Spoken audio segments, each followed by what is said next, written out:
Good morning, everybody. Welcome to Whilton Mill, event 12 of the 2022 Motorsport UK Wera Tools British Kart Championship. Myself, Henry Beaudette, and Anthony Jordan join you for the final time this year. It's been a long season. It's been a really exciting season. We've just had time qualifying complete. We've got about 20 minutes to go before the start of the racing today. One full round of racing to bring you, and several championships to be decided. 4 titles, in fact, plus the identity of the third and final Micromax qualifier for the Rotax Max Challenge Grand Finals in Portugal. Anthony, it's a beautiful sunny day.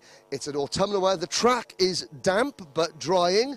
How are you feeling about this event 12 of the season? I think, you know what, it's going to go pretty okay. I mean, it was a question mark over the weather conditions at the start of the season, at the start of the weekend, because Friday, very wet, very cold, very windy.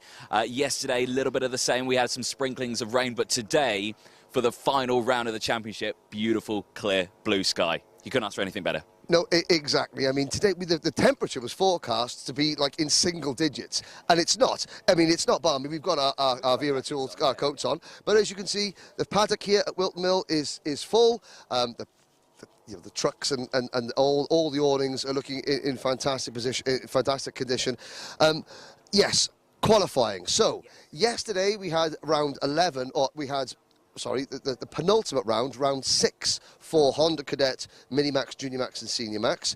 A win for Cole Denham in Honda Cadet, a win for Scott Marsh in Minimax, for Reese Lomax in Junior Max, and for Kai Hunter in Minimax. The Micromax drivers, they had first heat, and then they've got their pre-final and their final to go. But I mean, okay, championship, we'll talk about qualifying very shortly. Point standings. In Honda, Cole Denham, that win pretty much sealed it for him. Yeah, pretty much. I mean, you know, the chap's had pretty much wins all the way throughout the season. Obviously, had that missed round, so he'll count those as his drop scores. So effectively, he's not dropping any scores today, and if he gets maximum points today, he'll finish the season with pretty much bang on. So he's pretty much signed, sealed, and done. It's still a chance, but it's a very slim chance for anyone else to pretty much clinch that one. But yeah, I think Cole's had a fabulous season, and you know, Whilton Mill is a circuit that he is quick at. I mean, we can talk a bit about qualifying because we have their qualifying results come in. He didn't pole it. He did come second, though. Jarrett Clark took pole position in this one. Finley Lyons finishing third. So, you know, there's a bit of a shake-up in that one. And, you know, I think everyone wants to go for that final win of the season. So it's a different atmosphere in Honda Cadet, I think. Yeah, now Jarrett Clark and Kenzo Craigie are effectively fighting over second in the Honda Cadet point standings. Jarrett Clark's come into this weekend with a sprained wrist, but he's battling on. Kenzo Craigie took the win on the track yesterday, but then had a nose-cone penalty that dropped him back. But like you said, so in Clark, Denham, and Denham doing all he has to do, really. Just stay out of trouble, and the title is his. So that's 1 out of the 4 classes, Anthony. You can see the circuit behind us. Again, the start-finish straight here. Again, that run down to turn number 1 is going to be critical. We'll move on to Minimax, and probably the closest championship we've got here. Yesterday, a little bit of controversy in the final. Sebastian Mins crossed the line first, had a penalty. That promoted Scott Marsh, the lead. Noah Wolf, he went for the move for the win going into the last, up into the boot there on the last lap. Didn't quite work out for him. Noah Wolf comes into today 4 points in front. One of the closest finals I think we're going to see, and I'm so glad that it's going to be coming onto the Sunday, because of course we weren't live yesterday, which was a shame, but it means the viewers at home, yourselves, you're going to witness probably the closest championship final that we're going to see. And I think the Minimax one is going to be the race to see, because those guys are really going to give us quite a show.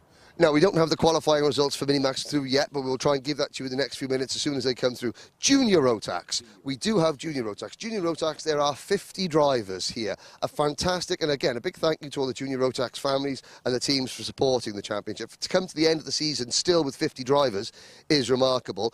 We had a new winner yesterday, Reese Lomax. He's not a new winner because he's won in Honda Cadet before, or a Junior TKM before, sorry, but he is a first-time winner in Junior Rotax. Cole's racing there, first-time winner of the season, and yeah, a great result there. The championship, we thought it was going to be decided yesterday with Brandon Carr sealing it. It didn't go well for Brandon in the final. Vinnie Phillips has still got an outside chance. Vinnie Phillips finishing third on the podium yesterday. Charlie Hart's got his first podium and the best result ever in the British Championship for Sam Pollock Racing. So Hart finished second behind Lomax. But Rhys Lomax, he's got Connor Mills mechanicking for him this weekend. And it just goes to show that you get that breakthrough win. And judging by qualifying this morning, it absolutely sends you on that extra plane to, you know, it's a success. Well, exactly. Like you were saying, for Rhys Lomax, he took his first race win yesterday and, of course, qualified it, put it on pole today, this morning. So, yeah, he's looking very comfortable here at Whilton Mill for the last weekend. So, yeah, definitely want to keep an eye on that one. And, of course, I was saying, Ewan Charmander putting it on P2 in qualifying. So, again, another driver for the Argenti Motorsport outfit, you know, really wanting to show what they've got. Because Argenti, from their previous years, of course, last year with Dan Ginchard, you know, winning pretty much everything. This year, a little bit different. They've not had that sort of pizzazz this year. They've not had those drivers really on that top step. They've had podiums, of course, in multiple classes, so they've been at that sharp end, but just haven't clinched a win. And of course, that can fall down to, you know, drivers not being I wouldn't say not experienced, but, you know, it's their first year with the team, sort of thing. So they're just finding their feet with the team. I thought going into next season, you know, 2023 with the champs, I think it's going to be a little bit better for the Argenti outfit. But yeah, Ewan Charman putting it on P2, Harry Linden P3 as well. So, you know, just shows that everyone's fight for that top spot again still. So Harry Linden, so again, P7 in the P7 last year's championship, looking for a little bit higher this year. Not quite sure he's going to get a second or a third. Possibly his last drive as a junior. Possibly Harry Linden's last drive as a karting. I'm not sure if he's going to carry on next year. We've got a lot of drivers this year that are thinking to themselves, are we going to pack up at the end of this year or what have you? But you know, all the drivers looking to go out on a high note. Now, Harry Linden won his first race as a junior here back in 2021. So again, you know, the Dan Holland racing driver has got a lot of things going for him around this track. We just saw Rhys Lomax before we came on air, and Rhys was, yeah, he had very Top Gun. Well, he did. He had the Ray-Bans on and everything. But what he did, he was walking around with an air of confidence that only a win can give you. So, in the title chase, Brandon Carr is pretty. He's not guaranteed it at all, but all he has to do is stay on the track, not get excluded, and stay in and around the top 5 or 6, we believe. Senior Rotax, the last class to go through. Yesterday, Kai Hunter, win number 13 in the modern era of the British Championship, extending his record. The final yesterday, Kai, driving for the Dan Holland racing team, was being chased by not one, not 2, but 3 Strawberry racing karts. Callum Bradshaw, Guy Cunnington and Leon Henderson. And of course, Bradshaw is leading the championship. Kai Hunter keeping it alive. He's 19 points up on dropped scores now. Is Callum Bradshaw. So Hunter staying in contention. Contention, yes, but it's going to be quite a workout for all of them this weekend. I mean, going into the final day, Bradshaw effectively has to come last nearly in everything, and Kai Hunter has to win everything, really, for anything to happen. So, you know, it's still going to be a tall order for Kai, but there's still a chance of it happening, because, like you say, only 19 points separating. It's still a close final, isn't it? Have you got qualifying results now? I have got qualifying results. Right, so here we go. Qualifying results in senior Rotax. Yesterday, it was Archie Walker's 16th birthday, and as a birthday present, he missed the grid gate for the final and didn't go out at all. He has come back this morning and put it on pole position. So Archie Walker, pole position. The drive of the day, or the drive of the weekend, in my opinion so far, Brandon Klein-Nagelvoort took a top finish yesterday. He qualifies second. Kai Hunter, third. Guy Cunnington, fourth. Callum Bradshaw, down in 6th. Now, Matthew Higgins has moved across from Dan Holland Racing to Strawberry Racing, and Brandon Nagelvoort has effectively stepped into his seat. And that, again, just shows what a fantastic result Brandon Nagelvoort has had. Can he keep it there up at the sharp end? That's going to be the question. I mean, we've seen Brandon Klein-Nagelvoort. He is a driver who loves to go for that lunge down the inside, especially here at Whilton Mill as well. I remember it last year in the final round. He had a coming together at the Osiers corner, and that ended his final quite abruptly. So, you know, this year, hopefully, he's another season behind his belt, you know, gaining that experience. Hopefully, he's going to learn with that. He's with a great team. Like you say, putting it on P2 on qualifying. It's a long day. You don't win the finals on the first lap, and I think it's just going to be a tough one, because, like you say, he's got Kai Hunter, who wants to win. starting behind, and he's got Bradshaw even further behind as well. So there's going to be a train coming through, no doubt about it. So senior Rotax, the two things to look for. Callum Bradshaw, he's been a European champion, a multiple European champion. He was the 2020 CIK World Karting Champion. He's never won a British karting title. He's never competed for a British karting title. If he wins today, and then he'll go to the Rotax Grand Finals. Last year in the Rotax Grand Finals, when Bradshaw qualified as the European champion, he won the senior Rotax final, but then got a penalty. So he is looking for redemption. He needs to win this, or he win this to cap off a British, European and World Champion. And then he's won the IAMI International Finals. If he won the Rotax Grand Finals, that would be the 5 biggest karting events in the world. Maybe the Las Vegas Super Nationals, the one that has eluded him so far. 5 out of the 6 biggest karting titles in the world would be Bradshaw's. And there are rumours that he might then hang up the helmet full time. Yeah. For Kai Hunter has achieved every single thing in karting that his older brother, Reese, has achieved, apart from one thing, and that is... well, winning the Senior Rotax Championship. Exactly. 13 wins. Reese Hunter won this event last year, won the championship last year. Kai Hunter's been the junior British champion. He has been the Kart Masters champion. He's won the O Plate. He's done everything in British karting that his older brother, Reese, has done, apart from one thing, and that is this title. And that's going to be fantastic because you've got the 2 contenders, 2 of the best drivers, not just in the country, but in the world of Rotax racing, vying on a track that is very bumpy, very abrasive, very fast.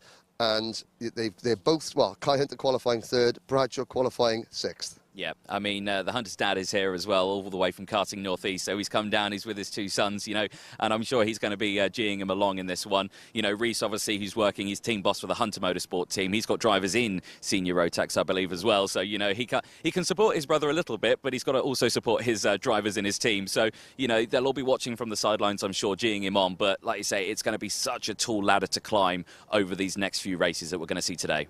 Now, OK, just a minute to go. We have got our Minimax time qualifying results. Harry Bartle starts from pole position. Sebastian Min 2nd. Rookie Daniel Amor starts from P3. Championship contenders. Noah Wolf qualifies 5th. Scott Marsh all the way back in 17th. That is going to be a real tall order for Scott Marsh. I mean, Minimax, there's 21 drivers, anything can happen. We've got 2 heats and then the final, so 2 more point scoring opportunities, but it's advantage Wolf. It very much is advantage Wolf, and we know that Wolf can get through the pack quickly, and you know, starting on 5th place means that he can quickly get to that lead, and we know if he gets to the front he can just drive off. So Scott's got a lot of work to do. He's got to make sure he keeps his nose clean, gets through that grid cleanly, because like you say, at Whilton it's a tough one to overtake at, but it can be done, so we'll just have to see. OK, we will. So, ladies and gentlemen, thank you for tuning in to Alpha Live. We have a full day of racing starting very, very shortly. Please like and subscribe the Alpha Live YouTube channel. Please keep your comments coming in. Myself and Anthony Jordan can see your comments if you put them on the Alpha Live YouTube live chat. We'll try and get your predictions in. Who's going to win Honda Cadet? Who's going to win Minimax? Who's going to win Junior Rotax? Who's going to win Senior Rotax? We are going to be finding out in the next 4 or 5 hours. It's going to be one of the most dramatic days of the British karting season. You can follow it all on Alpha Live YouTube and the Motorsport UK social media channels. It's the final round of the Wera Tours British Karting Championship, and it starts now.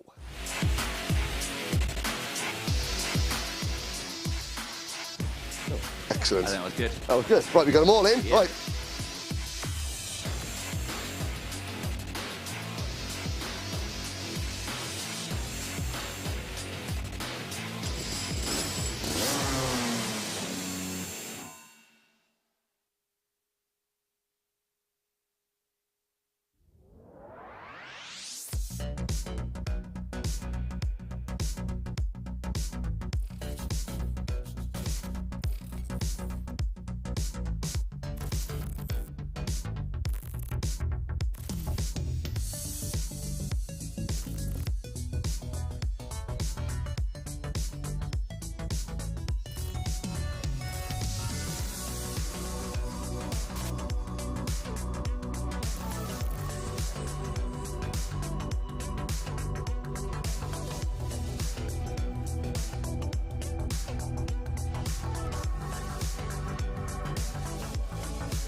Well, good morning once again, everybody.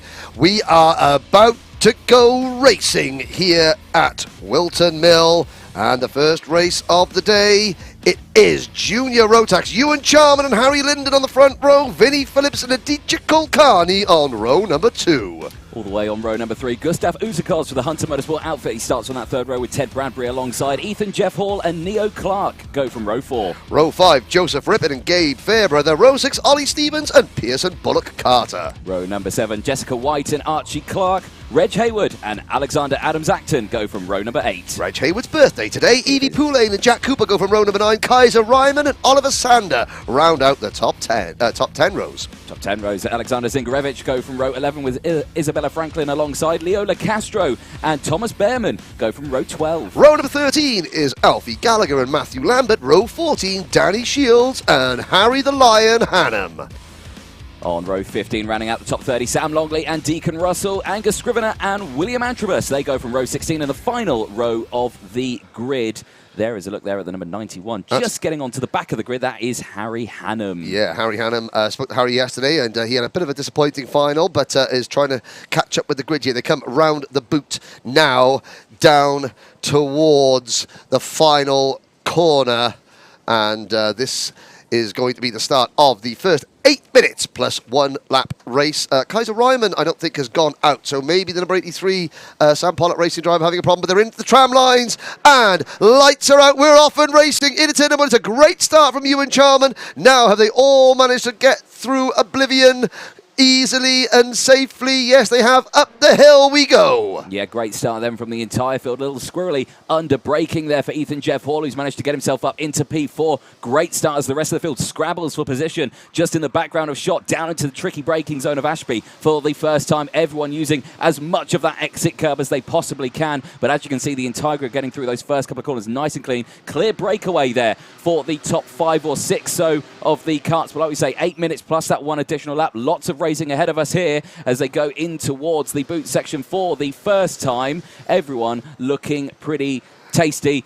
Call them across the line, Henry. And it's a top 3 breakaways. They complete lap number 1. Charman, Phillips and Uzakovs. Then a gap back to another 6 karts in line, headed by Ethan Jeff Hall, the Strawberry Racing O-Plate. He's got Harry Linden up the inside. Linden and Ethan Jeff Hall, wheel-to-wheel contact. Under braking now for Christmas corner. Number 20, Ted Bradbury goes through as well. Then it's Aditya Kulkarni in the number 32 kart. The 22 MLC Motorsport kart is that of Joseph Rippin, but it's now Linden into P4. But just look at how quickly the top 3 have gone away as Rippin makes a move up the inside on Kulkarni. Kulkarni losing another spot. Bradbury also getting another position there, just getting past Harry Linden, pushing himself up into P5. So moves happening left, right and centre here. Nice shot here. This is the entrance into the boot there. A nice low camera shot there showing you how much curb that they take on the inside there. Every driver running a little bit wide there as they exit out of the boot section, but nice, clean getaway from these two as well.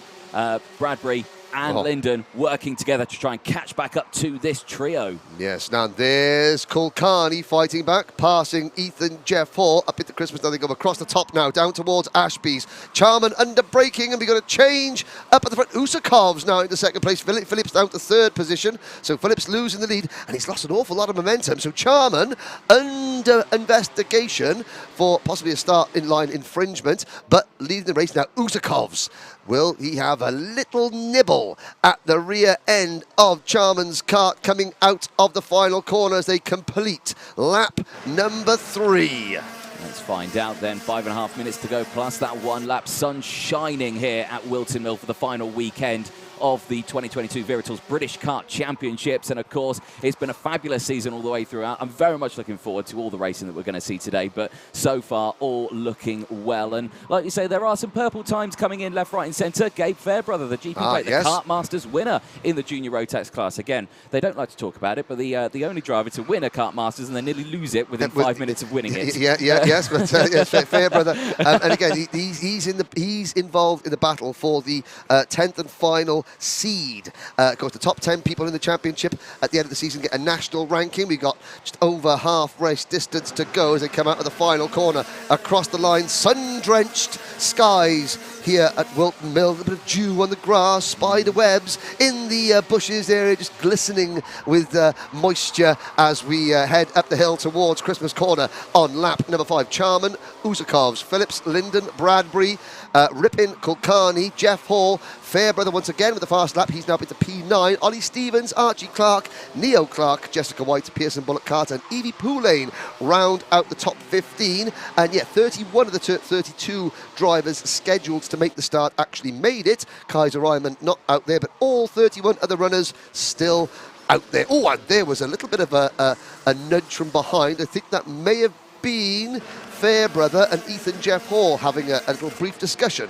William Antrobus has just popped up on the screen with a 5-second time penalty. The number 57 currently in 20th place. He's had a fantastic start. He's up 12 positions, but that 5-second time penalty put him borderline to the back of the grid if they finish in these positions. Ewan Charman now, fastest lap of the race, is managing to break away. He's opening up a gap. It's only 0.2 of a second so far. Still got the company of Uzakovs, who is right there behind him. There they are on your screen for the race lead. A little bit of time left to go in this race. And of course, Whilton Mill, famous for allowing drivers to have a cheeky move into this corner here, the entrance of the boot. I mean, a lap ago, there was a little bit of contact there between Fairbrother and Ethan Jeff Hall. You know, they both went for the same bit of apex. You know what they say, sharing's caring. Yes, indeed. But obviously, a little bit of a territorial dispute there resolved as Ewan Charman up the hill. Now, when will Gustav Uzakovs come to the realisation that Charman is not as quick as him? Well, I think that realisation is about to be, not now, but very soon. Harry Linden putting in a fast lap. Linden into P4. He is only 1.5 seconds off the race lead. There he is, just flashing through the top of your screen there. But now, Uzakovs has got to try and... He's got to try and bully Ewan Charman into making a mistake. Charman there, he had a very, very solid day yesterday, probably his best result so far as a junior driver. But Uzakovs, he's got to start harassing him and, just, you know, being a bit of an on-track bully. Well, in a nice way, of course. But, yes. 2.5 minutes to go. There's still plenty of time left in this race. Charman's not going defensive as of yet. And crucially, Uzakovs is not following. That's a great sign of an experienced junior driver. Yes. You know, not going for that lunge whenever there's an opportunity to go for. Working together. Lunge Central, Charlie Hart. Yeah. Yesterday, Charlie Hart gave Sam Pollitt Racing their best ever result. He moves up a position. Hart finishing second yesterday. Again, Hart has done a lot of racing recently, but he was a bit rusty at the start of the day, but then came through very well at the end. Linden behind him now. Then there's Ripin in that number 22 MLC Motorsport car. Hart, it's Ted Bradbury. Sorry, I said rusty because, of course, the colour of his hair. Sorry, there we go. Deary me. Oh, dear, Henry. I know. What's only the first race of the day. Only the first race of the day. Here we go, back here. Now the move's going to happen in towards Christmas Corner. Uzakovs under braking, crucially as well, because I think he looked behind him and could see Vinnie Phillips was closing in. Fastest lap of the race for Phillips, and now Charman's fighting back down the inside into Christmas Corner, into Ashby, and keep an eye there on Phillips. 2 for 1. Charmander holds onto it, and back down the inside goes Uzakovs, gets both of them back as they got tangled up between each other. Crucially, Ted Bradbury's now come back into the fray. So is Harry Linden. Vinnie Phillips, hand up in the air, saying go, go, go. Oh, yes. Look what's closing in. Oh, Bradbury running a little bit wide there. I mean, there's Phillips there, but I mean, that was absolute full Monty on the gas from Uzakovs there to pick up, go from third to second to first in the space of one corner. Oh, and that's all Kulkarni running very, very wide coming out of that last corner. Danny Shields out of the race, the number 29 KR Sport Kart. 1 minute to go. The leaders are getting closer and closer and closer. It's now Phillips, Linden, Uzakovs, Phillips, Linden, Charman, Bradbury, Ripping, Kulkarni, Fairbrother, Jeff Hall, and Ollie Stevens, who had a terrible day yesterday. But Ollie Stevens bouncing back well with the top 10 finish here. But like a plague of locusts coming across the field. Here are the junior Rotax field. A multicoloured plague of locusts just munching up everything that comes into their sight. Oh, yeah, very good, very good. Nice clear gap now for Gustav Uzakovs, crosses the line 4/10 clear of Vinnie Phillips just behind. Now, Phillips on that last lap was a fraction faster as it's still heating up a little further back in the field, so everyone going to be closing up a little bit. Here's Ethan Jeff Hall coming back down the inside. Ethan Jeff Hall not had the best start to his race here. He had a good start. He went up into 4th, then fell back a little bit more. Gabe Fairbrother again with the fastest lap of the race, still there in P8 at the moment. He's in this battle. Yep, there's a move, Fairbrother, but not quite there, down into the next corner. And they come out there, that little apex, second apex, onto the short back straight. Linden standing on the anchors, going into the boot section there. That's going to slow everyone up behind him. Linden getting defensive, and that is going to allow Usakovs and Phillips to escape. But yeah, Harry Linden now having to defend 3rd position. Linden in the championship is currently 6th coming into today. Up the hill one more time. Oh, Charman is right on his rear bumper. Round the outside though goes Bradbury, and Linden having to make that kart very, very, very wide indeed. He did indeed, and Vinnie Phillips with the fastest lap of the race is attacking Usakovs for the race lead. This battle here though for P3 on this final lap. Linden with a huge train behind him as Charman tries to find a gap to get through. Pearson Bullock Carter with a 5-second time penalty is down the inside, goes Aditya Kulkarni in towards it, and off the track there goes Bradbury. Bradbury off the track in the number 20. There's another car off in the background, and here Phillips tried to squeeze that car down the inside where there was no gap, but across the line. Usakovs will take the race win in the first race of the day from Phillips. Linden does hold on to P3 from Ewan Charman. Aditya Kulkarni manages to cross the line in P5 from Gabe Fairbrother. Ethan Jeff Hall finishes in P7 from Joseph Rippin. Then it's Ted Bradbury, Ollie Stevens rounding out the top 10. Neo Clark finishes in 11th from Evie Poulane, Archie Clark, Reg Hayward rounding out the top 14 from Jack Cooper rounding out the top 15. Pearson Bullock Carter, Alexander Adams Acton, and William Atchbus, 14 positions gained, but of course he's got that 5-second time penalty. Isabella Franklin just behind as well in P19, also with a 5-second time penalty as well. Harry Hannum finishing in the top 28 positions gained from Jessica White, Angus Scrivener, Theo LaCastro, Matthew Lambert, Alexander Zingarevich, Oliver Sander, Deacon Russell, Sam Longley, and Thomas Behrman in 29th, 3 retirements, Danny Shield, Alf Gallagher, and Kaiser Ryan. Yes, very good. Good opening race of the day. Looking there, Angus Scrivener, the Tartan Army will not be happy with Angus Scrivener, only 22nd for the only Scotsman in the race. And there was an incident later on. I think there was, I did see Sam Longley and Deacon Russell off the side of the circuit there. And, there's the picture coming into the pits. Everybody, of course, has to go get their nose cone checked. And, there is Ethan Jeff Hall. Having, I think, the nose cone penalty is en route for Ethan. As we go there, so we'll do nose cone check. Here we go. So look, next one up, Neo Clark. Thumbs up for Neo. The number 56 goes through, and that is thumbs up for Evie Poulane. And now the other drivers can go. There's the number 43, Sam Pollard Racing Kart of Archie Clark. Good to see the procedure that takes place at the end of every race. But that is race 1 in the books, and there is the number 29 kart of Danny Shields coming back with Matthew Easton, a former Rotax 177 competitor. And I'm just looking, that rear axle looks slightly banana-shaped, I have to say. Does indeed. Well, next grid is coming out onto the circuit in just a moment's time. It's race 19, Heat 1, Senior Rotax.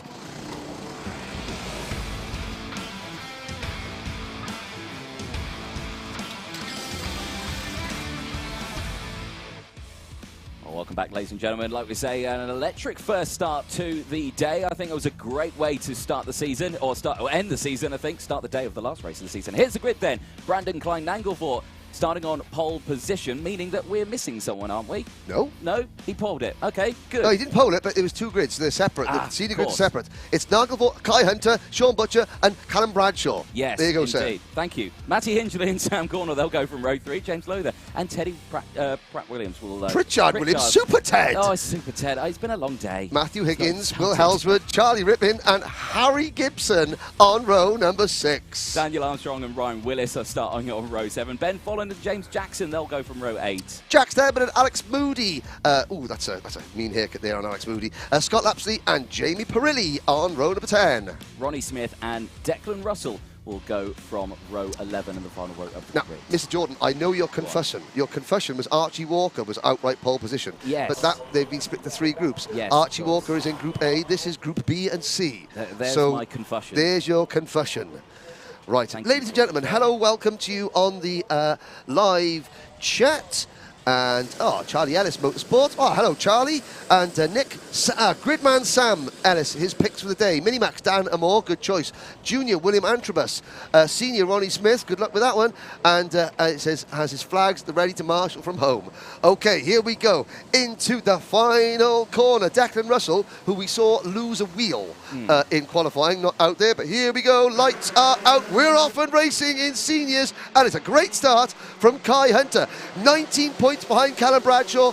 The quest to become British champion for both Hunter and Bradshaw begins now. Yes, it does indeed. In fact, I do apologise. I'm going to interrupt myself and you. It was Brandon Nagelvort having a great start. Hunter is third. This looks interesting. Bradshaw is clear of that. Matthew Higgins is in the number 5 kart, so he's moved from Dan Holland Racing to Strawberry Racing. Higgins in the number 5 kart in the midst of that. There's the number 99 kart of Harry Gibson also trying to get involved. Yes, indeed. Well, they enter the boot then for the first time.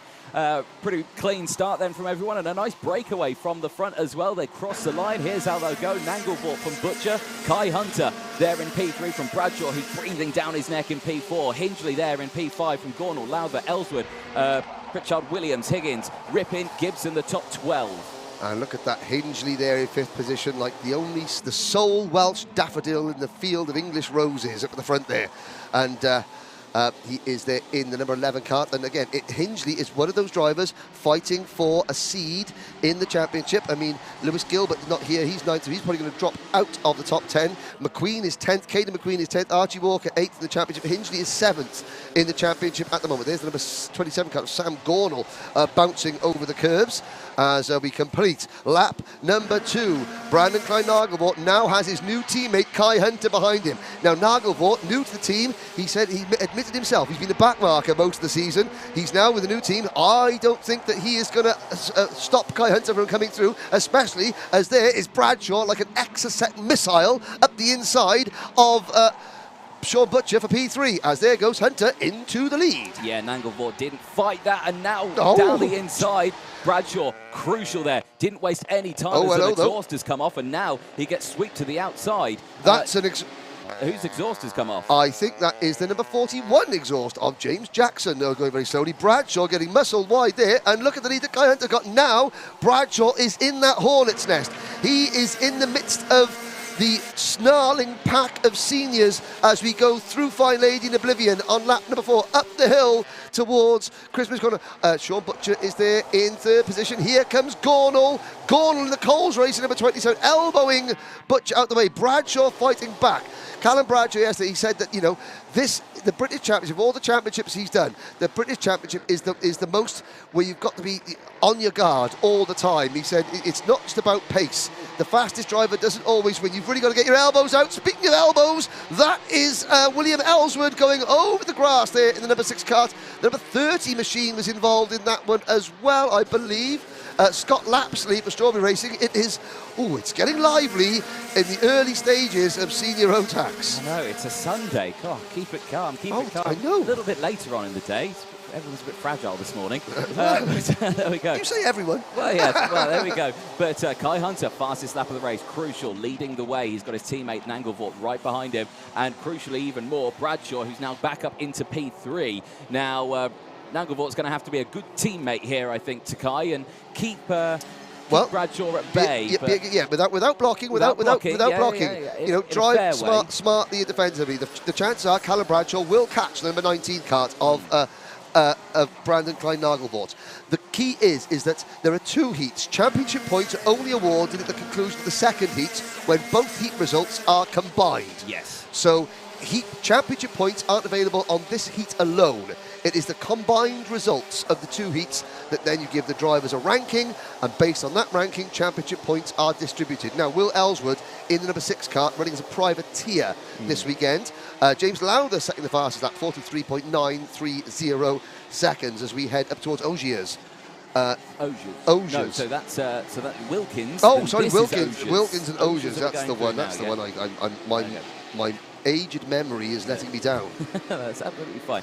James Lowther going down the inside of Teddy Pritchard Williams there. That was for P7 as they go across the line. Hunter still with that good lead. 1.7 seconds is the gap, and faster, crucially, than Nangelvoort, but Bradshaw matching the pace, but crucially is behind Nangelvoort. So again, he's closing in, but he's still got to get past. So that's still happening. But like we say, Bradshaw really needs to, for Kai Hunter to have a chance in this one. Bradshaw where he is, it's going Bradshaw's way here. Yeah, I mean, but I have to say that the champagne is on ice at the moment. It is not quite uncorking the bottle yet. Yeah. But Bradshaw has got to try and get past the number 19 Dan Holland racing kart of Brandon Klein Nagelvoort. Sam Gornall is waiting to his opportunity. And if Sam Gornall, he knows that the Bradshaw and Hunter are going for the title. Sam Gornall is not. Sam Gornall's 6th in the point standings, but that's not going to prevent Sam from making a move if the opportunity presents itself. Oh yeah, no, of course. If the opportunity presents itself, it'd be rude not to. It'd be rude. It's very rude not to. Yes,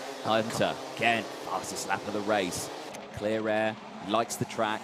He's done well here before, like we say, last year. I do remember this this very class last year racing. Oh, yes, it was himself and his brother who were just driving away. Yeah, but Kai got a penalty in that final as well. Yes, I think so. It shows he was trying. It shows he was trying. Now here comes Bradshaw into the boot section. There's boot 1, 2, and 3. Bradshaw just drawing up behind there. He's got like a great white shark, eyes focused squarely on his prey. And the prey is the number 19 Dan Holland racing machine. They complete another lap up the hill, and you can see Bradshaw just not using as much of the track as the kart's around. Will he look to the inside up into Christmas corner?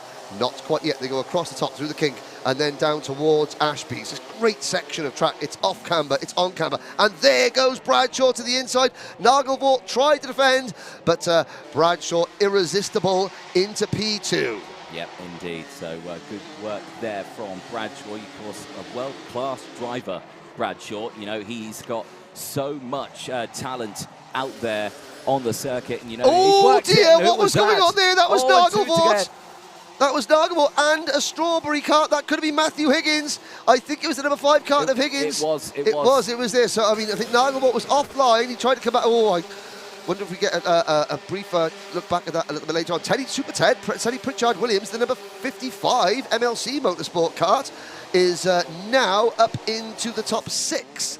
And Teddy Pritchard Williams and James Lowther, they're the first 2 drivers out of the top 10 in the championship points. They're 11th and 12th at the moment, fighting for a national ranking. There's Super 10, the number 55 kart, and he's got Lowther directly in front of him, and the number 11 of Matty Hingley directly behind him. So we're looking at 6th and 7th on the circuit. Pritchard Williams in 6th, Hingley in 7th. 30 seconds to go in this race. Not much time left, and after that coming together, everything's kind of settled down into a bit of a 2x2. There on your screens, Hingley. Okay, oh, there we go. Yeah, up the inside. Pritchard Williams gets that done, up into Christmas corner, through the kink, round Inkermans, and then down into Ashby. I remember what Inkermans is. It shows what happens when I've got a track map in front of me. I'm thinking useless. There we are. But it's Inkermans. The kink, Inkermans, and then down into Ashby. Now it is Hingley again. Hingley just sort of tucked down behind his NASA panel, like hunkered down like a little hamster, scuttling along, trying to get away into the boot as down we head towards pit bend for the final, onto the final lap for the penultimate time. Now we're on to the last lap. Hunter leads by 1.73 seconds from Bradshaw. Gornall clear in 3rd, then it's Butcher 4th. Lowther is 5th, the number 7 Coles racing kart. And then this battle for 6th, Hingley and Teddy Pritchard Williams. Hunter at this point, I suspect, is probably just easing off a bit. Tyres. Doesn't need to scrub the tyres any more than what he already has done. Bradshaw is going to be pushing that car, but probably also thinking the same thing. Maybe I can just ease it off. P2 in the heat is fine. This is 5 for Callum Bradshaw. Again, Callum holding a 19-point advantage in the championship over Kai Hunter coming into today. This is the final round of the British Championship season. We started all the way back at Shannington in May. The checkered flag comes out, and we cross the line to complete the opening senior Rotax race. Hunter, Bradshaw, Gornall, Butcher, Lowther, your top 5, followed by Hingley in 6th. 7th is Pritchard Williams. What you're talking about, Ryan Willis in 8th, then Charlie Rippin, Matthew Higgins rounding out the top 10. Nagelvoort down to 11th. Ellswood, Lapsley, Perilli, Gibson, Moody, Steadman, Folland, Smith. They're the only the finishers. James Jackson Daniel Armstrong and Declan going out early on, and Declan Russell failing to take the start. Let's have a look. Some of the good Thomas Fleming. Yes, Thomas. On saying that's all that Thomas Fleming has to say for himself. Good morning, Michael Burke from Bathurst, Australia. Watched the Bathurst 1000 last weekend. Oh, yeah. I was watching it while I was at Alton Park. It was quite good. I was watching it when I was in Indiana. Yeah. There we go. I trumped you. There's a bit of one-upmanship in the commentary box. Last weekend, I was at the Rotax US Nationals in Indianapolis, and you were at Alton Park in Cheshire. There we go. To Henry, please can you say hello to John and Shay Watson and Ken and Sue Potter. Love Kathy Watson. No, sorry, Kathy, I can't say hello to John and Shay Watson and Ken and Sue Potter. Too bad. No, hello. Saying this race is madness. Madness, I tell you, Terence Gospel. Well, it is. It's gospel. If it's gospel, it's gospel. That was madness. James Jackson. Good luck to James Jackson. Sorry, Alan Phillips. James Jackson retiring from that race. There is on the left-hand side the nose cone checker, William Ellsworth. Thumbs up. Here we go. Ryan Willis. Now, here we go. Here's a new graphic. Look at that. What you need to do, ladies and gentlemen, is you need to look on your YouTube interweb page. If you're logged in. If you're logged in, you need to look on the interweb, internet thingy, and then there's a symbol next to the Alpha Live thing. Now, I've been watching some YouTube videos, and what you've got to do is you've got to smash that like button. Smash the like button to receive all the notifications of all the Alpha Live content that is coming your way. Do I sound like a YouTuber now? No. Okay. Sorry. You tried. What's the next race? Carry on. Well, we're not ready for that one just yet, but in a bit of time. In that case, boys and girls, ladies and gentlemen at home, you've got more time to smash, like Hulk smash that like button. The people who are at the circuit and wondering what on earth we're talking about over the PA system. Yes. Henry has lost his mind. No. But I'm just trying to be down with the kids. I mean, you didn't even know the griddy. Well, no one knows the griddy. It's a dance move. I don't It's a dance. Exactly. Right. Honda Cadet. Here we go. Left-hand side of your screen. You're looking in there. Number 10, Cole Denham. Comes into the day 4th in the championship point standings, but is dropping no points. Yeah. Kenzo Craigie, 2nd on the left-hand side of your screen there. He is looking for... He's leading the championship in terms of...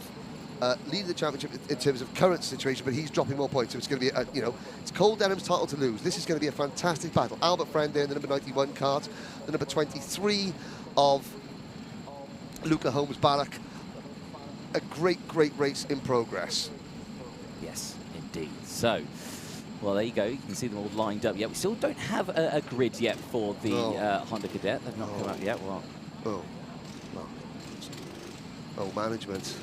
Oh, management. Oh, management. I wonder if management's more cheerful brother is going to come on. Management. See? Here all day, ladies and gentlemen. Or their sister company, oh dear. Okay, fair. Right. Right. Honda Cadet. Cadet. Please let the grid come soon, please. Please let's move on to the next race. Oh, you can tell it's the last round of the championship, can't you? It is. I mean, lost our minds. Lost our minds. Well, yes. I've lost my wallet as well. My son's here somewhere. That's It's never a good sign, especially at the cafe here. If you're at the cafe, if you are here at Whilton Mill, you can go to the cafe. It is fantastic. But we do have the grids. Ladies and gentlemen, next race coming up. It's the 3rd race of the day. It's race 20 of the weekend. It's Honda Cadet. Oof.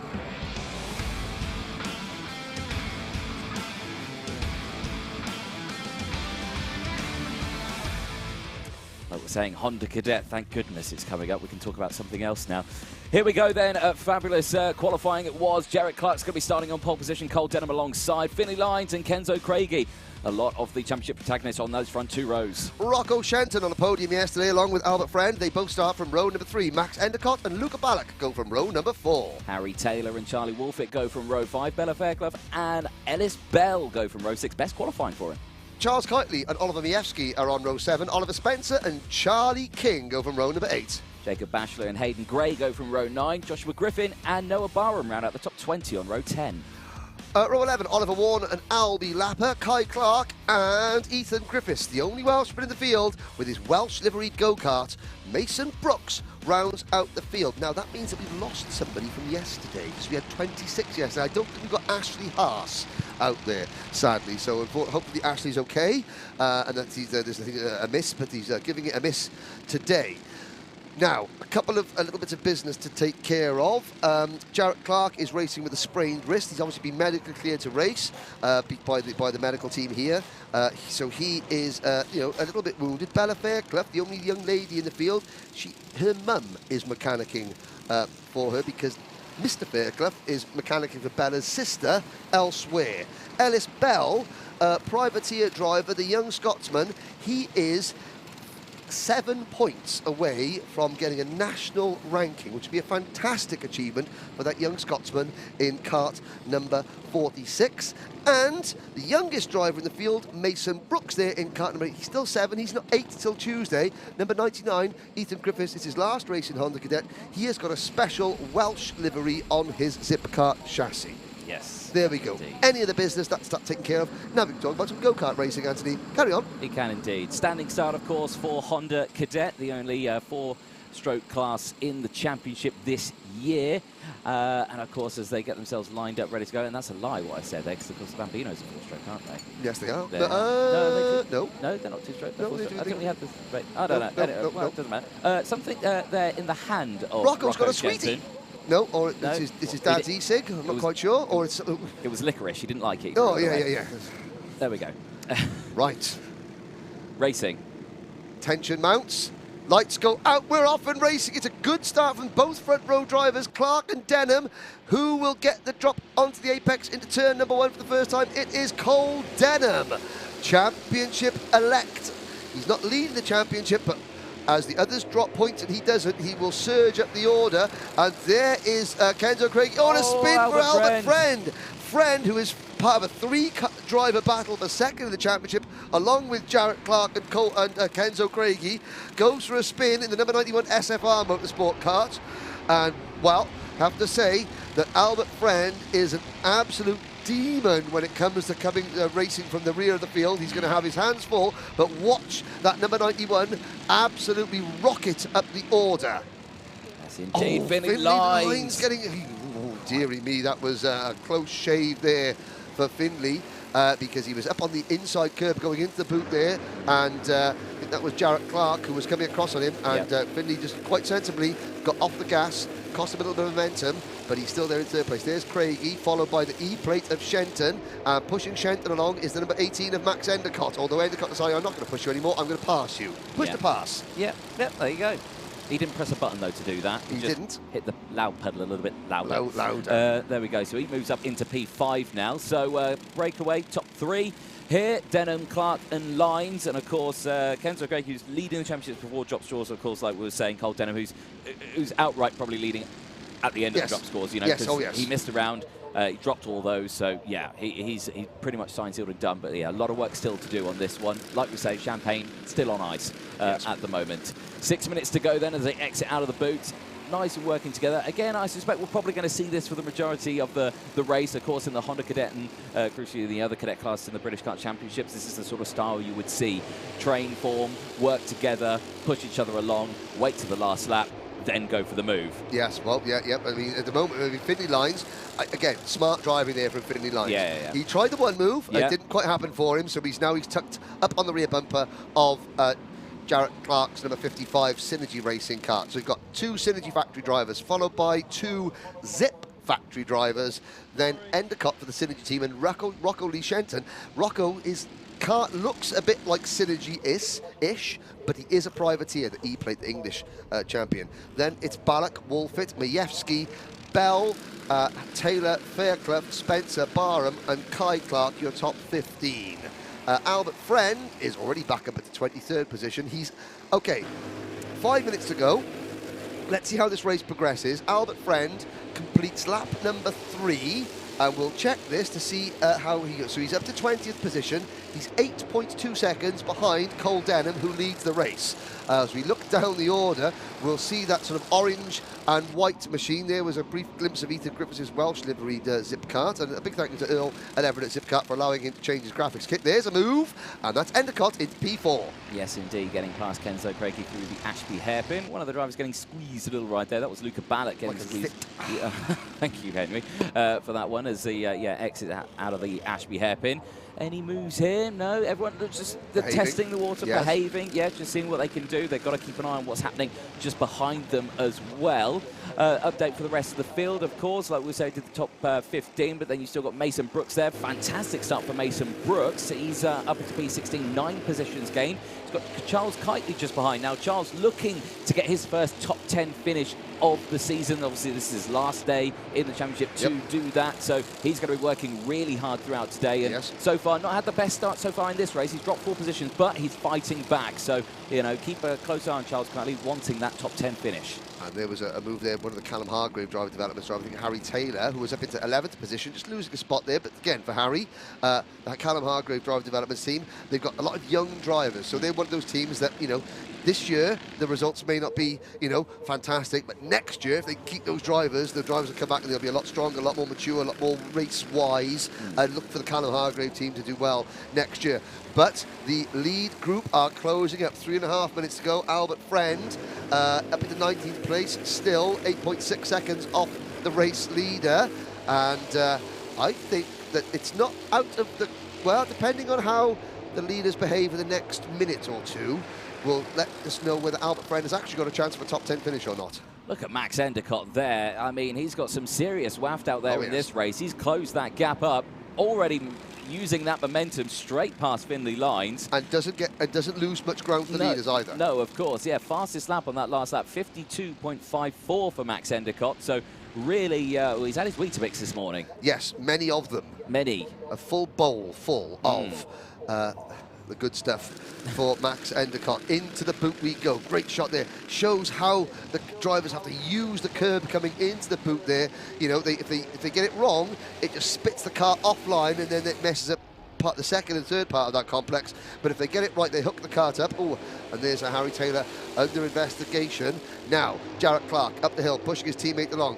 Max Endicott signaling, okay, let's go. Now the 3 Synergy drivers are nose to tail at the front. The 2 Zip drivers behind, the 94 of Lines and the O-plate of Craigie have got to start thinking, because, oh, here comes Endicott. He was saying think, think, think. No, it's go, go, go. And Endicott, it's 3 wide. That's going to allow Finley Lines up into P2. Here we go, around Wilkins, around the outside, for Finley Lines into second place. Yep. That will, of course, put a small smile probably on Stuart Lyne's face. I think the man doesn't really smile, but I'm sure that would put a smile on his face. And sure, as Finley Lines goes up into P2. Less than 2 minutes to go, and again, there we go. That was a prime opportunity there, because, of course, when the Synergy teammates, when they give that rare glimpse of not working together, you jump at it. Oh, and I absolutely, think, absolutely. They did well there. And drivers bouncing over the curbs coming out of the final corner there. Let's have a little look down. Ellis Bell is 9th.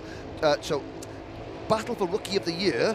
Finley Lines and Charlie Wolfett are battling for the top Rookie Award. Finley Lines at the moment ahead of Charlie Wolfett. He just set the fast lap of the race and loses a position.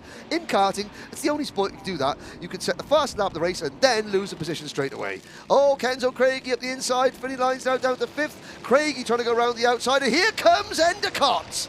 Yeah, Endicott down the inside in towards Wilkins, and now everyone sweeps through and blink, and it's all back to how it was a moment ago. And you can see everyone there. Denham still leading then. Doesn't go defensive, sweeps across the nose of Endicott there, who does hold on to that inside line as Finley Lines dives back down the inside of his teammate of Kenzo Craigie. And again, that's allowing the top 3 once again to break away. 50 seconds left on the timer as they cross the line. And again, this is all looking very tasty. Plenty of time left for everything to close back up. Yeah, again, lots of support for Bella Fairclough, for Max Endicott, for Cole Denham, Ellis Bell on the live chat. Again, keep your comments coming in, please, ladies and gentlemen. Down the hill towards Ashby's. Denham has now been... Well, that's just given Denham the signal to go. Everyone else tripping over each other for second position. Cole Denham en route to another race victory. Endicott, Lines, Jarrett Clark, Kenzo Craigie, and behind them, closing in, the E-plate of Rocco Shenton, who is licking his lips and thinking, OK, I fancy a bit of this. Yeah, indeed. Okay, keep an eye on as well on Oliver Majewski, and also Noah Barham, 7 and 10 places gained apiece, so they're closing on this one as well. They're just behind. Timer strike 0, last lap board. out this time then to Cole Denham, who leads the way by 1.7 seconds now. Incredible. From his teammate Endicott. Just there behind in P2. Finley Lines saying, crucially, go, go, go, don't defend. And instantly, Endicott's going to defend. And round the outside, looks Lines as a bold move as they go through Christmas Corner. And it doesn't pay through to fruition. And Clark now closing in. I have to say that that was a bit of wishful thinking on Finley Lines' part, that Endicott wasn't going to defend the last lap. I mean, Cole Denham is 1.7 seconds up the road. They're not going to catch him in one lap, no matter how hard they push each other. So Endicott's thinking, well, no, it's this is my battle for second position. Jarrett Clark there in 4th position. Now, down the middle straight, into the boot. Here comes Lines to the inside, no backs out of it. Does Endicott run a little bit wide? Will that open the door for Finley Lines down the hill? No, it won't. So Cole Denham, another win for Cole Denham in Honda Cadet. And second place, Max Endicott. Finley Lines, Jarrett Clark and Kenzo Craigie round out the top 5. Rocco Shenton finishes 6th, followed by Oliver Majewski, Noah Barham, Charlie Wolfit and Ellis Bell, with Bella Fairclough in 11th and Luca Ballack, Mason Brooks in 13th. From 25th on the grid, very impressive from the young Mason Brooks. Harry Taylor, Oliver Spencer, Albert Brent, only 16th, but that is after recovering from last start. Kai Clark, Ethan Griffiths, Oliver Warner, Hayden Gray, Charles Kitely, Jacob Bachelor, Charlie King, Albie Lapper, and sadly Joshua Griffin failed to finish. Yeah, he did 1 lap. Oh no, he did 8 laps. So retired near the end of that race. See what happened to him. No, a shame. Yeah, indeed. There's a look at the, of course, provisional race results. Scrutiny. We've got a full whack of scrutineers this weekend. We've got the best of the bunch. We have indeed. I have to say that again. So a big thank you to all the scrutineering team here. We've got Paul Classen, Ernie Salmon, Gary Walker, and our guest from Spain, Patricia. Patricia from Spain, joining us for the first time in the UK. Good to see. You can see Alistair as well from Whilton Car Club. No, that's Trevor. That's Trevor. Trevsky on the mic. There's Alistair, the fuel man. Yeah. They'll be testing, making sure the fuel is all good. So that's the weighbridge. The drivers, the top 3 going over the weighbridge, and they'll park themselves positions 1, 2, and 3. I think those are there for later on. Yes. The Honda Cadets, they don't have to park themselves just there at the end of a heat race. However, that allows then the scrutineers to come in and take apart whatever they need to take apart from the top 3 karts. There's Cole Denham going over to. No, it's not his dad, but that's somebody. To say congratulations, well done. There's Finley Lines, a high five, and again, great to see Finley again battling for the honour of being top rookie. His nearest rival in that one, it's the battle of top rookie, Charlie Wolfit, finished 9th to Finley Lines' 3rd. So again, the advantage opened up ever so slightly. So Denham just having a chat there. It's Mrs. Denham. Next to him, there's Luke Hines just chatting to Finley Lines. And there's a happy, smiling Max. And you should be happy, Max. You did very well there for P2. Good run there, and you can just see. We can't hear it at the moment, which is a pity. Nice to know what they were saying, but that was there's your top 3, and I think a good start to Honda Cadet. I'd say pretty tame for the majority of that race. It all kicked off a little bit at the end, but I think it does bode well. And there's a beautiful sight. There is Whilton Mill on an autumnal Sunday morning. It's the Vera Tools branding absolutely everywhere. Lots of people in the paddock, and a big thank you for the support. The big team awnings there at in the background. What a day to go motor racing. It is a beautiful autumnal day, isn't it? And next up is Minimax, and oh boy, so this is the closest title fight we have. It's just 4 points separating the number 45 of Noah Wolf and the O plate of Scott Marsh. 21 drivers, however, and any one of about 15 could realistically come away as a race winner, including that man in the foreground of your camera shot, the number 77 KR Sport Machine of Sebastian Mins. Yes, indeed. The grids are ready, the drivers are ready. Let's move on to our next race then. Minimax, race 21, coming up next.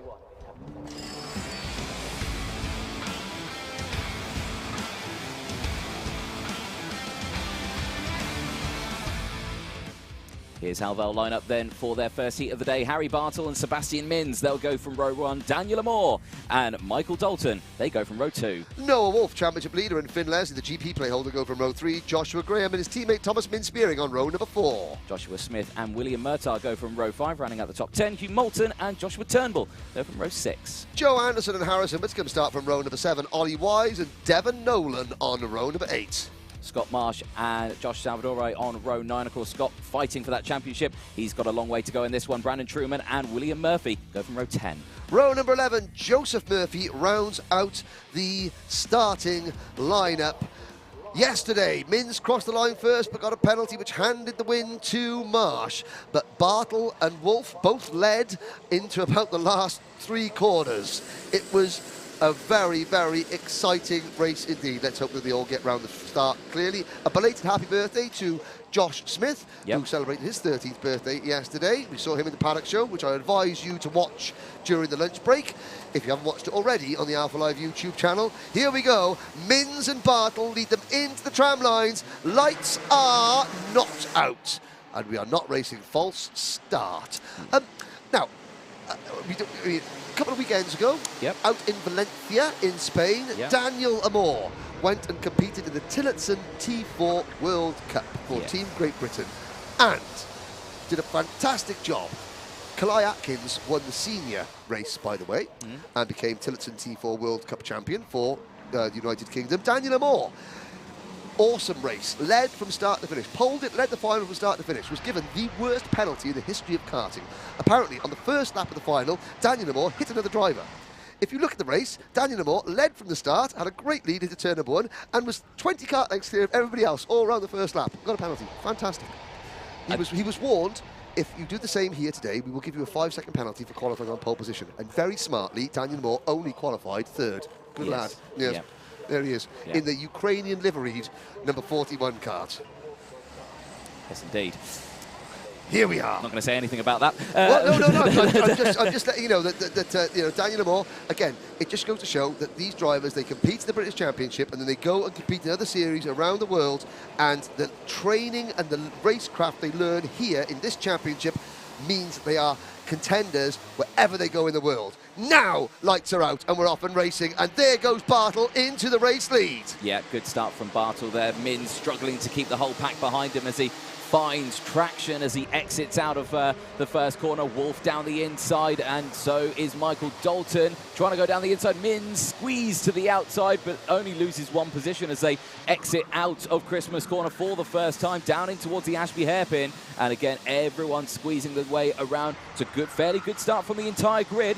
Looks good for the rest of this race, but crucially, great start from Bartle. So we look for the O-plate of Scott Marsh. Starting down in 17th, Scott Marsh has to make progress. Bartle away at the front. Wolf there in 2nd position. Look for the O-plate. Scott Marsh has made a good start. He's gained 4 or 5 positions already, and it looked like he was going to get a few more coming out of the boot as they cross the line to complete lap number 1. Marsh is up into P11. Wolf is in P2. Championship points not given out for this race alone, but this is 1/2 of the intermediate classifications the championship points are dished out for. Yes. So that is important. I think 4 points separate Wolf from Marsh. Wolf's advantage at the moment, both in the championship and this race. Sebastian Mins runs in 3rd. The GP plate of Finn Leslie is 4th. Michael Dalton is up into 5th. Now, Jack West saying good luck to Noah Wolf and Harrison Whitcomb, and there was a problem. Who was that? That was a kart going very slowly. I believe it possibly could have been Ollie Wise, not too sure, but we'll find that one out later on. Out later on, the number 55 KR Sport machine of Ollie Wise. Look at the lead that Harry Bartle has got. Harry Bartle, the Crop Promotions, number 73 by a country mile. Oh no, it was Brandon Truman. Where Uncle Tyrone? We haven't heard from Uncle Tyrone on the live chat, but Brandon Truman, unfortunately, going slowly. He's still in the race. Sebastian Mins has got back up into P2. Okay. That will help Scott Marsh. And Scott Marsh is still only in P11. Yeah. He's got to fight past Hugh Moulton. And here comes Finn Leslie. Wolf not being overly aggressive. This is smart driving from Noah Wolf. You know, he cost himself yesterday. He made a bit of a mistake in the final yesterday, I think it's fair to say. And, you know, he's learned from it, and he just backed it down. He's not 101%. He's just back at 99.9 and not fighting for every single position. Yeah, that's the main thing you've got to do. Again, it's still a long day of racing, despite the fact that it is only 2 heats and a final. That they've got today. There's no pre-finals or anything like that. And back down the inside goes Finn Leslie on Sebastian Mins. Wolf follows, and that was a good move there for Wolf, because of course he didn't really have to fight for it. Runs a little bit wide there out of Inkerman, so maybe all not is fully well but he's pushing. Again, the track conditions are a little bit cold this morning. It was cold this morning. They had that a little bit. It was like the dew, the overnight dew was still sitting on the track when they went up for 3-lap practice this morning, even though the sun was shining. And there's Mins having a little nibble at the inside there of Noah Wolf. Heart in mouth time. But all the drivers were out in bright sunshine on wet tyres for 3-lap practice this morning. Yeah, they were. Which is a bizarre sight. So, Mins looking to try and get a bit of redemption from yesterday. Up the hill towards Christmas Corner we go. That's a very impressive number 44 Zip Kart being driven by Michael Dalton. There is our second place man in the championship, the own plate of Scott Marsh. Fastest lap, 46.800, and now moves into what would be 9th place for Marsh as Wolf slips to 4th. But again, impressive from Michael Dalton in the number 44 Zip Factory car. William Murtaugh runs in 6th position, then it's Amor 7th, Moulton 8th, and Marsh 9th. Yes, indeed, they're closing in all the way throughout that one. Joshua Graham still there as well, P11 from Joshua Smith. Joshua Smith, who's been with the Project One outfit since he started in Honda Cadet back in 2020. I believe it was his first season in the championship, obviously during COVID. Tough time there for the championship, but of course done well with the team, and he's what I'd say, he's an expert here at Whilton Mill. He's a Whilton Mill champion, of course, and he's won several other championships, of course, so you know he's a very quick driver. We'll have to keep an eye on him throughout the day as Marsh again fastest lap of the race. William Murtaugh passing Michael Dalton there for 5th position, and now you can see, and there's a more. And I remember it was in 2020 in Minimax, the first time that we were able to sing That's Amore when Daniel Moore made his debut as a privateer. That was it, wasn't it? It was. Again, it was. Will's got some history with us, hasn't it? Yes, he has. That little chant is. And now, who's that? That's Marsh picking him in the position. Michael Dalton getting hung out to dry there. As Marsh picks up another place. Dalton now, I think he's being pushed out of his rhythm. And Josh Smith and Dalton there come together. Dalton's got to be careful now. Again, he lacks a little bit of experience at this level, does Michael Dalton, compared to the drivers he's racing around. There is Hugh Moulton battling with Daniel Moore for 6th position. Up at the front, Bartle continues to lead by 1.6 seconds from Leslie, Mins and Wolf. Then it is Murtaugh in 5th, and this battle for 6th position on your screens. Moulton in the 51, Amor in the 41, both being closed up on by Scott Marsh. Yes, indeed.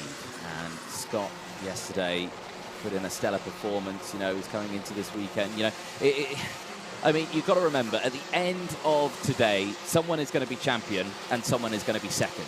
And someone's going to be elated and somebody is going to be heartbroken. But you can't let that determine the rest of your racing season. These are very young drivers. They are. You win some, you lose some, and of course you can learn from it. Yes. And you can enjoy it. So you know, there's always things you can do in this one. And it's one of whoever it's going to be. It's one of those things that the viewing figures that Alpha Live get. You know, what other national championship for 11, 12, and 13-year-olds are watched globally by an audience in the tens of thousands? And you sort of forget that they are just 11, 12, 13-year-olds, even though the way they perform, the level they're performing at, is a level that most adults are completely envious of. Here's a battle, 2nd, 3rd and 4th, separated by about the length of a fingernail. Mins, Leslie and Noah Wolf, and Wolf just doing a smart thing, sitting and waiting. Scott Marsh is 4 karts behind, a 46.210 though. He is quick, but he lacks track position, and he's got to try and get past Amor, Moulton and Murtaugh to get within 1 kart length of 1 kart in the race. Oh dear, number 53, that is Josh Salvadori out of the race. Never a nice thing to happen, but of course still got another heat and a final to go in this one, so hopefully we can get that wagon rolling once again. Less than a minute to go then in this Minimax Heat race 21 of the entire weekend, of course, in this double-header finale for the Wera British Kart Championships. And again, Sebastian Minge, you can see they're not going defensive for the battle for second place. Bartel comfortable, 1.5 seconds in the lead. Well, they've just let it carry on. This is great, this is. Now, I wonder if Harry Bartel is going to be, when he finished at the podium at Kart Masters, he thanked his dog. Interesting. In the interview, yes, he thanked his dog. I can't remember. Oh, there's no Wolf making a move. And the dog, that showed a little bit of grit, and no Wolf baring his teeth there as passing Finn Leslie for P3. And that makes Scott Marsh's task just that little bit harder, although as I say that, I think Marsh has picked up another couple of positions. We'll see as they cross the line. There goes Marsh, and it's now Marsh into P6. So, Wolf, smart to make that move. The clock has struck 0 up that hill towards Christmas Corner. There is the O-plate of Scott Marsh, fighting for his championship life. Out of Inkermans, down the hill towards Aspie. You can see that Dan Holler racing car just dancing over the curbs. There's the number 88 car of Josh Graham making a move on Daniel Amore. Yes, indeed. Now, obviously, we're talking about there Scott Marsh really pushing it, as you see him there on your screen. But, of course, because of that bad qualifying, he's had to work these tyres super hard in this race to try and gain that track position as much as possible. He's going to have to do the same in Heat 2, of course. He will start in the same spot. So, of course, he's going to really use those tyres, whereas Wolf, he's just been comfortable, just chilling there. We're in his position, not using his tyres much. So, you know, it just falls down to that when it comes to the final, who's going to have the fresher tyres. But, you know, we'll have to see. It's a long old day. Lots is going to happen as Noah Wolf now sets the fastest lap of the race. A 46.050. A very quick time there out on the track. And he's latched right onto the back of Mins and says, no, you carry on. And as Mins looks behind, because, yeah, like you say, no, you're not going to do anything. You're not going to catch Bartel. P3 will do. Yep. And let's see if Noah Wolf sits and waits and just settles for third place. I think he will. They're into the boot for the final time. Harry Bartel on his way to probably one of the easiest wins he will ever have in the British Championship. He crosses the line. Second for Mins, third for Noah Wolf, fourth for Finn Leslie. Then it's Murtagh and Marsh. So Noah Wolf and third, Marsh sixth. That gives Noah Wolf a three-place cushion over Marsh. So what effectively that means, Noah Wolf can finish two places behind Scott Marsh in the next heat and still outscore him in the intermediate classifications. The rest of the finishing order, Hugh Moulton finishing in sixth position. In seventh position, William Murphy in eighth, Josh Turnbull and Daniel Amore rounding up the top 10. Joshua Graham, Joshua Smith, Thomas Mintz, Beering, Harrison Whitcomb and Michael Dalton your top 15. Ollie Wise, Joe Anderson, Devon Nolan and Joseph Murphy, the last two finishers. Josh Salvadori and Brandon Truman sadly failed to finish. Keep comments coming in on the live stream. Like we say, me and Henry can see those comments coming in on the broadcast, and as well, make sure you are liking, subscribing, and clicking that little notification bell as well, so you don't miss out on any future videos by the Alpha Live, or of course, if you're watching on Motorsport UK, the Motorsport UK YouTube channel as well. There is the recovering Josh Salvadori kart that has come to a stop, and Marshall taking it for a walk. There we go. Of course, then for everyone as well watching, there's a poll as well on the YouTube chat. You can click in on that one. Weather, will it stay dry or are we going to see some rain? Weather forecast says it's going to be dry throughout the entire day, but when has the weather ever been correct? We'll find out later on. There you can see the karts just coming in and looking good for the top three with nose cones. They go through all fine there. You can see Bartel there removing his rib protector. All good for the rest of them. And there is Mr. Michael Dalton, who was running very strong in the early part of that race. At the end, dropped down to P15. I think very close to the tyre wall on the exit of the final corner. So got squeezed a little bit there. But yeah, so not where you want to be. Now, you've got, what I do like, you know, you've got the team names, you know, you've got Croc Promotion. Yeah. And again, you've got, I mean, some of the team names you've got, we'll go through that a little bit later on, but I've got a team name question. I want to know, what is the greatest sporting team name you've ever heard of. In any sport. In any sport. In any sport. Have a think about that. We got another race, which is Micromax, the pre-final, coming up now.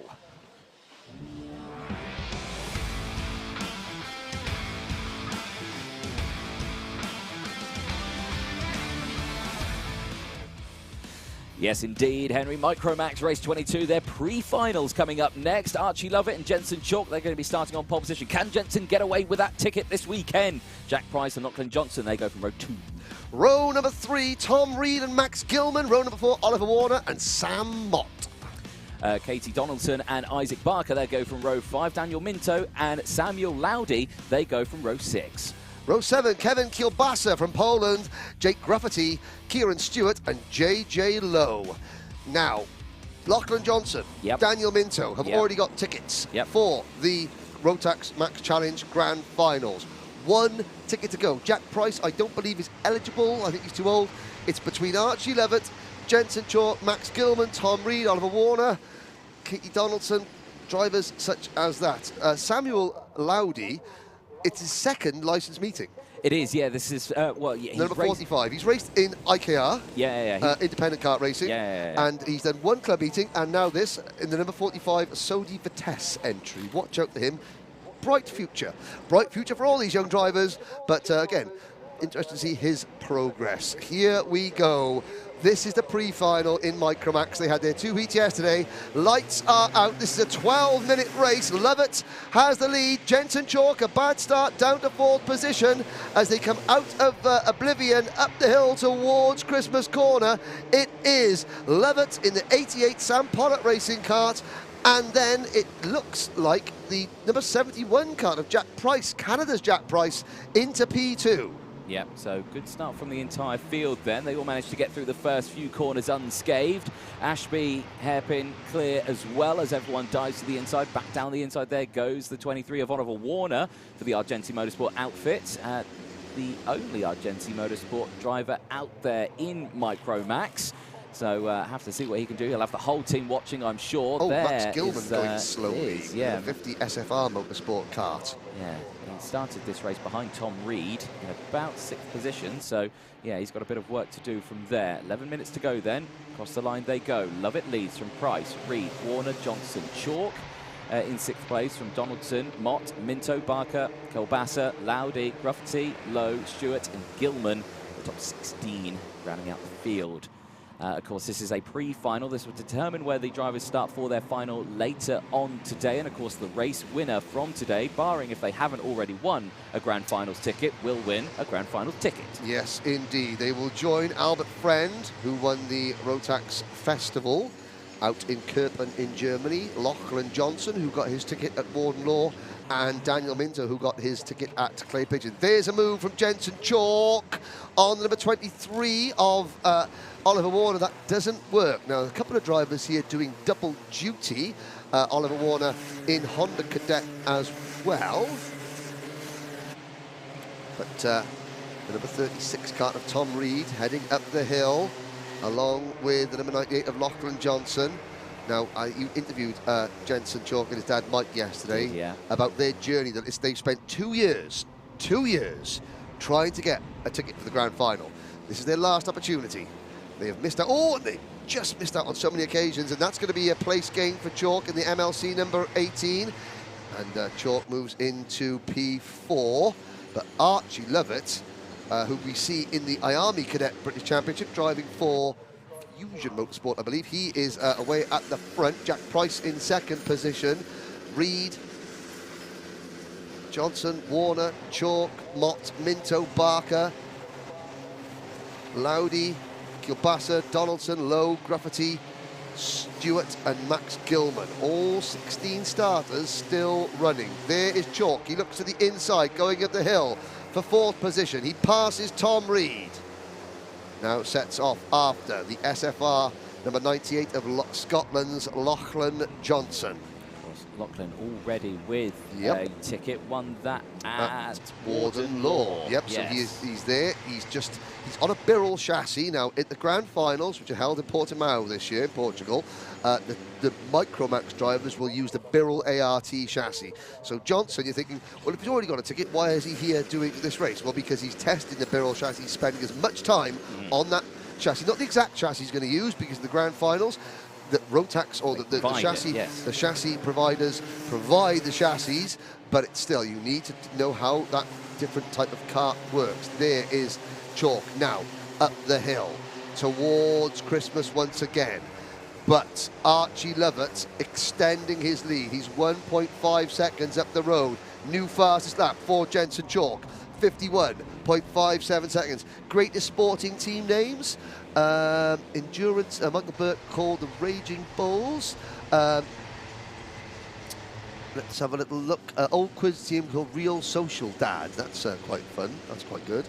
There was a team in karting called Speed Defies Gravity Racing. Cameron Twynham used to race for them, which was always quite fun. Yeah. And Robbie Lightfoot, his team was called Sexy Midget Racing. Interesting. Interesting indeed. Well, polls finished. 75% of you think it will stay dry. Looking at the bright sunshine outside, I think 75% of our viewers are correct. The other 25% of you have probably been drinking already.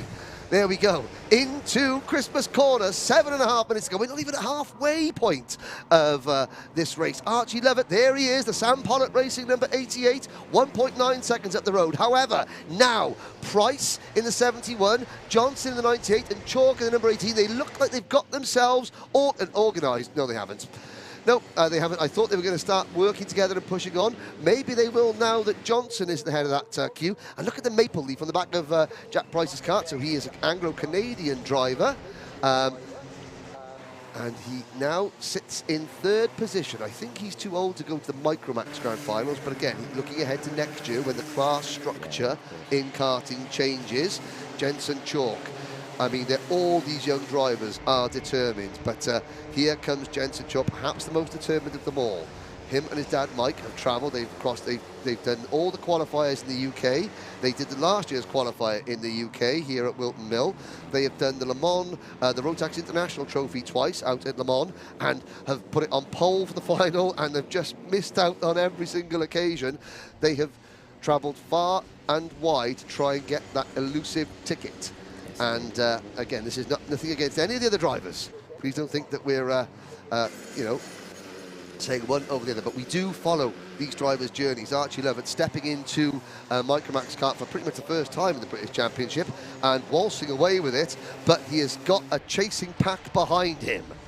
And we've still got half this race to go.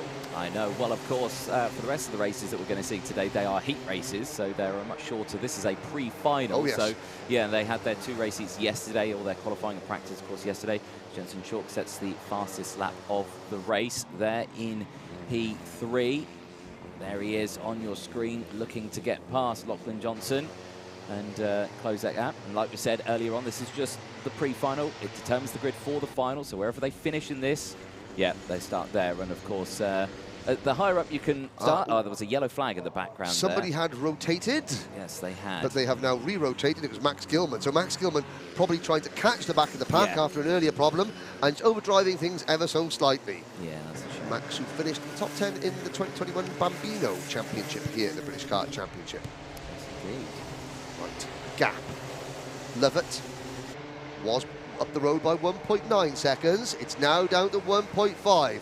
Johnson and Chalk are slowly easing back towards the race leader. Another new fastest lap for number 18, Jensen Chalk, 51.36 seconds.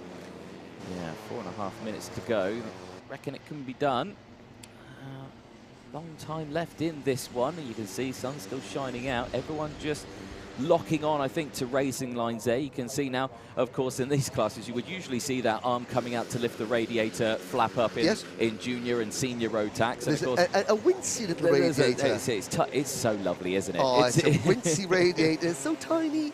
But yes, the drivers can still rate it. And it makes a difference. It makes a difference. Oh, yeah.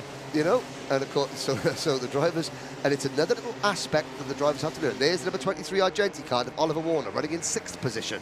7th is Minto. 8th is Isaac Barker. Katie Donaldson is 9th. Kielbasa is 10th. Laudy is 11th. Then it's Mott, Lowe, Gruffity, Stewart, and Gilman. All 16 drivers still running. And the number 88 card of Archie Levitt, his lead is now down to just 1 second. Lachlan Johnson and Jensen Chalk are not done with this one yet, ladies and gentlemen. Oh, very much not so. And Lachlan Johnson there, I think, just saying maybe we work together a little bit there. Oh, yeah, no, absolutely. And Jensen Chalk will be all over that. You think, yep, yes, please, sir. I'll follow the man in front because, you know, we've got a chance here. We've got a chance. Yes, they do indeed. What is the gap at the moment? It's 0.8 of a second. The gap, I tell you, is shrinking. It is indeed, because once again, Jensen Chalk just set the fastest lap of the race, 51.28, and they were about 3 or so tenths faster on that last lap. The gap comes down even more now. And yes, another fast lap for Jensen Chalk. That tells you that Jensen he's got the slipstream. Oh yes. And if he can just get a kart length or two closer, he can start using the extra speed he's got to just ease Johnson before up the road a little bit more. Levitt, though, has got to stay focused, and so far Archie Levitt's not made a mistake. Oh, no, the gap is not shrinking because Levitt is slowing down and missing his apexes. Not at all. Levitt is doing a great job of just sitting there, hitting apex after apex after apex, but like we say all the time in Cadet racing and Micromax racing, 8 wheels working together are faster than 4 wheels working on their own. And now the gap is less than half a second as we head around Christmas, across the top through Inkermans and down the hill towards Ashby's. Johnson and Chalk are about to come knocking on Archie Levitt's door. They are indeed, yeah. Levitt checks over his shoulder and thinks, oh, where did you come from? Yeah. That gap wasn't there when I last checked. And down into Auger's then. We're on lap 12 of this race. Less than 2 minutes to go plus that one lap. Another look over the shoulder, both for Levitt and Johnson. Chalk still there in P3. He's not fully latched onto the back. He had dropped off a little bit, but he's still there well within his right to lock in if Johnson goes for that move. Cross the line, gap now 0.3 of a second as they go through. 90 seconds left on the timer, plus that one lap out of turn 1. Up the hill they go. And again, Lachlan Johnson says, think. Don't go for the move yet. We're not quite close enough to attack Levitt yet. So they've got to wait. And again, another 51.14 seconds for Jensen Chalk. Kart set up well. That number 18 MLC Motorsport kart set up well. What can the number 88 Sam Pollock racing driver, Archie Levitt, do? And what about Lachlan Johnson? Johnson, I mean, it sounds stupid, but I mean, obviously Levitt would love to win this race. Oh, yeah. But it doesn't matter. If he let Lachlan Johnson go, as long as you finish second, Archie, you got that ticket. Yeah. Because, you know, driver can't get 2 tickets. You can only get 1. Mm-hmm. So 45 seconds to go into turn number 1. Fine Lady and Oblivion. That was a TerraVision song. For those of you that like your mid-90s rock, thank you very much. You're welcome. From the album called How to Make Friends and Influence People. Model my life on it. Here we go into Ashby's one more time. The clock will strike 0 before the drivers get around. When will Johnson make his move? And if Johnson makes his move, can Chalk go with him? Well, we'll have to see. Of course, Johnson always likes to go for that last lap move, but right now in the pre-final, is it necessary? Of course, you're going to be starting 1, 2, 3 if you stay where you are. Yes, starting on that front row is a little bit nicer than starting on the second row of the grid, but of course, starting on which side of the track do you want to pick? Yeah, indeed. So Jensen Chalk starts on the outside of row number 1, and after a poor start, it's taken him all this time to get back up to Archie Levitt, who started from pole position. Here we go. Oh, Johnson had just a little tickle at the inside, then backed out of it. Now down towards Ashby for the final time. Levitt now defends. Can Johnson get the run up the hill towards Wilkins? The answer is not quite. Not quite. Chalk just sitting and waiting and watching. Jenson Chalk will think third is better than second at this point. Yes, indeed. Chalk is in a good spot here because if Johnson goes for the move into the boot here, he can capitalise on it, and he is going to go for the move down the inside in towards the boot, and crucially, Lovett didn't fight that. He kind of allowed that to happen, so again, he's thinking, yeah, you know what? He's got a ticket, actually. I don't need to worry about this. Cross the line they go, and Lachlan Johnson will take the race win from Lovett and Chalk, and of course, going into the final later on today, it will be the battle between Lovett and Chalk as they fight for that final ticket. Let's remember this, ladies and gentlemen. Johnson making that move on the last lap, and this means that Lovett will start on the outside of the front row of the grid. He will start the final where Jenson Chalk started the pre-final, and then look at how much of an advantage that the drivers on the inside row had for the turn one. Jenson Chalk starting P2 for this race, dropping back to about 7th or 8th place, and it took him 12 minutes to get back to sitting on Lovett's rear bumper. That could be critical.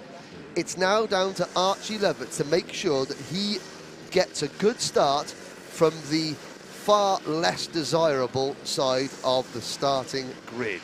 Yeah. Now, Tina, if you had to get real social dad, I quite like that for a pub quiz team. That's good. But again, you know, I mean, American team. You're in karting, you've got Fusion. You've had Team Extreme, Argenti, which, as you said yesterday, is silver in Italian. Yeah. Because of the Mercedes connection, the silver arrows. Yeah. And then you've got American sports teams. You know, you've got the Lions, you know, the Tigers, you know, the Cowboys, the Bears, and all that. How about this one, Mr. Jordan? Go on. As is my wont, I was in Indiana doing my thing, you know, looking around, and I love a bit of history, There is a basketball team in Indiana called the Owensville Kickapoos. Interesting. If you could think of a better sports name than the Owensville Kickapoos, in the comments, please. That is the greatest team. I'm a Kickapoo. You don't say, I'm a lion, I'm a tiger. I am a Kickapoo. Excellent. It's true. You're looking at me like I've grown a second head, but it's true. Look it up. They're defunct now, but there we go. There's the top three. So there's Archie Lovett on the right-hand side. There is Gary Walker in the centre. Let's have a chat with Gary Walker as we look at the scrutineers in action.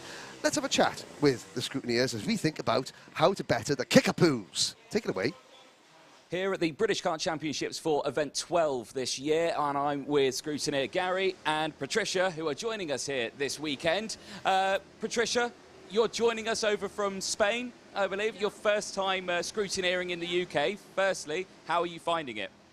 I find the other people is more fun, and it's okay. It's more different than Spain, but I like it. Okay. Yeah. And what are the differences between being out in Spain and being here for the first time? Yeah, the big difference is the work. In Spain, I don't have the computer for make a report or speak with stewards or whatever thing. It's only papers, as is the different. And I like more the big office have the UK for the stewards and race control. I like it, yeah, it's good. So a bit more, like I say, the technical side of things comes into it a little bit more and a bit easier. But Gary, we'll bring you in at this stage. Of course, this is Patricia's first time here, and of course, usually you'd be out in Europe doing all the scrutineering. And again, the same question for you, the fundamental differences that what you would expect from there to here. The fundamental differences are that we have a set routine of different things we have to do abroad, and we have people doing separate jobs. But in the end, it's all the technical side of based on each category. So like we're in Rotax this weekend, so we have to know the procedures with Rotax, X30 and all the OK stuff. So it's quite interesting for people like Patricia coming from Spain to learn how we do it, and then obviously we take this back to Europe.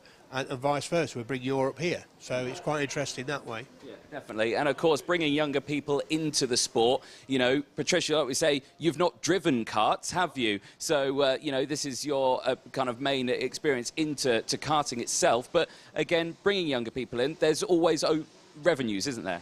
Yeah, but if you bring younger people in, they've got new ideas. They know, if we teach them the things we have to do, we carried it on. We're carrying the knowledge on to different people and bringing it forward. And then obviously later on in the years they'll do the same. They'll carry it forward. But the younger people are a lot easier to teach than some of the older people have got the set ways and how they do this and how they do that.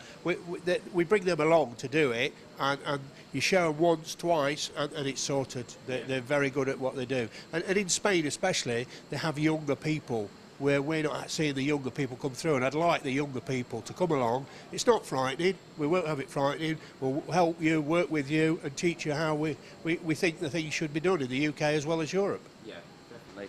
And of course, with your experiences, Patricia, obviously jumping in, like we say, you haven't been karting, but you've jumped into doing the job, and has it been okay so far? You've enjoyed it?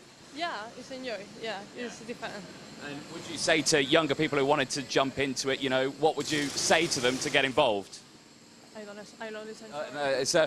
So what would you say to, like you say, younger drivers or younger people who are wanting to get into it? What would you say to them to get them involved? Yeah, I think it's more involved the younger people than other people, because is starting at the world they're racing, and it's different experience. Yeah. Yeah, definitely. So getting the younger people involved definitely is one thing that, I think, like you say, Gary, is what we really need in this one, because unlike yourself, I mean, you've got a few years on you now, Gary, haven't you? yeah, hopefully I've got a few more years left, but obviously we need to push things forward, to teach the younger people, and the mechanics are younger, and the drivers are younger. Let's have a younger way forward, so us old people can stand back and watch a little bit more and enjoy what they do. And we'd love to be able to have somebody come along and we teach them and help them and nurture them through the sport. Yeah, that's what you need, of course, because when younger people come in, they've got empty cups in their minds. You can fill them with the knowledge that they need, versus obviously the older generations, their cups are already full and they can't get any more in. I relate it to a sponge. These seem to take it all in, and the sponge just keeps taking it and asking more questions. Yeah. You ask me more questions, I'll give you more answers, and if I don't know, I'll find out and we'll work with you. And that's how it's got to be for me. But so far for both yourselves this weekend, it's gone okay? Yeah, I think Patricia's enjoyed the UK side of it. It's different. She's looking at the differences we have here, and she'll relay back to Spain what they do. We also work for RGMMC, which is all over the world doing different events. So we relay that to different people, how we work as well at different stages. So, the people can go not just in the UK. If they enjoy doing the job, they can travel abroad with us and do different events. So they travel the world as well. Yeah. And what would you say to younger people? How could they get into it? If they're sitting here watching this at home on their sofa thinking, I'd love to do that, how would they go about it? Contact Motorsport UK in the beginning. They'll steer in the right direction. Find your local club who's doing karting, and you'll have a mentor waiting to help you along. And then obviously we need to go down the paths of training, teaching, and you go from just a basic scrutineer to do the eligibility, which means checking all the engines and equipment for actual safety side, as well as legality as the engines are built and raced. And that's how I class it as we're like policemen controlling the sport, but hopefully to make everything level, and everybody goes and races on the track at a fair level. Yeah, that's the main thing, isn't it? So, Patricia, finally, one thing, in one word, sum up this weekend so far. Different. Different. There we go. Perfect. Well, ladies and gents, thank you so much. But yeah, like you say, if you do want to get involved, head over to Motorsport UK, post your interest on there, and hopefully we'll see you in either Gary or Patricia's position at some point in the near future. But thank you very much, Gary. Thank you very much, Patricia. Back to the racing.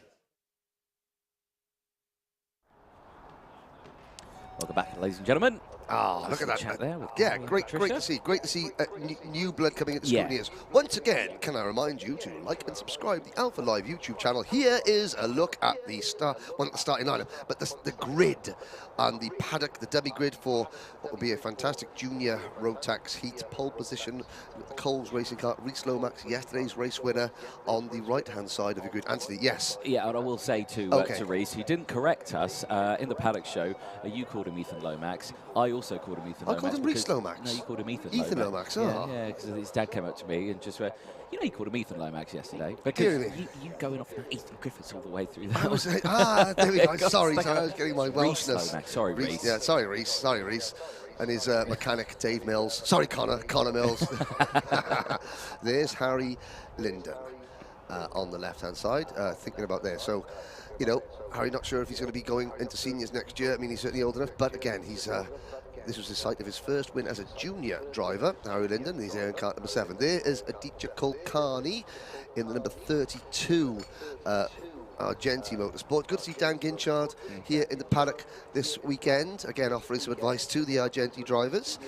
Ted Bradbury is the next driver back. There's Neil Clark, the CTL sponsored Thule Motorsport number 5, and just peeking out behind Neil Clark, that's the GP plate of Gabe Fairbrother. We've got Pearson Bullock Carter in the Jacks Motorsport number 15, then Archie Clark in another of the Sam Pollock racing karts.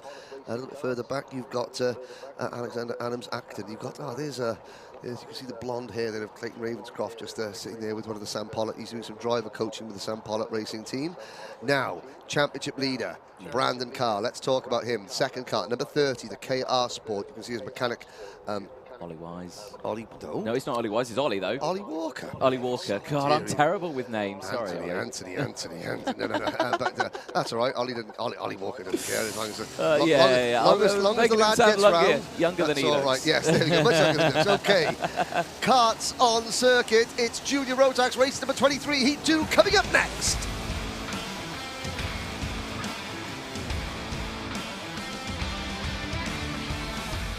I will get people's names right eventually in this career. We'll know. Anyway, Reese Lomax, he starts on pole position with Harry Linden alongside. Brandon Carr, championship leader-elect, is starting on row 2 with Aditya Kulkarni alongside. Macaulay Bishop and Ted Bradbury go from row number 3. Mikey Porter and Neil Clark start from row number 4. Harrison Crowther and Gabe Fairbrother go from row 5. Sam Baker and Pearson Bullock Carter go from row 6. Row number 7, Jay Lawrence and Archie Clark. Then Charlie Hart, yesterday's runner-up, and Alexander Adams Acton, yesterday's Repechage winner on row 8. Aidan Hassan and Jack Cooper go from row 9. Henry Beaumont and Oliver Sander going from row 10, running up the top 20. George Donald and Isabella Franklin are up next, followed by Tommy Harfield and Thomas Behrman. Tyler Harris and Matthew Lambert go from row 13. Gracie Mitchell and Harry Hannum go from row 14. Holly Meal and Deacon Russell are on row number 15. Jake Howarth and William Antrobus start from row number 16. Alex Duncan rounds out the field on the back row of row 17. So, quick other bits of business. Macaulay Bishop is now officially has won races in the British Championship in 5 different classes, more than any other driver. Harrison Crowther, he's going for his 3rd season-ending victory in a row. He's won the last round of the championship in both 2019 and 2020 as a Minimax driver. A little bit further back, we have got Henry Beaumont.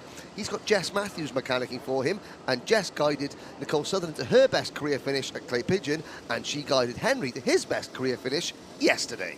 Further back there, Thomas Behrman, a big well done to Ollie Behrman, who's doing so well out in FIA Formula 3, and a big hello to Simon Harris, Tyler's dad, who's watching out in Portugal. That will be the mother of all false starts. So we will go around again. Any little bits of business, a big hello to Harry Hannum's family. Harry's dad, Dan Hannum, is obviously here with him, but the rest of Harry's family back in Dubai. And I think that is all for the any other bits of business. Oh, and hello to Aidan Hassan's Bulldog Cookie. There we go. Who's watching in the paddock. For the ladies and gentlemen watching at home, this is Groups A and C. We saw Groups B and C earlier on today, meaning that everyone who is going to be starting on the left-hand lane, if you're in the lane, it'll be on the right-hand side if you're looking at it, heading them towards you. Ladies and gentlemen, this is Anthony Jordan trying to work out his left from his right, yes. live on here. It's their first race today. Yes, correct. So Lomax, Carr, Bishop, Porter, Crowther, Baker, Lawrence, Hart, etc. Yeah. It's their first race of the day. Yeah. Linden, Kulkarni, Bradbury, Clark, Fairbrother, Bullock Carter, Archer Clark, etc. This is their final heat of the day. Yes, before their final later on. And or the repechage if they have to go through it. So it is the Coles Racing number 52 of Reese Lomax on the right-hand side of your screen. As they turn the corner, he'll now be on the left-hand side of your screen, and he's on pole position. Lights are out. We're off and racing. great start then from the entire grid. Great start from Lomax as well as he dives to the lead. But Corley Bishop there sweeps to the inside. He's going to have a great run then as they'll go up the hill in towards Christmas Corner. Looks to the inside, can't quite get it. It's Brandon Carr. Dives to the outside, holds on to P3 as they all whiz up into Christmas Corner. Everyone gets round. Nicely done. Through the kink they go. One kart getting a little bit sideways and squirrely in the background of shots, but all through the first few corners, nice and clean. Nice breakaway as Brandon Carr under pressure. No! And round goes Brandon Oh my Carr. word! And that's the number 54 Kart, and Mikey Porter couldn't go anywhere. So Brandon Carr, yesterday went badly, today has started off even worse. Now, his kart is okay. Will he get that steering? I mean, he was so lucky that none of the other drivers, as they came out of Wilkins, just cannoned into Brandon Carr's car. Heart in mouth moment. Now let's look. Does he continue? I think he can continue. And there is a move from Pearson Bullock Carter. I wonder, can we see that move again? We'll find out if we can. There we go, under 7 minutes to go, plus 1 lap. And again, a dramatic start to this race. Let's have a look at what happened there. So, of course, you were looking for the 54 and the 30 of Brandon Carr. So Brandon Carr, he gets it all on his own. Runs a little wide, gets on the curb, gets on the power to try and get back. And everyone squeezing to that inside line. Harrison Crowther and Neil Clark, take a bow for your incredible reactions. Mikey Porter, even though Mikey Porter made contact, at one point he was heading straight to the nose of Brandon's car kart, and he just hammered that steering wheel right and made side pod to side pod contact. Mikey Porter has retired from the race. Brandon Carr has also pitted, and here's the battle. This is the battle for second place. There's Harrison Crowther in the number 17 Thule Motorsport kart, now trying to make his escape from this snarling pack. We've got a Jack Dex racing kart then of Sam Baker. We've got Aiden Hassan, an independent kart, and there's Sam Baker up the inside of the number 28 Project 1 kart of Jay Lawrence, who's running quite well. It's Bishop who's leading from Lomax, Linden, Bradbury, Kulkarni, Clark, Pearson, Bullock Carter, and the rest. Yes, indeed. This is a nice little scrap that we're seeing now with the rest of the field. And as they go through, you can just see everyone just pushing these karts right to the ragged edge of what they can do. And up into the braking zone is getting heated here, actually, because this is back at the front. Now, Macaulay Bishop has broken away. He's got into the lead, clear now by 1.1 seconds. There you can see the white helmet just darting off into the distance. Reese Lomax, though, is there in P2 still, holding off Harry Linden, Ted Bradbury, and Aditya Kulkarni. There's someone off the track. It's the number 77 of Jack Cooper for the Thule Motorsport outfit off at the Ashby hairpin. He gets back onto the track, albeit at the back of the grid as Aditya Kulkarni sends one down the inside of Ted Bradbury, and Bradbury fights back, and so does Linden. No, it's Neo Clark who's getting involved. So Neo Clark now for the Thule Motorsport outfit. He's joined the fray also, and now they're all scrapping there for P3 and 4. Changed for second place as Linden dives back down the inside of Reese Lomax. He gets back into P2 as Macaulay Bishop sets the fastest lap of the race, increasing his lead of this race to over 2 seconds, I should say. So out they go. 4.5 minutes left. Heating up a little bit at the front here. So out of Ogiers above the middle. There's still 3 wide coming in. This is further back. This is further back, yeah. Yeah, that's that Antremus. You can see Harry Hannum. And again, this is the fight for what is effectively about 20th, 21st position. Oh, the number 81 kind of Alexander Adams Acton. Getting it a little bit wrong coming out of Ogiers. And down into the final corner. Yeah, this is incredible stuff here. They cross the line. This is the battle of the 12th place back to 29th. Yes. And, it's getting a little bit tasty there as, who's that getting spat wide? That's Gabe Faber. They're just getting elbowed wide. He's down to 14th position. Here comes the number 39, kind of Oliver Sander up the inside. Henry Beaumont, fastest lap of the race. Yep. Henry Beaumont, and Henry is, where is Henry in the order? He is running in 11th. Here is the battle for second place. Bishop leads by 2.1 seconds. Linden is in P2, Lomax in P3. It's just clicked here for Lomax, hasn't it? You know, nothing helps a driver better than that top step of the podium. Yeah. You know, it's the confidence of, can I win? Can I win? I think I can win, but I haven't won yet. And then you get the job done, and you just have, it gives you a little bit of extra pep in your step. Gabe Faber has had an issue coming to the pit lane, and has pitted to retire the GP Plate Ultimate R. And again, this is talking about championship positions, obviously the battle for the championship lead there, but of course you've got Charlie Hart, who is 14th at the moment. He's third in the point standings. The difference between Charlie Hart on 868 points and Harry Linden, who is 6th in the championship, is 14 points. So third, fourth and fifth, fifth and sixth, very, very closely matched together. Yes, indeed. 2.5 minutes to go then. Also, these only 8-minute heats, plus 1 lap. There, you see Harrison Crowther with the Thule Motorsport outfit. Of course, new to the Thule team this year, and dear, off the track and in a bit of discomfort. That's Jake Howarth in the Joe Weaver racing car. Again, Joe Weaver doing a great job as a driver. Now coming in as a team owner as well. And Joe and his dad Paul getting that team, getting that team up the order as best they can. They're coming out of different championships and they're moving into, and he seems to have turned his kart round and he looks like he's about to rejoin the action a lap down, but all okay.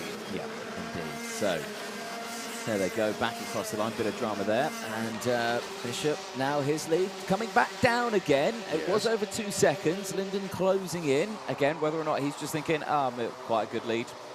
Hang it back. Back it up, but also Linden and Lomax working together, and true, even in the junior class, the slipstream effect still takes, is still a key aspect of it. Archie Clark, fastest lap of the race, into 12th position now for Archie. We've got 90 seconds plus a lap to go. There is the number 20 kart of Ted Bradbury for the Sam Pollock race. They've been chased by Neo Clark and Aditya Kulkarni. They come out of the booth with Harrison Crowther. So Harrison, he's had a tough first season as a junior, but it's the last race of the season. In Minimax, he won the last round here at Whilton Mill in 2020. In 2021, he won the last round of the championship at PFI, and he goes, I'm trying to make it 3 out of 3. It's going to be tough for him, but he's having his best run of the season by some margin. There he is, number 17, Harrison Crowther. He's got 2 Jack's Motorsport, well, no, that's actually 1 Jack's Motorsport car of Pearson Bullock Carter, and the privateer, but similarly livery, number 64 of Aidan Hassan. Behind him, but Harrison, now Linden beginning to defend. Now look at the way that Linden. So this is a great example there of how you defend into the first half of the boot, and it not only affects you into the second half of the boot, but it affects you all the way down to this point because he's backed everybody up, and it's not until now that he can actually get his foot down again and start to ease away. There's a jink there for Ted Bradbury. I think looked to the inside, then thought against it within the blink of an eye, and again defends it. Oh, Bradbury around the outside. No, up the inside. At the it's inside. Ethan Lomax on the outside. Sorry, onto the grass. But that move there, that jink, that drivers do that deliberately because if you're in front of somebody and then suddenly you hear the engine position move and you can see something in the shadow, it puts you off. It makes you think, I'm not going to pull in. I'm not. Is there someone going to be at the inside? It makes you just think fractionally. Yeah. Double think. I mean, me and you struggle to think once. Never mind double think. Several times. Dearie me, that's going to be tough. Final lap board is out. Macaulay Bishop leads, 2.8 seconds. This is the battle for second place. Linden leads it. Bradbury third, Clark fourth, fifth for Kulkarni, sixth Lomax, seventh Crowther.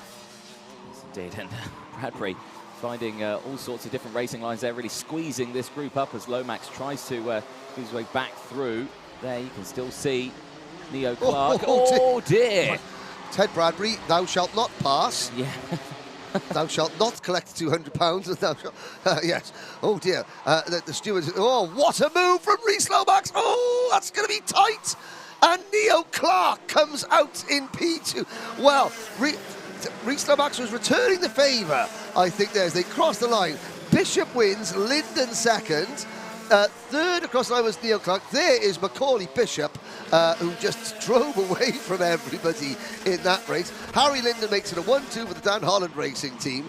But remember a lap ago, 2 laps ago, where Ted Bradbury went right up the inside going to Ashby's and squeezed Rhys Lomax onto the grass on the road up to this corner you're looking at there at the background of the picture.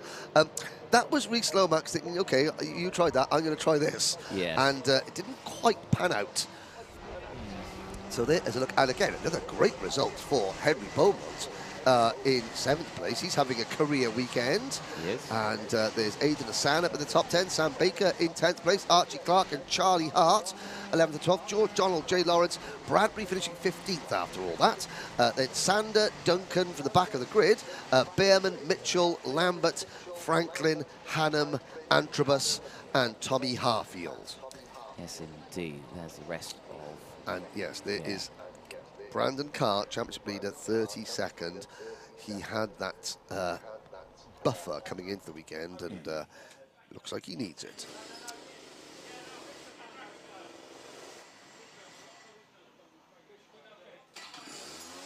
So, of course, you've got to think for Brandon and Mikey Walker, or Michael Porter, sorry. Okay, everyone's name wrong today.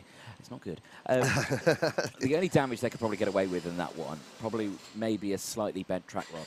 Well, I mean, yeah, who knows? I mean, that was a hefty impact. I mean, all I'm saying is it was lucky that Mikey Porter's that move, so it was like side-to-side contact. Yeah. There's Harry Linden and Neil Clark coming together, saying, you know, there we go. There's a teacher called Carney. Harry's, yes, he was somewhat aggrieved at Kim Bolton the last time about losing out on potential victory, but. I think he's going to, let's have a look, let's try and follow the drivers over. Harry Linden, who's he going to find? He's normally got something to say to somebody. Now he's having a chat with Macaulay Bishop, his teammate. And Macaulay saying, well, you know, what can I do? You know, you were nowhere, I couldn't, you know. There's a chat.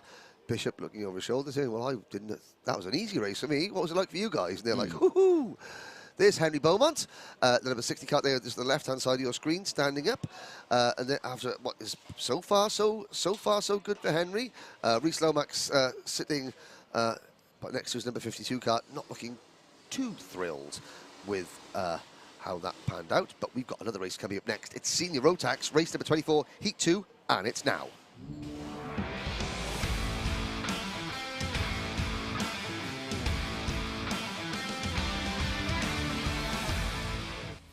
Yes, indeed. Senior Rotax Race 24 on track. Archie Walker and Kai Hunter, they start on the front row. Guy Cunnington and Callum Bradshaw. What's going to happen in this race? They start from row 2. Lorenzo Cordal and Sam Gornall on row 3. Caden McQueen and Super Ted, Teddy Pritchard-Williams on row 4. Louis Harvey and Will Ellsworth, they go from row 5. Jude Fernahoe and Harry Gibson go from row 6. Row number 7, Leon Henderson and what you're talking about, Ryan Willis, David Alesner and James Jackson on row 8. Alexander Baker and Alex Moody, they go from row 9. Lucas Ivaskavicius and Jamie Pirelli go from row 10. Aja Camara and Declan Russell start from row number 11. Now, there we go. Lights, engines are fired, as was the case in the last round, the last race of Junior Rotax. So this is Group A and Group C. So, Archie Walker, Guy Cunnington, Lorenzo Cordal, Caden McQueen, Louis Harvey, Jude Fernahoe, that side of the grid. They're competing in their first heat race of the day. For Kai Hunter, Callum Bradshaw, Sam Gornall, Teddy Pritchard-Williams, Will Ellsworth, etc. This is their last heat of the day. For Hunter and Bradshaw, it's their last chance to score heat points. And Kai Hunter, who gained a couple more points, well, he finished a little bit ahead of Bradshaw in that race. So every position that Kai Hunter finishes in front of Callum Bradshaw now, that could mean an extra place in front of him in the intermediate classifications. The intermediate classification is what gives us our first set of championship points today. Yes, indeed.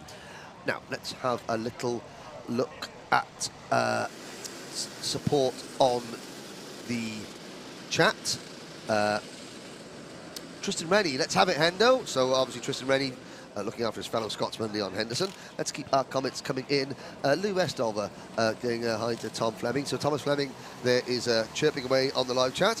What a day, Tom, what a day. What a race. Lights are out. We're off and racing. No, they're not out. Ooh. False starts. Oh, you did so well. It was, you know, the Tom Fleming there going, shoo, early on. It sort of sent me off on one a little bit. But there we go. So, nice shot as everyone streaks up again up into Christmas corner. There's the false start flag, and of course, yeah, like you say, Senior, it's going to be a close one as well. Actually, starting on that front row, ooh, yes. Mr. Archie Walker. Yes. Happy belated birthday again. Belated birthday. 16. Sweet 16. Yesterday, yeah. What did you do for your 16th birthday, Henry? Do you remember? On my About 1982, wasn't it? My 16th birthday was January the 10th, remember the date, 1997. Really? Yes. Yeah. And I was in school. Yeah. No, I wasn't allowed a day off school for my birthday. No. It was shocking. Utterly shocking. How old was I in 1997? 4 years old. Oh. And yet, here we are. Here we are. Here we Lights are out. We're off and racing. Let's do this. Into turn one. Archie Walker gets the whole shot and through turns number one. On the outside, Cadet McQueen there in that number 24, the Zip Factory car up the hill. And Callum Bradshaw looks like he is... No, who's that in second place? It's Guy Cunnington who has moved into P2. Ahead of Kai Hunter, and Bradshaw is in fourth place. So again, Hunter has got one position in hand over Bradshaw. Bradshaw checks over his shoulder. He has got Lorenzo Cordal, the Cato Motorsport number 20, and already Kai Hunter moving up. He wants to get Bradshaw's teammate out of the way. He wants to set off and try and chase down Archie Walker. Oh, he's already looking to the inside. Oh, it's getting very close. And where's Bradshaw? Bradshaw's been muscled back. Yes, he has indeed, as they go through one cut. They're whizzing through the shot. I'm trying to think who that was. I think it was the number 6 seed of Will Ellswood, who was just a bit late under braking there, of course, running as a privateer now, and back down the inside. Under braking goes Guy Cunnington and gets back past Kai Hunter. Got that move done immediately, instantly trying to help his teammate, who's getting swamped by the pack here further back. Bradshaw is having he's got a world of trouble. Gabe Belanca, formerly of this parish, now back out living in Whilton near Perth, Australia, as Super Ted gets sent for a ride over the curbs coming out of Wilkins there. But hello, Gabe. Hope to see you back in the championship next year. Yes, indeed. Paddock's not the same without you, but hopefully you're going to watch along. Here we go then, 6.5 minutes to go. Back across the start-finish line, Walker with the advantage here and the fastest lap of the race, 44.55, as he increases that gap now to 0.4 of a second in front of Guy Cunnington and Kai Hunter. Where at the moment is Bradshaw, back down in P6 at the moment, right in the next group of karts. You can see him there behind Sam Gornall. Lorenzo Cordell is there in P4 as well for the Cato Motorsport team. He's doing a sterling job at the moment. One position gained up into P4 as Bradshaw dives down the inside of Sam Gornall through the Osiers corner. Caden McQueen is getting involved in this one as well. He's also close in behind Gornall. Louis Harvey in 8th position, then Fernie Howe, Pritchard, Williams, Willis, Gibson, Henderson, Moody, Perilli, Olejna, Baker, Jackson, Hamera, Ivaskevicius and Ellswood. Declan Russell, I have a feeling that the rear wheel failure that we saw from Declan Russell, which also could have included a rear axle failure, might have done for the privateer driver for the day. Hopefully we'll see him back out for the final, but it looks unlikely as Bradshaw and Gornall continue to go for it. And up front though, Archie Walker, and there is the number, there's the number 14 car of Louis Harvey. It has not been a successful outing this weekend for Malmesbury's finest. No, not a good one to end the season with. 5 minutes to go, plus that one lap. You are watching Senior Rotax Race 24 there, Heat 2 before the Repechage and the Pre Final. No Repechage. So not quite sure if we got a Repechage. How many drivers have we got in total? We had 35 entered, but yet one got sent home. Okay, so there's no Repechage there. No Repechage. No, it could be straight in. into Correct. Lorenzo Cordal, very, very impressive for the Cato Motorsport outfit driver up into P4. Lorenzo 17th at the championship. He's been fast, but has struggled to finish races. Oh, and there's Kai Hunter giving, Archie Walker the hurry up. He's looking to the inside. He's got to be so careful. Now we're getting tripping over each other. Walker having to defend. Here comes Cordal. Could we see Lorenzo Cordal make a bid for victory? 4.5 minutes to go. Halfway, we've got KR Sport leading Dan Holland Racing, leading Strawberry Racing, leading Cato Motorsport at the front of the senior Rotax field as they go up the hill through Fine Lady. Once, twice, 3, 4 times the Fine Lady. Lionel Rich, you got it wrong. There we go. 4 minutes to go, and again, now Kai Hunter leads the way It needed that to happen pretty quickly, because Callum Bradshaw now leads that second group behind, 5th down into 8th place. He leads that group as Lorenzo Cordell using all the track available to him to try and maximise the waft out of the corner, and the second group is closing up now as round the outside goes Cordell. Does he make Walker. it work? He does make it work, and that's brought Bradshaw into the fray. Bradshaw down the inside, side by side, round Pitt's Bend, and Walker holds on to it. 3.5 minutes to go. Kai Hunter leads the way, but Guy Cunnington's still right there. The two Strawberry drivers are starting to close in as Cunnington looks to the inside, but Hunter closes the door. Kai Hunter has to use a bit of football parlance, Anthony. Kai Hunter has parked the bus. He has indeed. He's thinking to himself, okay, I know that defending at the early stages is not de rigueur, but I have to try and get Callum Bradshaw as many places behind me as possible. And the only way I'm going to do that is if there's a lead train of about 74 karts. And he is doing his best now to create the situation where he leads, Bradshaw is in 5th. But you look at the gap between Hunter leading and the lead group currently comprising 10 drivers. 10 drivers, so Bradshaw can finish as high as 1st, but he can finish as low as 10th. Yeah. And that is what Hunter is hoping to try and there, Bradshaw's lost another lap to Caden McQueen. And Bradshaw is in the thick, he's in a hornet's nest here. He is in an absolute hornet's nest. And the 2020 world champion is going to have to use every single ounce of his years of experience to escape this race. And this is now the term. Callum Bradshaw has got to escape this race without any penalties, without any issues, with losing as few positions as possible, because Kai Hunter, and again, smart tactical drive from Kai Hunter, he backs everybody up, and now he starts pulling away again. Yeah, less than 2 minutes to go. Still a long time left in this race, especially for the fastest karts that are racing here this weekend at Whilton Mill. But Kai Hunter still leads the outfit. That's Ryan Willis down the inside into Christmas Corner. That was a good move there on Jude Fernahoe for P9. Of course, they're at the back of this big group of 10. Well, the timing system says it's the group is from 1st to now 18th. So, separated by 7 seconds. Yeah. That does mean, however, that if anyone's got a nose code penalty, that is going to cause them a huge issue. 5-second penalty in a heat race could be the difference between normally 1st and 10th. In this race, it's going to be the difference between 1st and 17th. Oh, there's Archie Walker. Hold on to it. Backs it into the tyres. Archie just getting shuffled wide, and he gets back on and smart. Stays off the track. Stays off the track. The speed they carry through that corner. The desire to get back on the track as quick as possible was outweighed there by the intelligence there of Archie Walker. Here comes Guy Cunnington at the inside, and Kai Hunter couldn't resist that one. And this is championship on the line stuff. Now, will Hunter attack? No, he can't. Cordell sitting, can he play spoiler? Lorenzo Cordell's thinking, okay, I've got nothing to do there. Obviously, Kai Hunter is going to be trying to help his teammate, Callum Bradshaw. And Lorenzo Cordell thinking, I've got no friends, no enemies. I am a lone shark here at the front, and I'm just going to go for it if the opportunity presents itself. 30 seconds to go. Cunnington, Hunter, Cordell. Then a gap back to McQueen, who's up into 4th position now. And Bradshaw is in P5. But luckily for Callum Bradshaw, finally, Callum has a bit of clean air around him. He does indeed. Yeah, you can just see him behind there, Caden McQueen, as they screech into the shot there down at the Ashby hairpin. And again, Kai Hunter's going to look for any given opportunity here, but Guy Cunnington is a very, very talented driver. Knows exactly where to position the kart. Former British champion in this 2019 British Senior Rotax champion, Guy Cunnington. Exactly, so knows what he needs to do. So as he goes through, timer strike 0, and Cordell tries the move there on Kai Hunter out of boot section, but he holds on to it, does Hunter.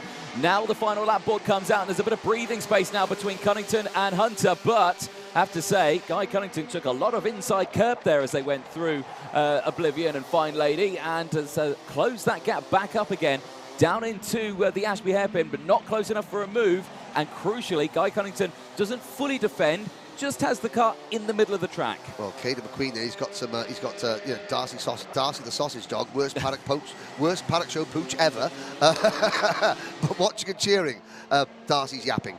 for Caden McQueen. Here we go, into the boot for the final time. It's Cunnington, and now it's Cordell. Here comes Caden McQueen. Can Bradshaw nip up the inside? McQueen comes across to take third place. Can he? Cordell on the outside. It's a drag race to the line.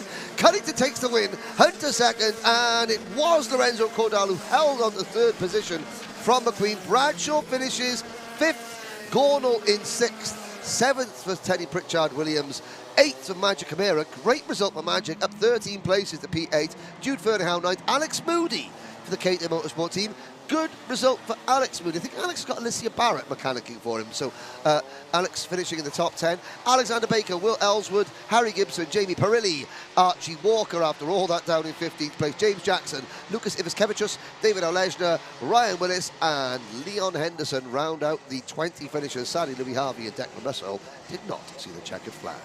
Louis Harvey as well, while in the pit lane, did see a under investigation board as well, so potentially after an incident out on track, but we'll find out about that a little bit later on. There's a look at the provisional race results at the end of race 24 over this weekend, and I've got to say it's shaping up to be quite a finale for the senior Rotax grid. We don't have audio down here, just as well possibly after that race. Probably. So there's Guy Cunnington. We've got Neil Clark's wagon being moved out of the way, so scrutineering still going on after that last race. Kai Hunter just asking, saying, no, I'm not going to let you see how much you weigh, and Kai Hunter goes, please, or words to that effect. He moves across, almost runs Gary Walker over. And there we go, check the flag there. And that's good to see. Hey, good hard race. Yep. No quarter asked, none given, we're all happy. Yeah. And now he's looking down at Lorenzo Cordell thinking, welcome to the top 3, Lorenzo.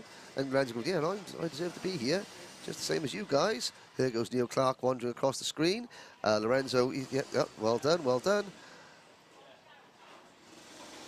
It was great result for the Fibre King sponsored Lorenzo Cordell, the Cadet Motorsport team. And we're... I swear half of every grid is sponsored by Fibre King. Well, it's a new business in the world of go-kart racing. Got to get your name out there. Got it, yeah. Got to do what you got to do. Gots to do. Exactly. We're going to take a short ad break, ladies and gentlemen. We'll be back in a moment with the next race, which will be Junior Rotax, but we'll be back in just a moment.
We're doing this wrong. I can't quite figure it out.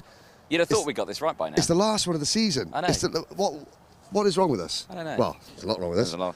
Ah! There you Hello! are. And welcome That was to terrible. it's the last one of the year. I'm going to down with the kids. It's Whilton Mill. It's event 12 of the Wera Tools Motorsport UK British Kart Championship. Everyone is very tired, as you can see. Hey, look at that boom. Here we go. What's this? No, let's not dance. No, what is it? I don't know what you do. It's the griddy. You got to be down with the kids. Oh no, that's terrible. It's you know what the griddy is, don't you, cameraman? No, he doesn't. No one knows what it is. Just you, Henry. It's the Anyway, griddy. It's the griddy. it's been the first day of Yes. the last weekend of the season. We've had finals already. Yep. We've crowned a couple provisionally, Provisionally, of course. provisionally. Everything's provisional, especially when we say it. But tomorrow or today, depending on when you're looking at this yeah, show, yeah. we have the final round, a full round for Honda Cadet, Minimax, Junior Max, Senior Max, and of course the last qualifier for Micromax. Senior Rotax title going down to the wire. Yes. Junior Rotax title, not as done and dusted as it was at the start of the day. Minimax title, still all to play for. And Honda Cadet is nearly done and dusted, but not quite. So we are going to crown champions tomorrow. You're going to be with us all day on Sunday. It's going to be a really exciting day. Yeah. But for starters, let's have a look around a very, very busy paddock here at Whilton Mill. I think that's a great idea, I Henry. can't believe you don't know the griddy. Oh, I know. It's... Well, the kids will know the griddy. Yeah. It's all the rage. You've got to be down with the kids. I'm sure it is. Got to be down with the kids. No, you know? no, not at all, not at all. Down with the kids. Anyway, right, okay, for some very strange reason, Yes. this time of year provides a lot of birthdays for some very strange reason. It does. I don't know why that is, but... 9 months since Christmas? 9.5 months since Christmas? About that time. Something like that. But there's a lot of birthdays going on right now, so I think we've got to talk to quite a few drivers who, Yes, we you know, do. maybe not in the chance of championship at all, but it is their birthday, so we're going to have to say hello. Yeah, so let's go through and let's start chatting with some contenders. Here's a driver from Honda. Yes. Hello, Mr. Clark. How's it going? It's not been the best day, as I sprained my wrist yesterday, so it's not been the best day today. So you're not out there at all? No, I've been able to drive, but kind of lost championship hopes, but you can still get a second, I think. Well, I tell you what, Jarrett Clark, let's have a look. So Honda Cadet in the final. 7th. 7th. Kenzo Craigie had a penalty. Jarrett Clark finishing 7th. Where's your take on the championship and what's going to happen? Well, Cole Denham's kind of got a bit of a gap now, I believe, on drop scores. But I still have a chance of getting second, just have to battle with Kenzo and Albie tomorrow. Okay, so it's Albert Friends, Kenzo Craigie, and this man, Jarrett Clark. Question of the day, though, do you know the griddy? Yes. See? I was trying to do Say the griddy. no. It's like that, isn't it? 1, 2, 1, 2, and you go to that. Yeah? You got a sprained ankle, so you can't. No, I've got a sprained wrist. You got a sprained wrist. Oh, right. Show the man. Show the man. I don't know what it is. You've got to show the man. He's not down. He doesn't know what it is because he's a fool.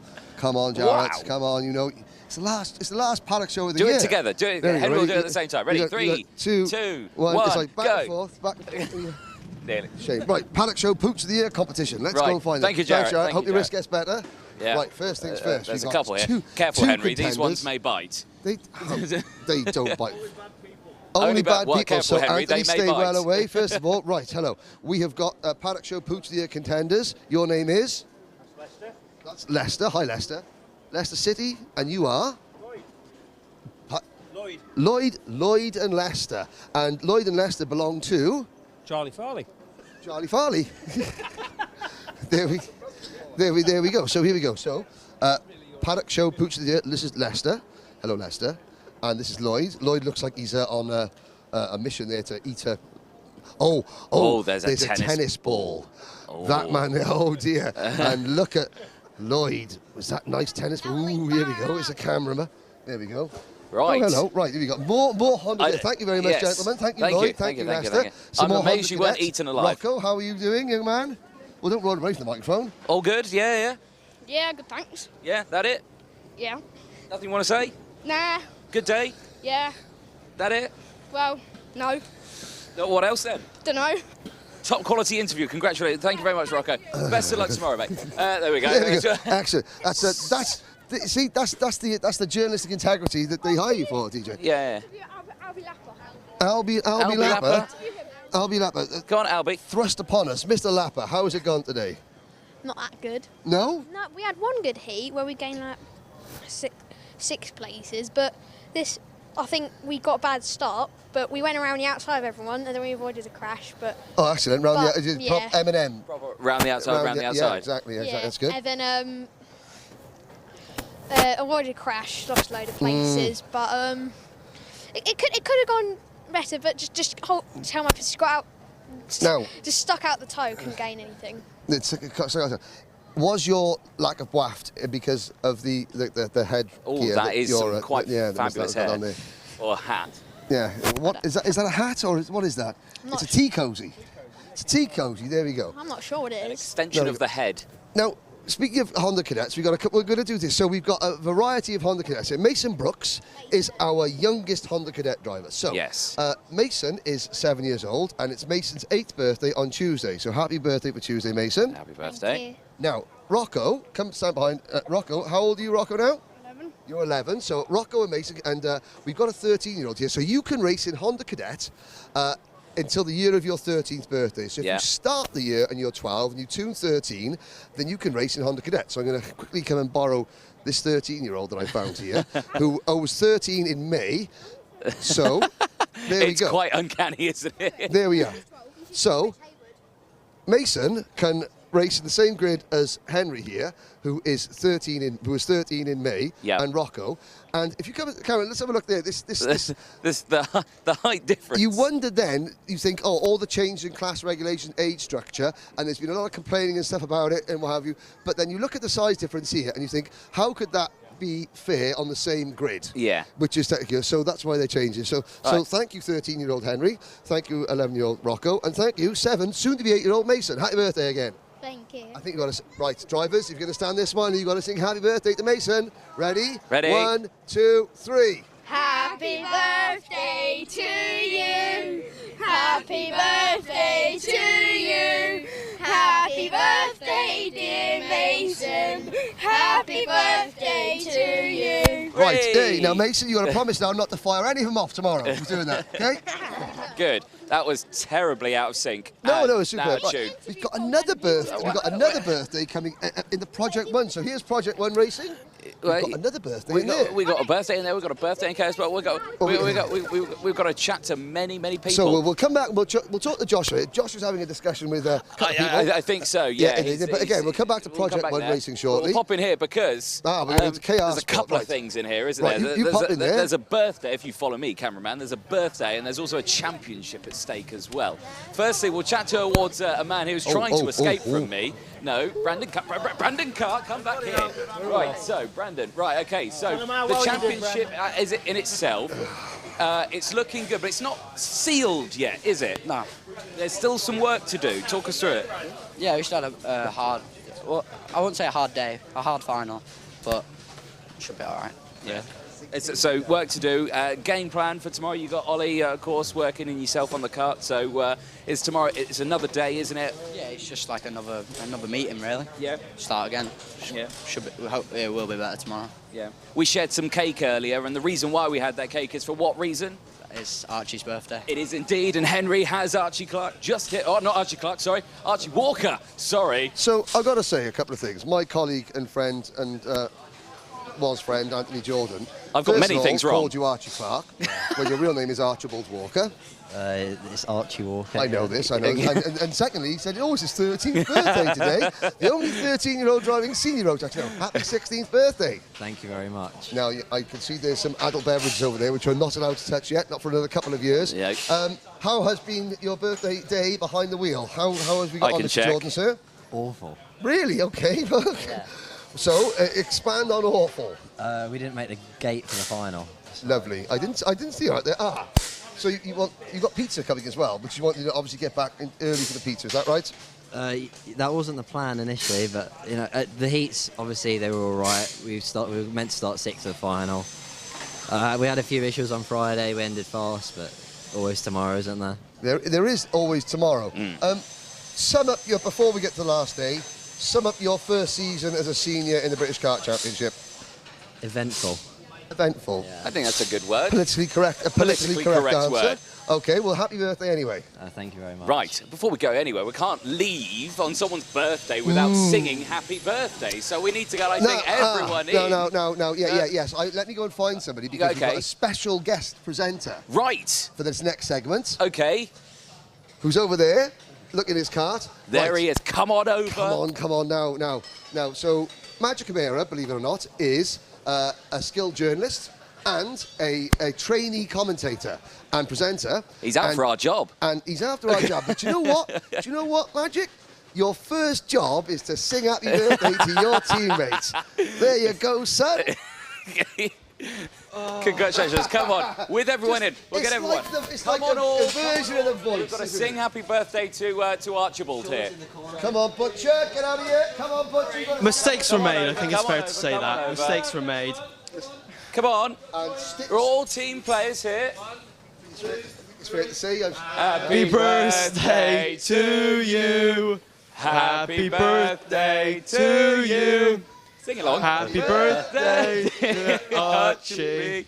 Happy birthday to you. Whee! Perfect. Can I put that on my Brilliant. CV now? You can put that on your How CV. do you I'll tell you feel? what, he's going to carry on chatting to him, and then you can take over. I'm going to have a little break, Anthony. Well, you and your replacement, I mean my replacement, and his replacement will take over. There we go. Brilliant. Thank you. Magic, Archie, thank you so much. Sorry, we may have embarrassed you a little bit there, but enjoy the pizza. Yeah, thank you for the cake earlier as well. It was lovely. Right, Excellent. Magic. Yes. Right, okay. Hello. Henry's going to go on a break. Should we go for a walk? I Yes. mean, I don't know if you're allowed in any other warnings. I know, that's why I'm so care. excited. I'm not going to get thrown out immediately. I What know, fun. exactly. Let's go find some, shall we? Let's go for a ponder. We'll open these doors. Hopefully they're not locked. No, They're not. They should be all good. Lovely. Excellent. Perfect. Right, okay, so firstly, Magic, how was your day today? Because, of course, you were racing today as well. Yeah, how's I it been? was. I could do the stereotypical thing and list off all the excuses in the world. as Yeah, racing you drivers could often do. indeed, you could indeed. But do you know what? It's a competitive sport. It is. People always bring their A game. You know, we had an off day today. We had problems in qualifying and what have you.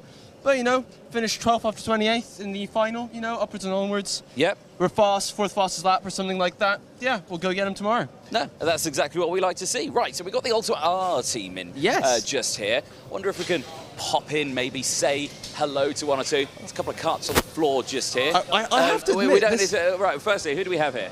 Ben. Dan. Is that Ben? Ben, is that all we're going to get? We're going to get Ben. Okay, Ben, firstly, how's it been for the team? Yeah, not bad. Bit mixed. Difficult qualifying sessions put us quite far down, to be fair. But we came back good. I think Matty finished 6th in the end from senior, but after qualifying, 40th, no, 30th overall, like somewhere around there. Yeah. So that was a bit difficult. And then, yeah, Gabe ended up starting both of his heats from 20th, which didn't help. So anyway, he finished 10th on track in the final. So. Well, I suspect he gained quite a few positions, you know, for someone who has, you know, got the GP plate, Kart Masters champion, despite the fact that he nearly lost it as soon as he won it. But does that still ring a bell in this awning? I don't know what you're on about. We won't go there. We won't go there, right, okay. We won't delve into that realm. But, you know, tomorrow's another day, and obviously it's a whole new set of points. But, you know, just last one of the season, you know, what does it mean to all the drivers? Is it kind of just like a jolly for everyone, or is everyone still taking it quite seriously? No, we're taking it very seriously, to be fair. Both Gabe and Matty are both fighting for seeds. So at the moment it looks for around 6th or 7th seeds, maybe. That's possible still in junior and senior. So big day for the team tomorrow, really. Brilliant stuff. Well, thank you very much. We won't waste any of your time. Magic, why don't we go to another 10? I'll let you lead the next one. Yeah. Take it away for us, because we've got some driver... Where can we go? We could go to the Hunter Motorsport, perhaps. We can go to Hunter Motorsport. They're a little further up the way. Yes, of course. We've got the BKC team here. We've got the Jack Dex Racing team here, of course. Lots of different teams joining us, of course, with the Rotax. I would say this year, there's Jack Dex himself. Look, he's doing work, ladies and gentlemen. Jack Dex seen doing work. He's never seen doing work ever in his life, but he is doing some right now. That's amazing. Never thought we'd ever see that. So there we go. Anyway, but yeah, no, Hunter Motorsport. Reese Hunter, team boss, former driver, now team boss. Of course, his brother, who is second in the point standings in senior Rotax, Kai Hunter, of course, second last year to his brother, who now runs this team. Of course, a relatively new team, but doing quite well. They've got a strong performance, haven't they? Well, of course. I mean, Hunter is Reese is so experienced. Of course, it's almost a matter of time really until they're at the front in really all the classes. He's just so incredibly experienced. You know, if you think about it, he's driven for Kart Sport DHR in the past, of course. He has. It's you know, it's just the experience is the key building block of success in karting. It really is. It is indeed. Right, now, I'll pre-warn everyone in here that he's not spying. He is presenting for us. Whoa. I wouldn't be that open about it. Do you want to find a driver? I believe there's Gustav Uzakov's over there, who I think would be a good person to chat to, because I think Gustav had quite a good day today. You're going to need to help me out on this one because I'm learning as we do this. Just take me through your day. How was it so far today? Qualifying was very good. Heats were pretty good. Top 3 every single time, top 5. And in the final, we just made a few mistakes at the start, and then we just couldn't catch it back up at the end. Okay. So, yeah, it's overall right. Has it been a good points haul so far, or are you just trying to move further up in the championship tables? We're P4 at the moment, and I think we got some very good, decent points today. So, yeah, good. And your plans for tomorrow? Is it just keeping consistency, or are you going to go for the win and maximum attack? Always going for the win, but we'll make sure to get all the points we can. Oh, you've got to pick one or the other. You're either Senna or Prost. You know, you've got to decide. Send it. Senna. Yep. Most racing drivers do go for Senna. Thanks for your time. All the best for tomorrow. Yes, indeed. Another day for Gustav. Got P6 in today's final. Did it, I think, a fairly sterling job. I was watching, Gustav. You were at the sharp end for quite a while, so, you know, it was a good day. Ethan Lomax is running away. Why is he running away? You found a winner? Let's chat to a winner. Ethan Lomax. Right, so, well done. Cheers, thank you. You were fastly, you chucked your jumper on the floor there because you wanted to get all the... Got to promote the team. You've got to promote the team. Obviously, Cole's in, obviously, Red Speed as well. You're running on the Red Speed chassis? Yeah. Yeah, okay. So, and of course, round Whilton, how are you finding it? It's good. Won the club round a few meetings ago, and we've had good place all weekend. Put it 3rd in quali, and then won the first race, and then had a 4th in the second one, but started 3rd, which was a good place to start. Me, Phillips and Charman broke away. Brandon was very fast and he caught us. And then we all sort of battled. It ended up me and Charman getting away. Luckily we caught him and passed him and then pulled away and won. Yeah. Junior Rotax this year has been one of the tougher classes, I think, to race in, purely due to the number of drivers entering into each one of the races. So, you know, to come away with a win in some of them, you know, that's a nice feeling, isn't it? Especially at the last round. Yeah, it's a big win. Luckily, unfortunately, it's the last round. Hopefully, it should have come before. Would have done a better job in the championship otherwise, but always good to finish on a high. Is it seniors for you next year? We'll see. We'll see. Before we break away, Anthony, go on. I want to ask you, is it true that coming down into Ashby, did you overtake Charman round the outside? No. Oh, okay. So it was just a visual glitch on my behalf. Okay, no worries. That failed. Right, anyway. I was going to say I thought it was deeply impressive, but you know, fair enough, you owned up to it because a lot of racing drivers would just lie, quite frankly. Exactly. Well, thank you so much for talking. Henry, did you want to jump in on this one? I think. Do you have a question? You steal mine. No, I've been reduced to carrying, clothing for the race winners. No, I wanted to just quickly go and grab another driver who's had a spectacular day today. Brandon Nagelvoort, your ex-Coles Racing brethren, now of Dan Holland Racing Parish. Yeah. Well done. Cheers. Connor Mills, mechanicking for first time with Connor? We've had him since Clay Pigeon British, and he's just been top man. Got to thank Connor. Yeah. Big thanks, Ronnie. I was standing right next to him watching the race. He was a very, very, very happy man. Yeah. Here we go. Right, let's go find Brandon Nagelvoort. I'll tell you what, I'm just a nobody now. I've been replaced, put out to sea, the old man. You know, that's it. Here's the only Welshman. Right. There's a Welshman here. How Ethan Griffiths? How is the only Welshman in Honda Cadet doing? Not very good. Oh, what happened? Qualified 11th, got P12 in both the heats. Okay. And then came nowhere in the final. Nowhere, as in nowhere, as in not last, but not 12th. No. There we go. Oh dear. So, but it's all to do tomorrow, and your go-kart is looking spectacular. Tell the people what you've had done to your go-kart this weekend. I changed the stickers because it's my last race in Honda. 2.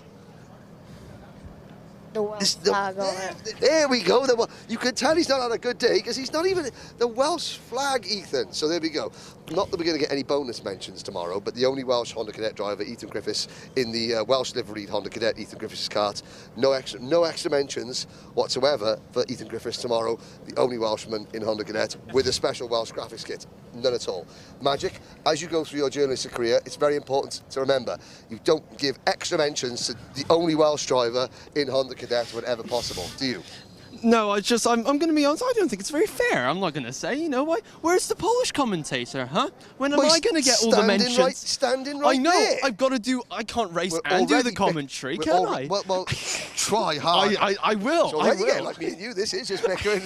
You can, I mean, we'll mention, so we'll mention Magic Camara, David Alesna, Mike Camara, David Alesna, David Alesna, Magic Camara. There we go, we got all the Polish drivers here. But, yeah. And Oliver Miewski. Oliver Miewski. That's a bit embarrassing that he's correcting you. Surely you should know all the drivers. Thank you, Magic. Right, on that note, better luck tomorrow, Ethan Griffiths.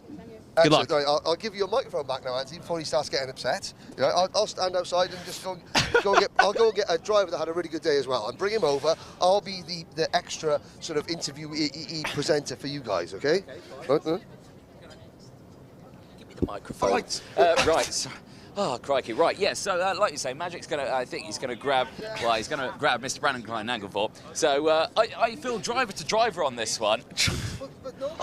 I was miles back. I was avoiding, you know, spinning off carts and everything. He was at the front. You know, it doesn't matter. Involved at I all. feel driver to driver. Brandon, come on, come. You're going to stand right Probably there. in front of the camera. I'd advise that. Take it away. So, yeah, just thanks, Anthony. Thanks. Anyways. Cheers, mate. Yeah, you're welcome. You're welcome. You've moved team, obviously. You've moved to DHR from quite a long association with Coles now. Would you say, because obviously you've had a very, very good performance, you qualified very high up, finished 5th, I think, in that one, didn't you? Finished 5th. You know, has that been the key deciding factor, you think, or do you think? I do like this track a bit. I think the team plays a bit, probably a bit in my head as well. I've been a bit happier now. But I think also knowing the track quite a bit more helps, so yeah. Okay, and so obviously it's also been a change of engines as well, hasn't it, to time? Do you think that has also any benefit, or has it really just been? That also has a benefit. I mean, you can't really win unless you have the right equipment on, so yeah. Yep, I know something about that. So it's been a long couple of years, okay? Give me a break. Oh dear. You got a good mode, don't you worry. No, I don't. Trust me. What are your plans? Obviously, because you've had a couple of issues this year, haven't you? In terms of what are your plans for next year? Are you staying in Senior Max? Maybe moving up to cars? I'm staying in seniors. I'm going to do the Euro Series in Rotax, do the Winter Cup, maybe Le Mans, and then maybe Golden Trophy at the end of the year. Depends how the year goes. But I won't do British again, I think.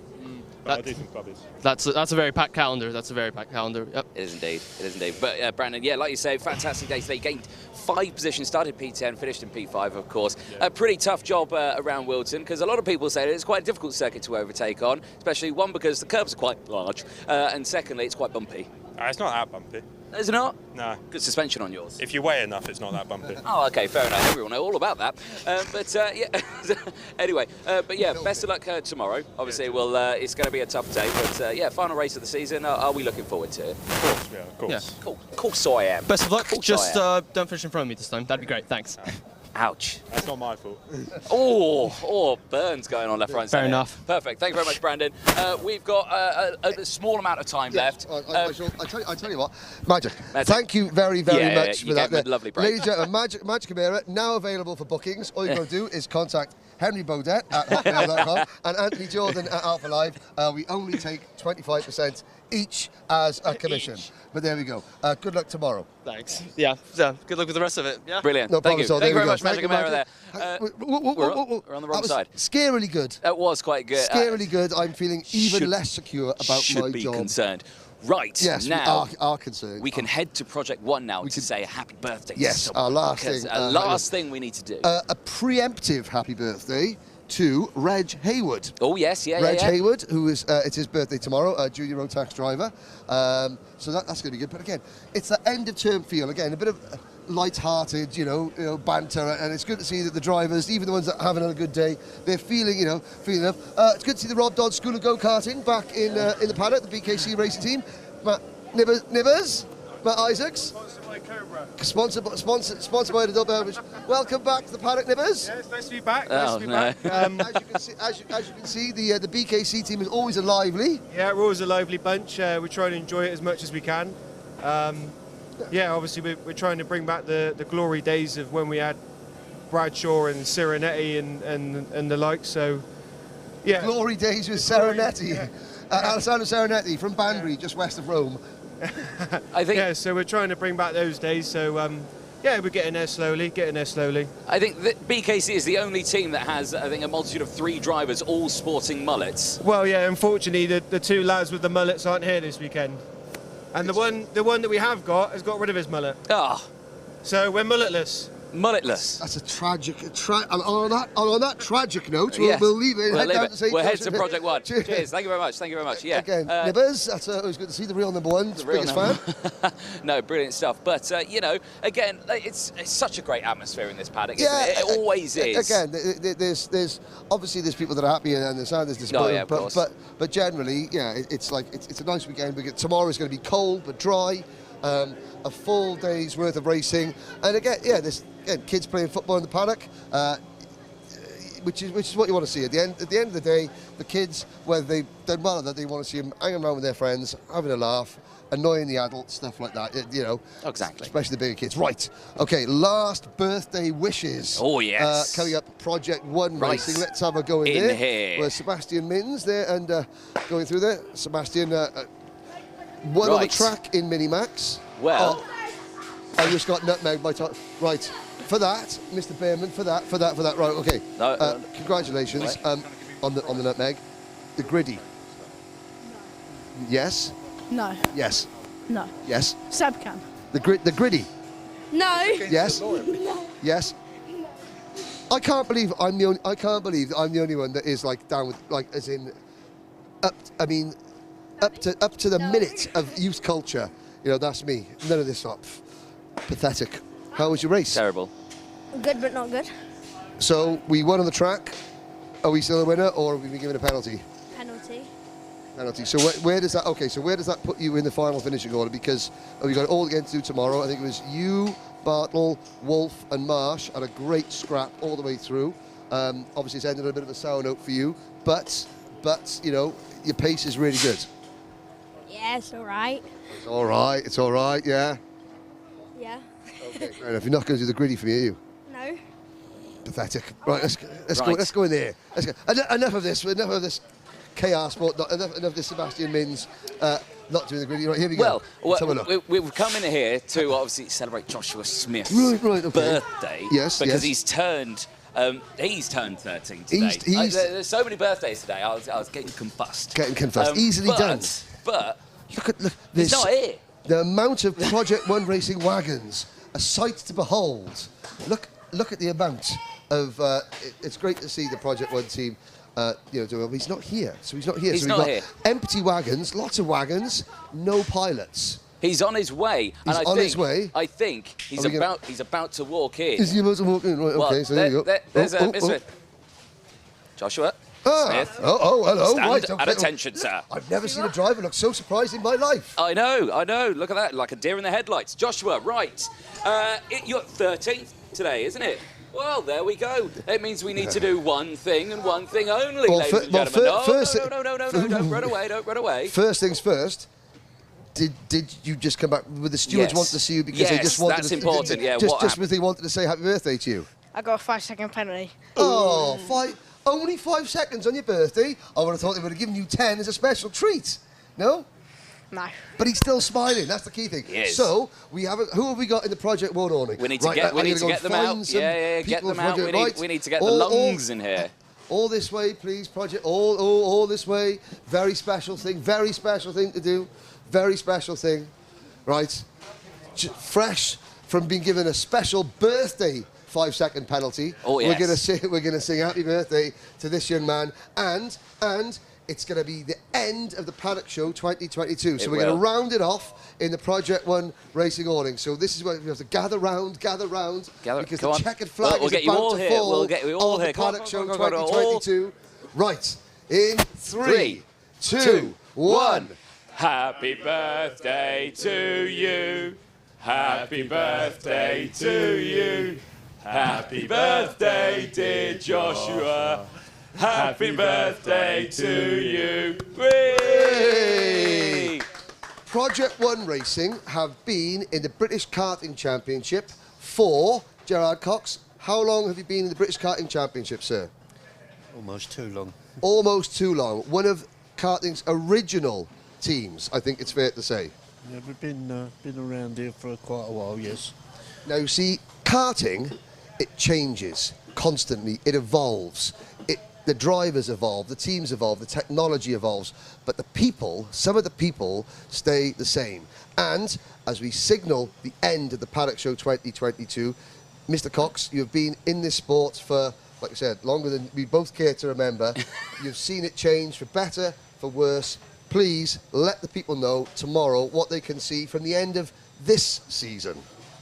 Well, things are going to be very, very exciting tomorrow. It's going to be very exciting moving forward to next year. Obviously, we'll be here as a team supporting the MSUK Championship and only that one. Yes, you know, hopefully we'll move forward with the same drivers we've got. But something I would like to say is that every single drive that we've got started with me in Honda Cadet. Seniors, juniors, and they're all still here. Now, over and above what everyone else does, I'm fairly certain we've got such a good group of customers that have been stuck with us all the way through. And that's due as well to the boys in the team who actually do the job to make it happen. Thank you very much, Gerard. See, the more karting changes, the more it stays the same. There's only two things in karting that are free: loyalty and kindness. Yes, indeed. Enjoy the day. Welcome back, ladies and gentlemen, after the lunch break here at Whilton Mill for the final round of the Wera Tools British Kart Championships. It's event 12.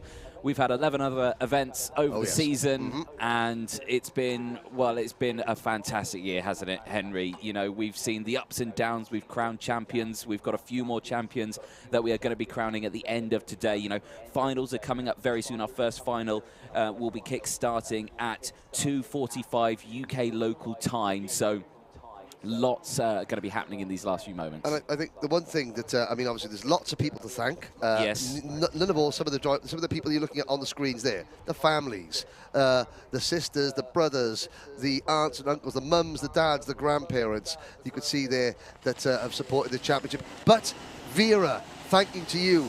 Next race, it's 25. It's Junior Rotax. It's up now.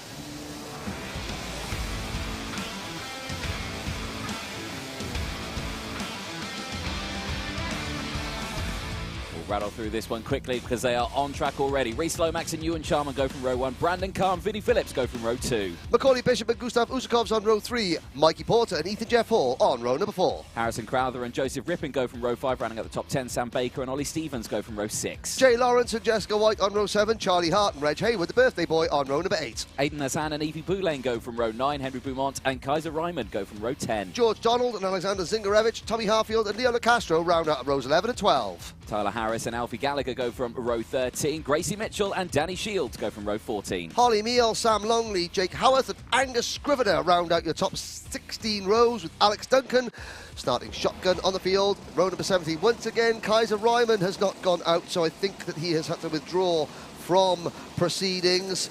Junior Rotax, yesterday's winner, Reese Lomax, starting from pole position. It was a tough race for Reese this morning.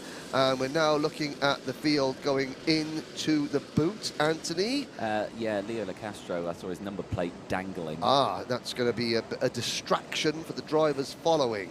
Ewan Charman there in the number 42 on the outside of row number 1. Reese Lomax on the inside of the front row. They come to the line. Lights are green. We're off and racing.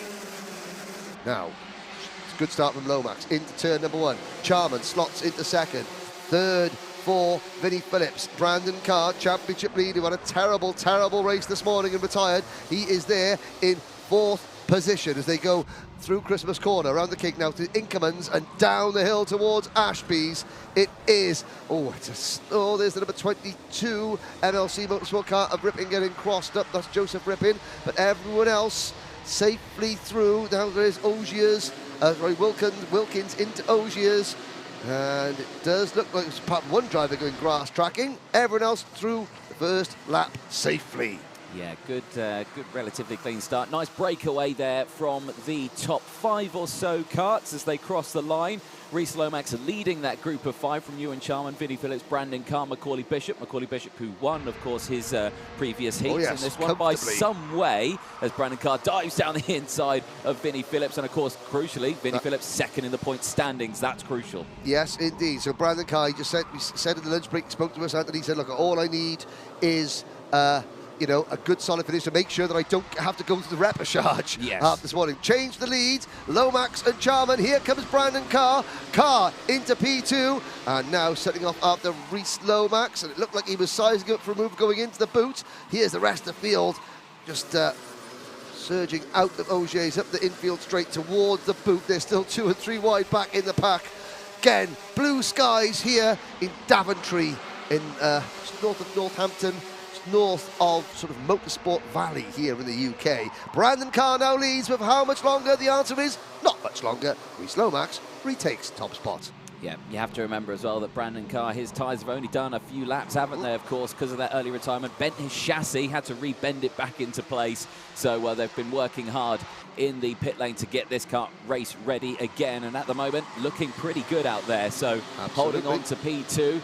Obviously, Reese Lomax now very quick around this track. He's shown that with a race win yesterday, poling it this morning, and now leading his second heat out there on circuit today. And at the moment, in terms of the intermediate classifications, Reese Lomax, he's only P8 in the intermediate classifications because he dropped back a little bit in one of them. But, in this one, he's doing a sterling job. 5.5 minutes to go as down the inside there goes the 89 of Gustav Uzakovs, gets past Vinnie Phillips, who is falling down the order by quite some way. Vinnie Phillips looks like he selected reverse in that number 87 Strawberry Racing kart. But it just goes to show that you lose one position, you get knocked off line, and then your momentum is spoiled. And look, the competition is so close. There's side by side the number 54 Jack's Motorsport kart of Mikey Porter getting elbowed out of the way down at Ogiers. Here's your race leader, Brandon Carr, Reese Lomax, Macaulay Bishop, and Ewan Charman, in 4th place. And there, off the track, is the number 23 Strawberry Racing kart of Sam Longley, who is trying to find the prepared surface once again. Yes, yeah. Looked a little lost there, didn't he? Well, it's a long way back on through that trip on the grass. And there is Aidan Hassan just getting elbowed wild there through the Inkermans turned down towards Ashby's. Aidan Hassan has found himself back in... He was in the top 10. And there is that Charlie Hart? It is Charlie Hart, 3rd in the point standings, 2nd in yesterday's final, clashing coming into Wilkins with Aidan Hassan. They both run off track. They both get back on. They've lost a lot of ground. And of course, it's not just the British title we're fighting for, it is the tickets to the Rotax Max Challenge Grand Finals as well. Lomax, who you said at the moment is 8th, he's actually dropped down to 9th in the point standings, but he did start the day 10th. Here's Macaulay Bishop, who's not a factor in the championship, in the Rotax Championship. He missed the first couple of rounds of the season. When we say point standings, intermediate classification, meaning where they're going to start for the final later on, or whether or not they'll be starting in the repechage, because with junior Rotax, there are many of them. They will have a repechage. Now we go into the boot for lap number 6. Carr, Bishop, Lomax, and Charman. So the only one not really thinking about positions in the championship here is Macaulay Bishop. I mean, Ewan Charman is 14th in the standings, but he's like 80 points away from a national ranking, so he's not going to get a seed, is Ewan Charman, the Charmander. Neither is Bishop. Bishop has already got his national seed in Junior X30, but Usakov's there. Now, Gustav Usakov's, he's there on your screen, just flashing in 5th position. It's his team boss's Reese Hunter's. It's his 21st birthday today. So that'll be a good 21st birthday present for Reese Hunter. A nice podium for Gustav Usakovs.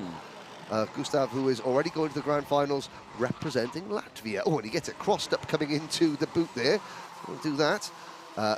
Still used to the wet line that they had to contend with. In morning warm-up this morning, yes. There's the next train of karts flashing across the line. So behind the top 5, Vinnie Phillips runs 6th, Joseph Rippin 7th, Mikey Porter is 8th, Harrison Crowther is 9th, and Ethan Jeff Hall rounds out the top 10. Sam Baker, Henry Beaumont, Jay Lawrence, Reg Hayward, Ollie Stevens, Evie Poulane, Alfie Gallagher, Jessica White, Tyler Harris, and Gracie Mitchell. That is your top 10. Charlie Hart has retired, so has Alexander Zingarevich. Yeah, Aidan Hassan with a 5-second time penalty. One can only assume that that was with the contact with Charlie Hart earlier on in the race. 2 minutes to go, and Brandon Carr leads the way comfortably, like I say, on those less used tyres after his early retirement from his first heat earlier on today. Macaulay Bishop there, happy, 2nd place, not really fighting with Reese Lomax, but Lomax, I believe, wants to fight with Macaulay Bishop as he tucks in the slipstream as they dive into the Christmas corner there, and Brandon Carr consistently setting fastest lap after fastest lap. Another one there, 44.97 for the young driver who is wanting to end this season with that #1 plate. Yes, indeed. It's been a long time coming. He's, again, top 3, top 4 finish in the 2019 IARMY Cadet British Championship, and then spent a couple of years as a privateer driver, just learning his craft as a junior. And he's now in his 3rd season as a junior, his last season as a junior, and he's at the peak of his sort of abilities for this class, and he's put it all together. Bishop, his 1st season as a junior, after finishing 2nd in last year's Mini X30 Championship, the 2020 IARMY Cadet British Champion. Lomax, who has come over from the TKM classes into Rotax. And again, hard to believe that Reese's win yesterday was the first Coles Racing win of the entire season so far. Really? And Reese trying to think, he hopes it's not going to be the last win of the season for Coles. We've got 1 afternoon's of final to go, and it's approaching very, very shortly. Again, lots of spectators here at Wilton Mill, lots of everyone who's not working on a kart in the awning there, hanging over the fences, watching this on. It's great to see a full paddock. It's great to see so many family, friends and spectators here as well. The field comes across the line. A couple of clouds in the sky, but still bright sunshine over most of the circuit. Usakov sets another new fastest lap as we move into the final few seconds. Usakov has caught the top 4. Well, he's caught 2nd, 3rd and 4th, but the race leader, Brandon Carr, is away at the front. Here is Vinnie Phillips, Carr's sole remaining title rival, holding off Joseph Rippin for 6th position. Yeah, this is not what we've seen from Vinnie Phillips over this weekend, has he? He was looking strong yesterday, wasn't he? But it is a sort of a microcosm of Vinnie Phillips' season. He has been either red hot or ice cold. Yeah. And this is one of his races where he's not red hot. No, lukewarm. Lukewarm. And here we go. Speaking of lukewarm, the battle for 2nd place, that's heating up nicely. As we come across the top 3 increments, here comes Lomax to the inside of Bishop. Bishop defends, and Charman and Usakovs making a 4-way scrap. Half a lap to go here in Junior Rotax. Yes, indeed. And Brandon Carr, much unlike his first race earlier on today, looking a lot better this time around as he has that clean air. This battle, though, as Reese Lomax holds off the approaching Ewan Charman, who looks to the inside but can't quite do it, holds on to it. But this man here, Brandon Carr, out of the final corner, will take the checkered flag and the oval race win in race 25, heat 3 for Junior Rotax from Macaulay Bishop, Reese Lomax, Gustav Usakovs, Ewan Charman. Vinnie Phillips crosses in P6 from Joseph Rippin, Mikey Porter, Ethan Jeff Hall and Sam Baker, rounding out the top 10. Sam Baker, very quietly putting together an excellent weekend. Top 10 finish in the final yesterday for the Jack Dex racing driver. Top 10 again in that race. But Brandon Carr, well, there's no danger of Brandon going into the repechage now, but he will still start some way behind his title rival, Vinnie Phillips, in the final. But it is still Carr's championship to lose. Yes, indeed. Intermediate classifications then Of course, pending any after-race results, Linden would be starting on pole position for the final later on today from Macaulay Bishop, Gustav Uzakos, Vinnie Phillips, Aditya Kulkarni, Neo Clark, Joseph Rippin and Ewan Charman. Crucially, of course, because of that bad result for Brandon Carr, he will be starting a little further down the order than I suspect he might like, but crucially not in the B5, the yes, Repechage. the Repechage. There are the drivers coming in over the weighbridge. Again, good to see Alfie Gallagher out there, says Tim Winters. Of course, yeah, and a special guest appearance in the paddock show to Matt Nibbers Isaacs. Good to see Nibbers. Speaking of Alfie Gallagher, there he is. You can just see the top of his helmet there as he was coming into the pit lane. There, Brandon and Reese congratulating each other. There's Reg on his birthday. Yeah. Am I Reginald. putting weight on overnight? No, you're fine, Reg. You're okay. I had a pug called Reginald once. You had a pug called Reggie. Oh. Sure, Reg would be nice to, nice to know that. Yeah. Thanks, Reggie. There's Jordan Chamberlain. You can see speaking to Brandon Carr again, just coaching him through. You can see Gary Walker and Patricia, the two of the scrutineers here, just watching the carts going through. And again, this is having their nose cones checked. There's Reese, Lomax, and there's Macaulay Bishop. Just in a conversation between those two, because I think Reese was hoping that Macaulay would not defend, and Macaulay was like, "It's my right to defend, and I shall defend." And I have defended, and I have finished second. Here's another little glance at there's Reg on his birthday. Yay. Ernie Salmon just in the background, one of the whole team of scrutineers here at Whilton Mill. There's a look at the rest of the drivers that come into Parc Ferme after the event. There's Tommy Harfield getting out of his number 21 KR Sport Kart, the number 61 machine of Gracie Mitchell for Sam Pollitt Racing. And the last driver there's the number 27 kart of Holly Meal.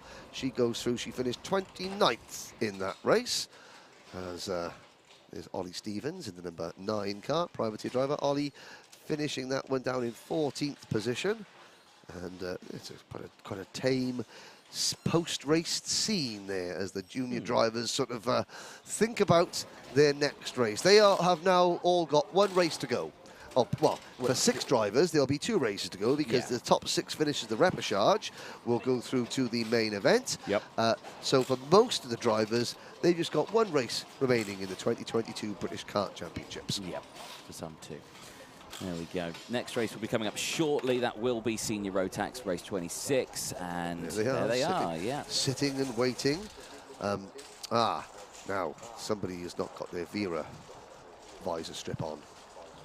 2 of them. 2 of them, right. And, docking points. Someone go out with a large stick and beat those 2 drivers over the head. No, I'm joking, completely joking. But Caden McQueen, and that would be the Jack Dex Racing driver.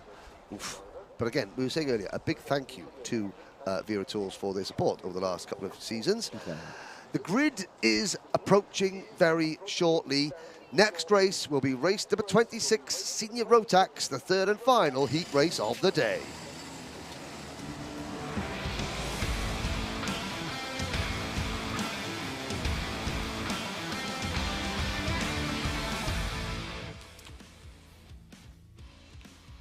Race 26, Heat 3, coming up next. Archie Walker and Brandon Klein-Nanglefort will be starting on pole position or on that front row with Guy Cunnington and Sean Butcher alongside. Lorenzo Cordal and Matty Hingley start from row number 3. Caden McQueen and James Lowther on row 4.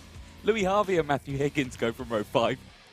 Jude Ferdehow and Charlie Rippin start from row number 6. Leon Henderson and Daniel Armstrong on row number 7. David Auleshner and Ben Folland on row number 8. Alexander Baker, Jack Stedman, Lucas Iviskevicius, Scott Lapsley, Magic Camara and Ronnie Smith are the 22 drivers that will start this next race.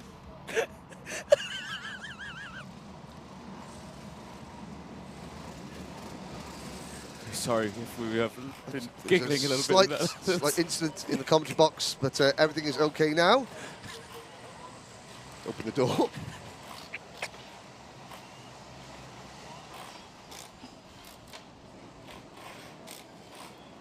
Right. So for the 3rd and final time, Senior Rotax drivers head out onto the circuit for their last heat race of the day. Walker, Nagelvoort, and the rest, they'll go around once again. So the 2 title protagonists Kai Hunter and Callum Bradshaw. They have completed their 2 heat races and they will not add to their championship score. So at the moment, I mean, the intermediate classifications are a little bit sort of meaningless there. Guy Cunnington would start from pole position, Kai Hunter second, Callum Bradshaw 7th. So we can do this. So you get an intermediate classification. Yeah, I'll try some live on air maths. The driver that wins the intermediate classification, which at the moment would be Guy Cunnington, would get 65 championship points. Kai Hunter, who at the moment is second in the intermediate classifications, would get 62 championship points. Lorenzo Cordell, who is third in the intermediate standings, would get 60 championship points. Callum Bradshaw is 8th in the intermediate classifications as things stand. So Hunter would have 62 points. 60, 59, 58, 76, 55. 55 for Bradshaw. That would gain Hunter 7 points on Bradshaw. The gap coming into today was 19 points, but then you get dropped scores coming into play. Kai Hunter gains a few points, but it's still Bradshaw's title to lose. Yeah, Bradshaw would be able to drop that one. So, now we come into the tram lines, now the lights are out, now we're off and racing, and it looked like Brandon Nagelvort broke out of the tram lines very, very early there. Archie Walker takes the lead, and Nagelvort has dropped back several positions. It is Walker, Cunnington, Cordell and Butcher who leads around Christmas Corner for the first time down the hill towards Ashbeach. Archie Walker, who had that very, very scary moment in the opening heat race, now has a chance to redeem himself and get a good result in this one. He leads from the front. He's got to try and break away. And as you suspected there, Henry, Brandon Klein Nagelvort under investigation for that start. We'll have to find out what happens then as the race progresses across the line. Walker leads then from Cunnington, Nagelvort, Cordell, Hingley, Lowther, then it's Butcher, McQueen, Harvey and Higgins, the top 10. Break away from that top group, and again a dive down the inside, a very late dive there from Guy Cunnington on Archie Walker, but Archie Walker holds onto it, continues to lead this way down into the braking zone as Matty Hingley dives to the inside there. Yes. Of who was that on? I think that was it was on Cordell possibly, or no, Lorenzo Cordell was actually there. It was Nagelvort behind Hingley now. Was, yeah. So Cordell once again doing a superb job in that number 20 Cato Motorsport kart, as still drivers kicking at the dust behind them. Lucas Ivaskevicius, the Lithuanian driver, has had a brief off-track excursion on the opening lap. He's still out there, so all 22 starters still running here as we complete lap number 2 with Walker just a whisker in front of Cunnington and Cordell. Here comes Guy Cunnington, the 2019 British Senior Rotax champion, up the inside. And Cordell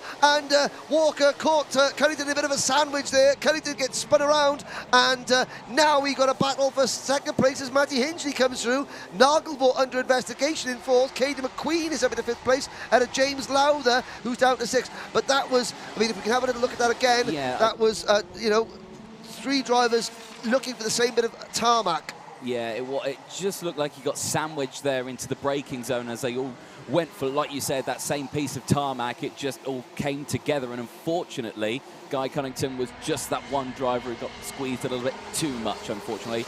But 5.5 minutes to go. They go back up to Christmas Corner, and again, wow. Look at that direction change. And so, Matty Hingley. Oh, no, what's going to happen? Lorenzo Cordell and Hingley. Sorry, I was about to say Lorenzo Cordell.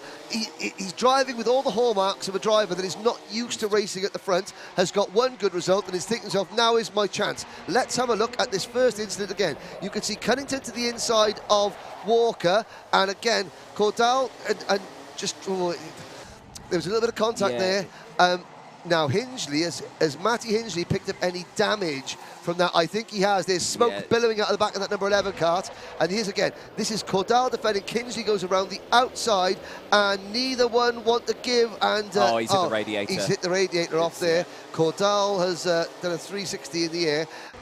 Not apportioning blame, but Lorenzo Cordell, 17th of the championship, drove superbly. Top 3 finish in the first heat. Think yourself, right, if I do another top 3 finish, I could score, I could get pole position here for the final. all right, good luck potentially, front row of the grid for the final, and was just being a little bit over-exuberant in his defence in the early stages. It means that Walker leads by 2.8 seconds. Matty Hingley's about to retire, and I did see a KR Sport mechanic sort of waving, signal saying somebody else has got a bit of damage. Well, maybe so, but you've got to think if that is fluids that is leaking out of the top, the radiator's radiator's about completely to come off, fallen off. and there's that going to be engine's going to go pop any second. Yeah, and now is it leaking?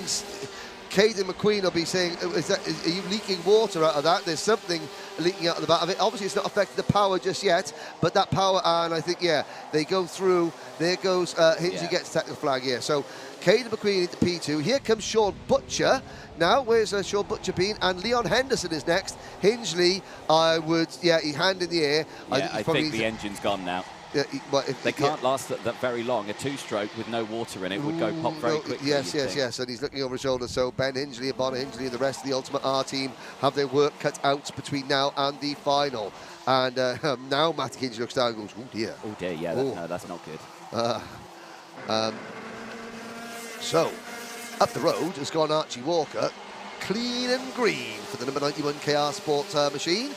3.5 minutes to go. The battle for second is on, but Nagelvoort under investigation. So you've got, there's a move going up the inside. That was Charlie Rippin, just sends it at the inside there, and almost forgets to brake for Christmas corner. Leon Henderson, there is Magic Camara, Jude Ferniehow, and Daniel Armstrong locked in a lover's tryst up at Christmas corner. And ironically, they've just taken each other off their Christmas card list, those three drivers. I suspect they probably have. Less than 3 minutes to go then, plus that one lap. And as you see there, Caden McQueen, second place at the moment. This is a good showing for Caden McQueen. He's still got Nagelvoort just behind him. So, again, Nagelvoort in this one, under investigation for that start. So whether or not he will stay in that top 3 position is yet to be seen as the race progresses on. There is... And you can see Matty is not even trying to drive his car back in thing. He's saying, no, I'm turning it off and I'm pushing it. But what Brandon Klein-Nagelvoort needs to do is, if he does get a penalty for breaking the tram lines, he needs to just push away with McQueen to make sure that, hey, if it's a 3-second penalty, then I'm at least 4 seconds in front of everybody else. If it's a 5-second penalty, I want to be 7 seconds in front of everybody else. Oh, Butcher over the curb. That was spectacular from Sean Butcher, we just saw, kicking a bit of dirt as Butcher setting off after McQueen and Nagelvoort. Caden McQueen, the Zip factory team driver. That is a Croc chassis, and it's the Zip's first Zip car moving into the Rotax class the first time this year. McQueen has been at the forefront of that challenge all season, and now really at this track, which Caden knows very well, he's based here, he is showing why he is a bit of an expert around these bits of hallowed tarmac that it's now approaching, I think it's 25th birthday. I believe so, yeah. 1 minute, 22 seconds to go. Butcher in 4th place. Henderson, Higgins, Matthew Higgins, haven't spoken much about him. In the number 5 car for Strawberry Racing, he's there in 6th position. Lauder is 7th, Aulejna is 8th, Rip in 9th. Ben Folland having a really good run once again for the Thule Motorsport team. The driver that started out in juniors this year has now moved into seniors. He is 10th, and it's Louis Harvey, Scott Lapsley, Guy Cunnington recovering from that spin. He's in 13th position and closing on this group of karts you're looking at on your screens now. Behind Cunnington is Alexander Baker, Cordal, Stedman, Smith, Ivaskevicius, and Daniel Armstrong, who has continued. Ferniehow, Hamera and Hingley have retired. With 44 seconds left of this race, of course, an update on the intermediate classifications. Of course, now the race is settled and positions have changed, and we've seen some dramatic changes.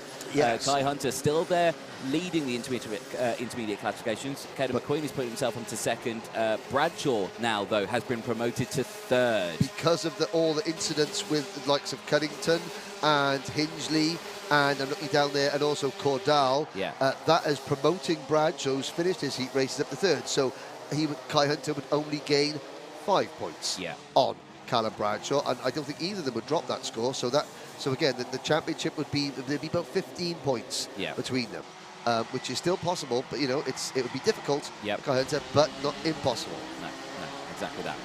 Timer strike 0. Last lap board will be out this time around for your current race leader, Archie Walker, for KR Sport. It was his 16th birthday yesterday, and I think a heat win would be nice. I think that would be a nice, but it wouldn't be as nice a birthday present as a final win. No, but, of course not. Archie Walker, and again, who is recovered from that first race, it would put him on the 4th row of the grid for the final.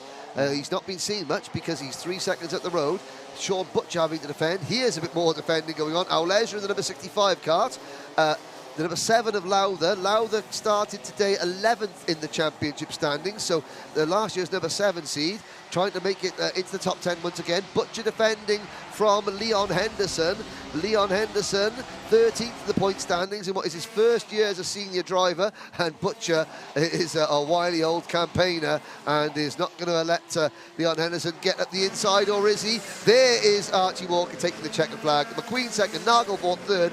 Butcher holds on to 4th, ahead of Henderson, Higgins, Aulesra, Lowther, Rippin, Folland, and Lapsley, with Cunnington 12th, Cordal 13th, then Louis Harvey, Alexander Baker, Jack Stedman, Ronnie Smith, Lucas Ivaskevicius, the last driver to finish in 18th place. Daniel Armstrong did join Jude Fernhow and Magic Camara on the sidelines, and Matty Hingley retiring as we saw. Hopefully that engine is not beyond salvageability for the last race for the final. Yes.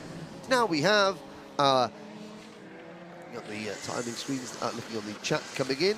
Well, the next race is Honda Cadet, and some good luck coming in. The Tiny Carter, number 46, Ellis Bell. Who's that? Is that the Mifford Pancake? No, the Mr. Lord Pancake. Mr. Lord Pancake, okay, well. Good name, that. There we go, well Mr. Pancake. Young Mr. Bell, young Master Bell, will be going out in this next race. There's a look. Oh, and Caden McQueen, smile. Your nose cone's on camera, so that will be a penalty for Caden McQueen, and that could push Callum Bradshaw up onto the front row of the grid and further help him in his quest for the British title, because that could put Callum Bradshaw second in the intermediate classification. Indeed. And mean that he just loses 3 points to Kai Hunter. Caden McQueen would go down to P10 after that race. There's Nagelvoort having a chat. Well, let's have a look.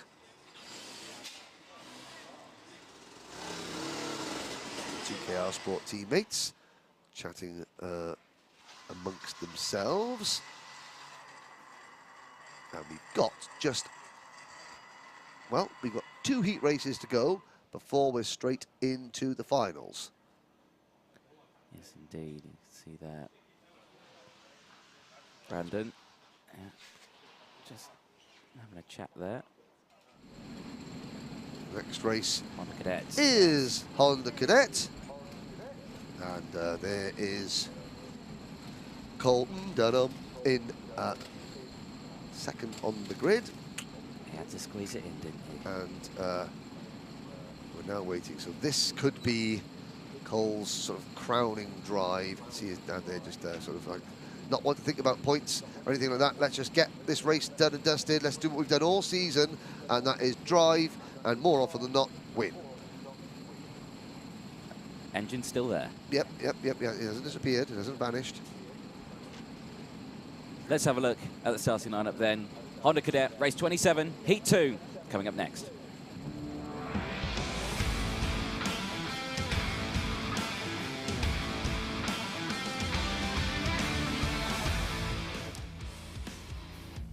Here we go then, Honda Cadet, race 27, taken to the track. Jarrett Clark and Cole Denham start from that front row. Finley Lines and Kenzo Craigie go from row number 2. Row number 3, Rocco Shenton and Albert Friend, Max Endicott and Luca Ballack on row 4. Harry Taylor and Charlie Wolfitt go from row 5. Bella Fairclough and Ellis Bell go from row 6. Charles Kitely and Oliver Mievsky start from row number 7. Oliver Spencer and Charlie King on row number 8. Jacob Bashler and Hayden Gray go from row 9. Joshua Griffin and Noah Barham go from row 10. Oliver Warner and Albie Lapper are up next. Kai Clark and Ethan Griffiths round out the top 12 rows of the grid.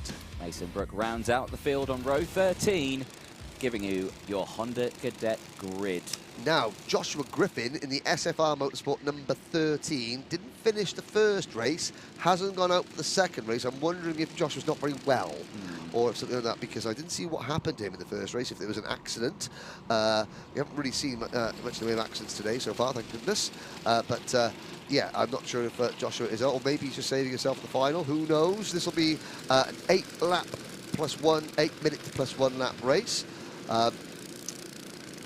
Cole Denham, Max Endicott, Finley Lines, Jarrett Clark, Kenzo Craigie, the top 5 finishers up in race number 1. And of course, Denham just on his way to the British title. But again, a lot to be decided. We've got Jarrett Clark, Albert Friend, and Kenzo Craigie all in the midst of a really close fight for 2nd, 3rd and 4th in the championship. At the moment, coming into the start of the day, Max Endicott was 5th in the points, Noah Barham 6th, Finley Lines was the top rookie in the championship in 7th, Charlie Wolfett was 8th, Kai Clark 9th, Oliver Miewski 10th, top privateer in the championship, Ellis Bell in 11th. But the last national seed being fought out between Miewski, Bell, Griffiths. Those are the 3 drivers fighting for 10th place, the last national seed. Lights are out, we're off and racing, and it's a good start from the outside of row number 1 for Jarrett Clark, who takes the lead in the number 55 Synergy Kart. Cole Denham slots down to 2nd position, Finley Line slots into 3rd, and everyone else heads up the hill towards Christmas Corner in a wonderful rumbling 4-stroke concerto as number 23 goes through a little bit of a spin. That was Luca Ballack, but he carries on. Yes, he does. Hand up in the air, so... unhappy. Yeah. The universal driver signal for that wasn't my fault, that was somebody else. Yeah, there is Albert Friend, obviously they didn't have the best heat 1 earlier on. Was spun out of action on the opening lap and had to fight back. I think finished about 18th or something like that. And is now going to try and make amends for that by a strong finish in heat number 2. It's, they come through Pitts Bend at the end of lap number 1. It is Jarrett Clark leading Cole Denham, Kenzo Craigie, Rocco Shenton, Albert Friend, Max Endicott, Charlie Wolfett, Bella Fairclough, Finley Lines and Oliver Miewski. That is your top 10. Indeed. It's a poor start for Finley Lines. Yeah. As we see now, he makes up a place, passing Bella Fairclough to move back into 8th position. Easily done, though, in the early stages of a Honda Cadet race. Of course, everyone's so close together. If you have a bad exit, the train comes through. So, like you say, you can always lose several positions in one corner. So, it is a very easily done thing to happen. 6.5 minutes to go, then plus that 1 lap. We are halfway through lap number 2. And Jarrett Clark still leading the way. Put it on pole position this morning. He was very happy with that one. Yeah, Charlie Wolfett under investigation. What I would imagine being maybe a little bit too eager on the start. But considering that Jarrett Clark is racing with a sprained wrist, he's doing very, very well indeed. Now, again, you think sprained wrist, he's been medically cleared to race. Yes. You know, he would have gone to the paramedics and they would have cleared him to race. And of course, you know, all these drivers, if any driver takes a tumble or has an accident or incident, they do receive medical attention. The paramedics have to clear that driver before they can get back in a kart. Yep. If the paramedics say, no, we're not sure, that even if the driver's going, no, get me back in there, get me back in there, the paramedics didn't think, the paramedic says no, and that is that. Yeah. Just saw there at Christmas Corner, Noah Barham getting a move there on Charlie King. That was for P12. More action as well at the Ashby hairpin. No action here so far, though, for the top 3. Still Clark, Denham and Craigie. Rocco Shenton in 4th place, trying to close in. Then a gap back to this next scrap, it was led by Albert Friend. It's now led by Max Endicott. Yeah, Charlie Wolfett, Finley Lines, Albert Friend in that group as well. Bella Fairclough, good start to the race, up into P9. Oliver Miewski also a good start, as it's side by side for the race lead. Cole Denham takes the lead. Enzo Craigie goes through. Jarrett Clark to P3. Yes, indeed, and even this sort of the chopping and changing. It's not an all guns blazing battle for the race lead, but there are position changing, and it is keeping the group together. As you can see, there's Shenton in 4th place, the English champion, the E-plate holder, and he has got behind him Endicott, Wolfett and Lines, then about 10 kart length gap back to Albert Friend, the number 91 SFR Motorsport kart.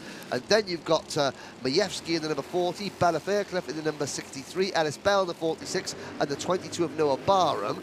And as they cross the line there, we have got, with 4 laps in the books, we have got 3 seconds covering the top 12 drivers. Yes, indeed. And there is Shenton getting some, and again, Shenton just taking the normal racing line. 1, 2, 3 karts go past him. He does fight back and regain one of those positions coming out of Christmas corner. Here comes the number 95 of Charlie Wolfett. Endicott gets shuffled to the outside, and Rocco Shenton has now regained 2 of the positions he lost 3 corners ago. Yes, indeed. Give him another 2 corners, he'll be back to exactly where he was. Where he was, yeah. I started at lap 4th, went round turn 3 and 8th, then go back to 7th to 6th. Now I'm 5th, and let's see if I can get 4th coming into the last corner. Can he? The camera cuts away, but we'll see if he does. No, he did not. Just missed out. Yeah, never mind. Net loss 1 place. Exactly, yeah. 3.5 minutes to go then. Plus that 1 lap, there's a look at Finley Lines and Max Endicott nose to tail. They are trying their best to close up to those 2 in front, like we were saying. There's a look a little further back. There was Albert Friend and Oliver Majewski. Majewski, another Zip Factory driver with Bella Fairclough as well, just behind. But those 2 working together as well. And again, these are the trains that start to form, the 3x3. And as soon as these 3 start scrapping at the front, like properly in these last couple of minutes, that's when the rest of the field starts to close up.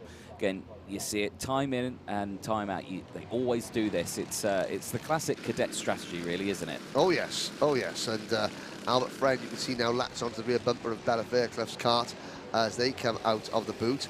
But there's Kenzo Craigie, the O-Plate champion, the winner of the GP Plate champion as well, won the O-Plate at PFI recently.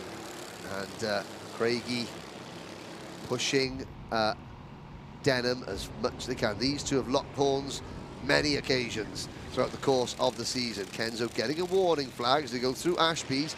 Denham runs a little bit wide. Now we come into Wilkins. You can see the nose cone of Craigie's car literally about 3 inches off the rear bumper of the number 10 Synergy Racing kart of Cole Denham, who checks over his shoulder. They both communicate with one another. Again, as Denham looks over his shoulder in that split second, Craigie says, okay, go. We'll keep pushing. Try and push away from Jarrett Clark. They're 3 wide behind, as that is the number 95 of Wolfett now in front of Endicott and Shenton. Then the number 94 Zip Kart of Finley Lines. That is your top 7. 90 seconds to go. Craigie with the white crash helmet up the hill towards Christmas, still pushing Cole Denham along. And again, this is the championship picture is done. Kenzo Craigie knows the championship is going Cole Denham's way. So what is he doing? He is just trying to work with Denham, the driver that's just beaten him in the championship, because it's a final win that they want now. All that matters to these drivers is who wants to win the final race of the year. This is the final heat race. We've got the grand final coming up later on. But again, Kenzo Craigie goes, okay, you beat me in the championship, you might have won the war, but I want to win this last battle. Oh, yes, indeed. Less than a minute to go, plus that 1 lap, still a couple more laps left in this race. And again, Kenzo Craigie in a bit of a tough spot here, because already got a warning flag to his name in this race, so any more of that, maybe a penalty coming his way. He's going to make a move, he's got to, and he's now saying, just go, go! Don't defend, go! And Cole Denham continues to defend, so Kenzo's thinking, okay, look, I'm trying to work with you. Now I'm going to have to work against you, because look, the cavalry are coming, and now Craigie to the inside. Oh, and the Denham gets forced a little bit wide there. Craigie had the inside line. Jarrett Clark now second. Here comes Charlie Wolfett in third. Craigie's thinking, well, I left it as long as possible. Oh, we're 3 wide. Denham back down the inside, and Wolfett now moves into P2. Yeah, good stuff from Wolfett there. Really capitalised on the battle happening on ahead of him now into the braking zone. It's very, very close here as Shenton goes to the outside and gets 2 for 1. Shenton to the lead of this race now as they exit out of the boot section. Is still side by side. Denham on the outside is going to hold it round the outside, goes right the way, all the way to the barrier, maintains the lead, and they enter onto the final lap. It's 1, 2, 3, 4, 5, 6, 7, 8, 9, 10, 11 karts for the race lead on the final lap. Well, if Cole Denham was trying to plan for this, he couldn't have planned it any better. He's now got 10 drivers, all fighting over each second position. Rocco Shenton gets a penalty, and Cole Denham suddenly finds himself with a massive gap for the race lead. He backed Kenzo Craigie right into the pack, and then as soon as they all started battling, Denham accelerated. Now we've got Shenton in second, Wolfett in third, Craigie in fourth. There's number 40 car of Majewski trying to go around the outside of Finley Lines. Anyone's guess who's going to finish second. Shenton's got a 5-second penalty, and so it's Shenton's going to lose out big time here. They come out of the final corner. Cole Denham is going to take the race win. There he goes across the line. Who's going to be second? It's anyone's guess on the circuit. It is Rocco Shenton. Charlie Wolfett will take P2 once Shenton has his penalty imposed. Kenzo Craigie is 4th across the line. Majewski 5th. Endicott is 6th. Finley Lyons is 7th. Bella Fairclough is 8th. Albert Friend 9th. Noah Barr 10th. Jarrett Clark dropped all the way back to 11th, ahead of Ellis Bell in 12th, Charlie King, and then Charles Kitely. The gap between Rocco Shenton, who was 2nd across the line, and Charles Kitely, who was 14th across the line, was a grand total of 2.5 seconds. 2.5 seconds. That's not bad. Mason Brooks in 15th place from 25th of the grid. Then Hayden Gray, Oliver Spencer, Ethan Griffiths, Luca Ballack, Harry Taylor, Jacob Bachelor, Albie Napper, Oliver Warner, and Kai Clark, with Joshua Griffin failing to start the race. That is the next time we'll see the Honda Cadets. Now let's have a look. Cole Denham, nose cone, yes, he's okay. Rocco Shenton, nose cone, yes, he's okay, but he's had a 5-second penalty for something else. There's Kenzo Craigie, he's okay, and Oliver Majewski. Kenzo wants to go in there to weigh himself. No, you go down that way. Well, yeah, I mean, he's asking that because Shenton, of course, had has a got penalty. A penalty, so yeah, yes. Technically, he would be finishing 3rd. Yes, so Kenzo's right to ask that question. He wants to come in over the weighbridge.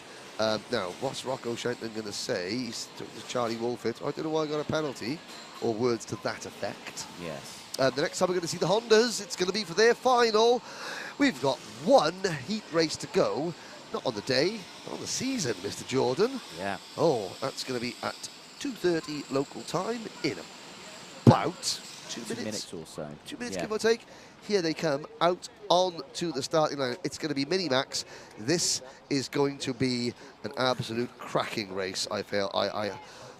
Scott Marsh has the hard work to do. Yeah. Because he didn't put, for whatever reason, he qualified badly. Noah Wolf in the kart number 45 qualified well. Noah Wolf finished, I believe, 3 places in front of Scott Marsh. So Scott Marsh, there he is, he's just getting his kart down, the O-plate kart, the Dan Holland Racing O-plate, let his kart down. Now, Noah Wolf is just walking, you can see him clapping his hands there as he walks up the grid. Again, just a high five there with one of his Synergy Racing teammates. And you know, Noah Wolf finished 3 places in front of Scott Marsh in heat number 1, which means he can afford to finish 3 places behind Scott Marsh in this race and still beat Marsh in the intermediate classification. So the gap, 4 points between them coming into today. Wolf will, say, as long as he finishes anywhere around Marsh, will increase that a little bit. For the fight, unless of course Marsh can get ahead of Wolf and put then several drivers between himself and Noah Wolf. It's going to be a fascinating race. But that's not even the race for the race victory. The race victory could be held between any one of about a dozen drivers or more. There's Sebastian Min's kart, no Sebastian Min's. There's that number 44 driver, Michael Dalton. I have to say, very impressive start to the first race of Michael Dalton. Didn't finish too wonderfully well, dropped back a little bit as the race progressed. Sporting a Confust. Well, it's a croc nose and it's a zip bodywork, but it's a croc chassis underneath all that. So, you know, it makes sense. It makes sense. There's Finn Les, the GP plate holder. Thomas Min Spearing, the number 75 kart. The number 27 kart, you can just see there, that's Will Murtar. And now, we'll give you the grid. It's Minimax, it's race 28. It's coming up next.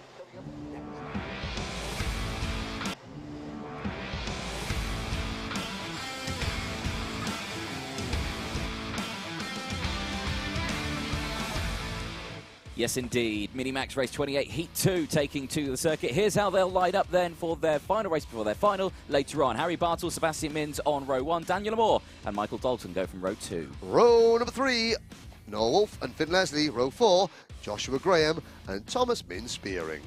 Joshua Smith and William Murtar go from row 5, rounding out the top 10. Hugh Moulton and Joshua Turnbull go from row 6. Joe Anderson and Harrison Whittaker start from row number 7. Ollie Wise and Devon Nolan on row number 8. Scott Marsh and Josh Salvadori on row 9. Brandon Truman and William Murphy go from row 10. Joseph Murphy starts on row number 11. 21 karts set to go. 8 minutes plus 1 lap. 8 minutes for the O plate of Scott Marsh to pass 1, 2, 3, 4, 5, 6, 7, 8, 9, 10, 11. 11 karts to get behind Noah Wolf, and then past 1 or 2 more to get ahead of Noah Wolf. What can the O plate do? But what can Noah Wolf do? That synergy, he has been the picture of consistency this season. Looking at, I'll check some of the stats later on. But as the lights go out, we go off at racing. The final time in Minimax Heat race this year. Daniel Amore makes a good start. It's Harry Bartle, the race 1 winner, leading out of turn number 1. And Daniel Amore up in second. Here comes Noah Wolf into P3, into P2. Wolf makes the move, and now Scott Marsh is going to get through out of this pack, and he's going to get some clean air and set off after his title rival. But that is easier said than done, as everybody's scrabbling over to try and cover each other off. Great start from Joshua Graham for the Argenti Motorsport team, already up into P3 before they end lap number 1. He managed to get a great start off the line. Rest of the field go through into the braking zone for the boot for the first time. Everyone's creeping through. Crucially, where has Scott Marsh ended up at the end of this lap? Let's find out. Cross the line. Bartle from Wolf, Graham, Amore, Smith, Mins, Moulton, Leslie, Anderson, Dalton, Wise, Turnbull, Spearing, Marsh up into P14. 3 positions gained, with Brandon Truman following just behind the privateer. 4 places gained. Then it's Devon Nolan, Will Murtaugh, William Murphy, Harrison Whitcomb, Josh Salvador, and Joseph Murphy. Bartle is gone. Now, the key point for Noah Wolf is not how much of a gap there is to Harry Bartle up at the front of the grid, up the front of the field. That is none of it. It's how many drivers he's got chasing him that could potentially push him down a place or 3 or 4, because he's got Graham, Amore, Joshua Smith having a fantastic drive, and Sebastian Mins right behind him. So 4 drivers directly behind Noah Wolf. Then there is a gap. That gap is key. The gap is back to Finn Leslie, Hugh Moulton, Joe Anderson, Josh Turnbull, Michael Dalton, Scott Marsh now up to 12th position.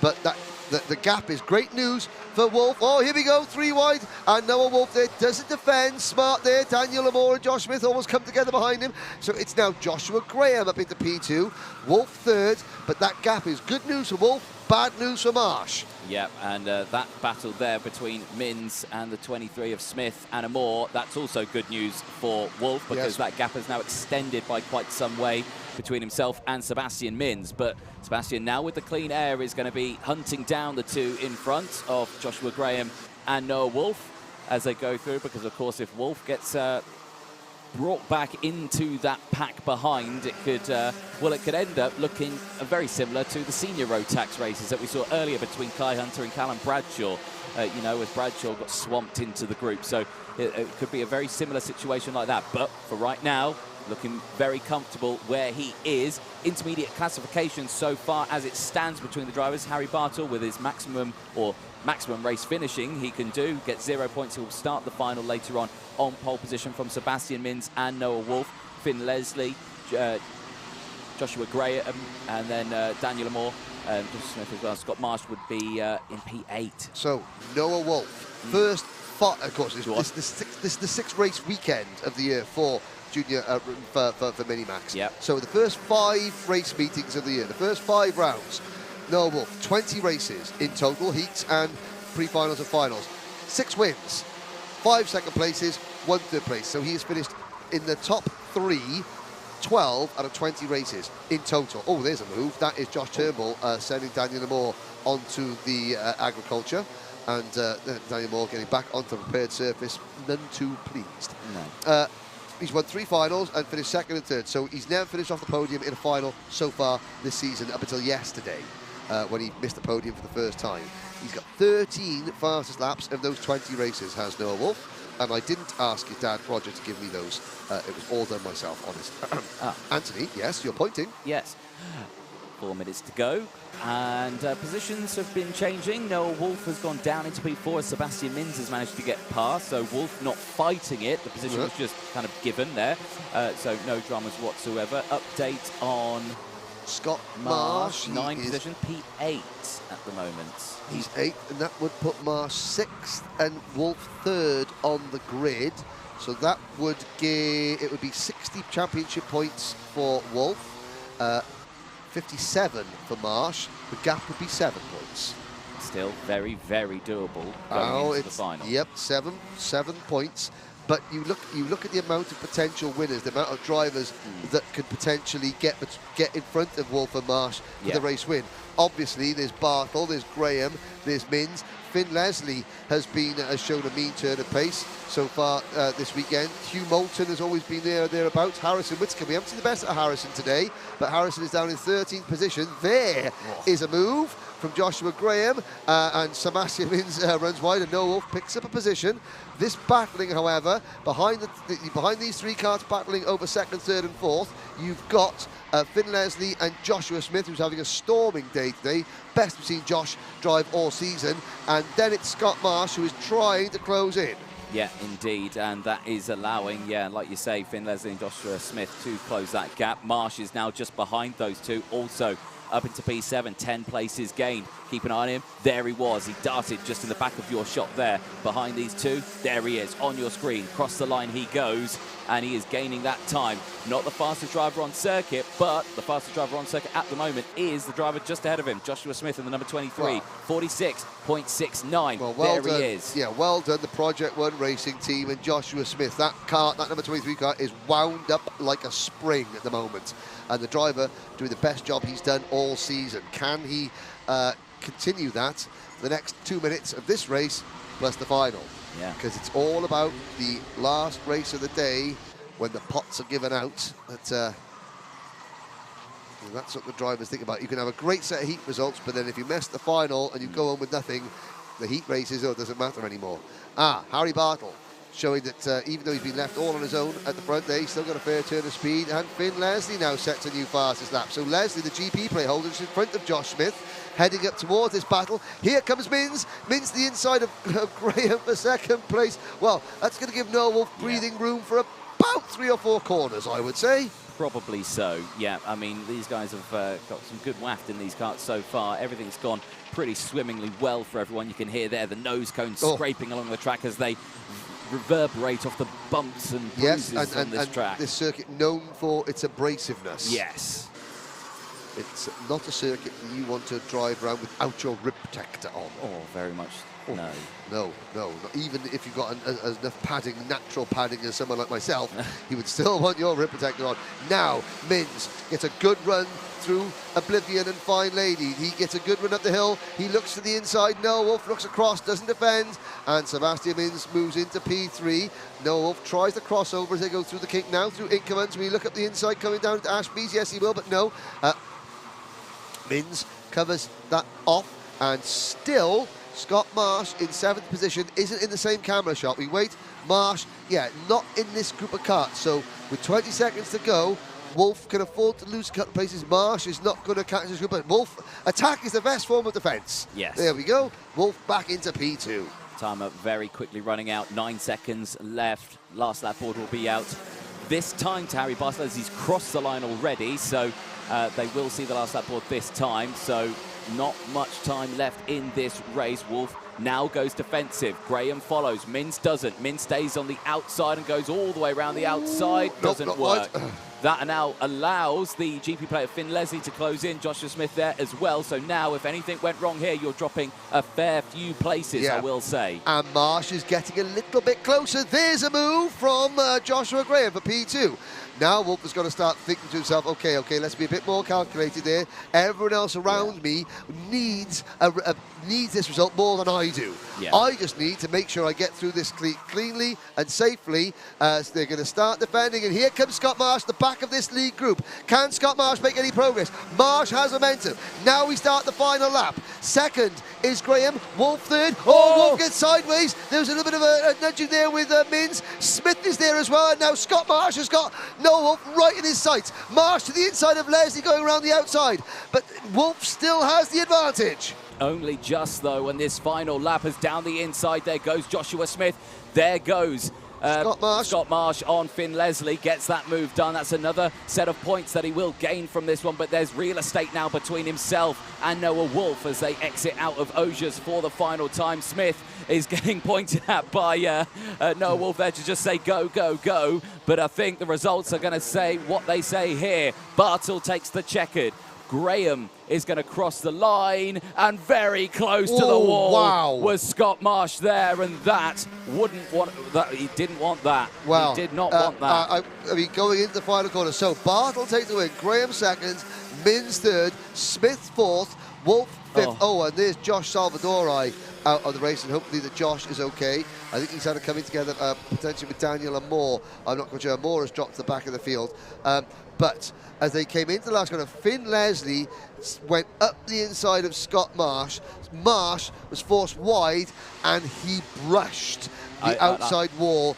There was nothing. I mean, brushed as in there was contact. And let's have a look at that again, because that was hairy, ladies and gentlemen.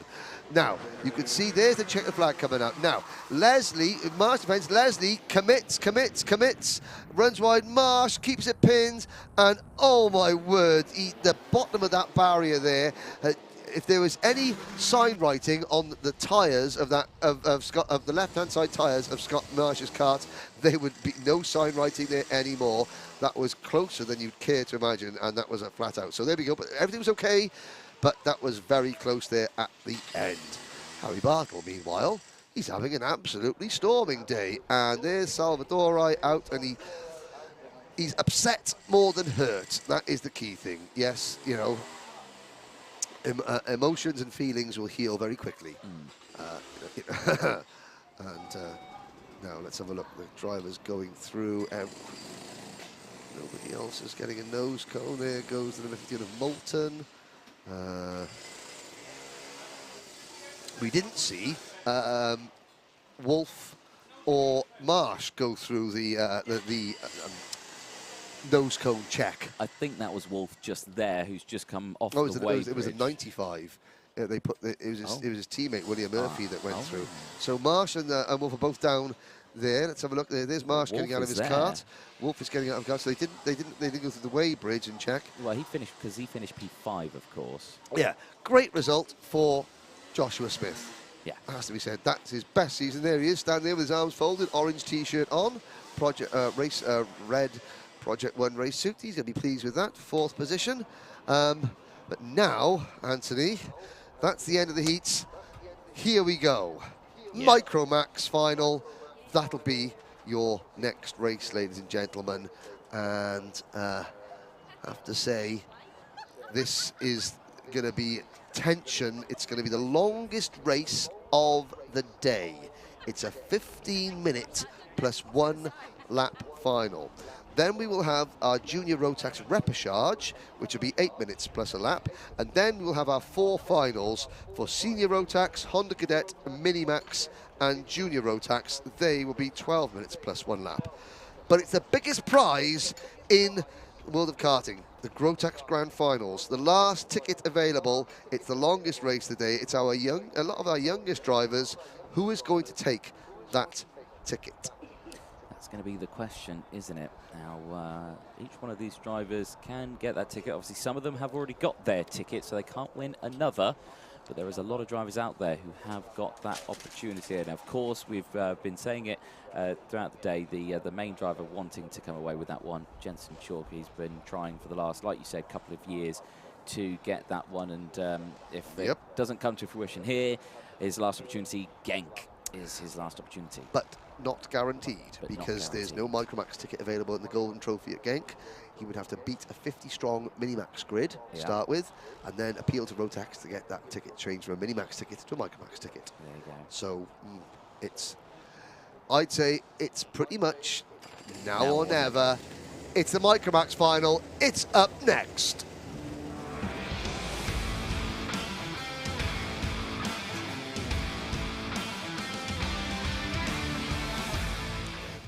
Here is your starting lineup for the Micromax Final. Lachlan Johnson on pole position from Scotland. Archie Levitt on the outside of row number 1. Jensen Chalk and Tom Reed share row number 2.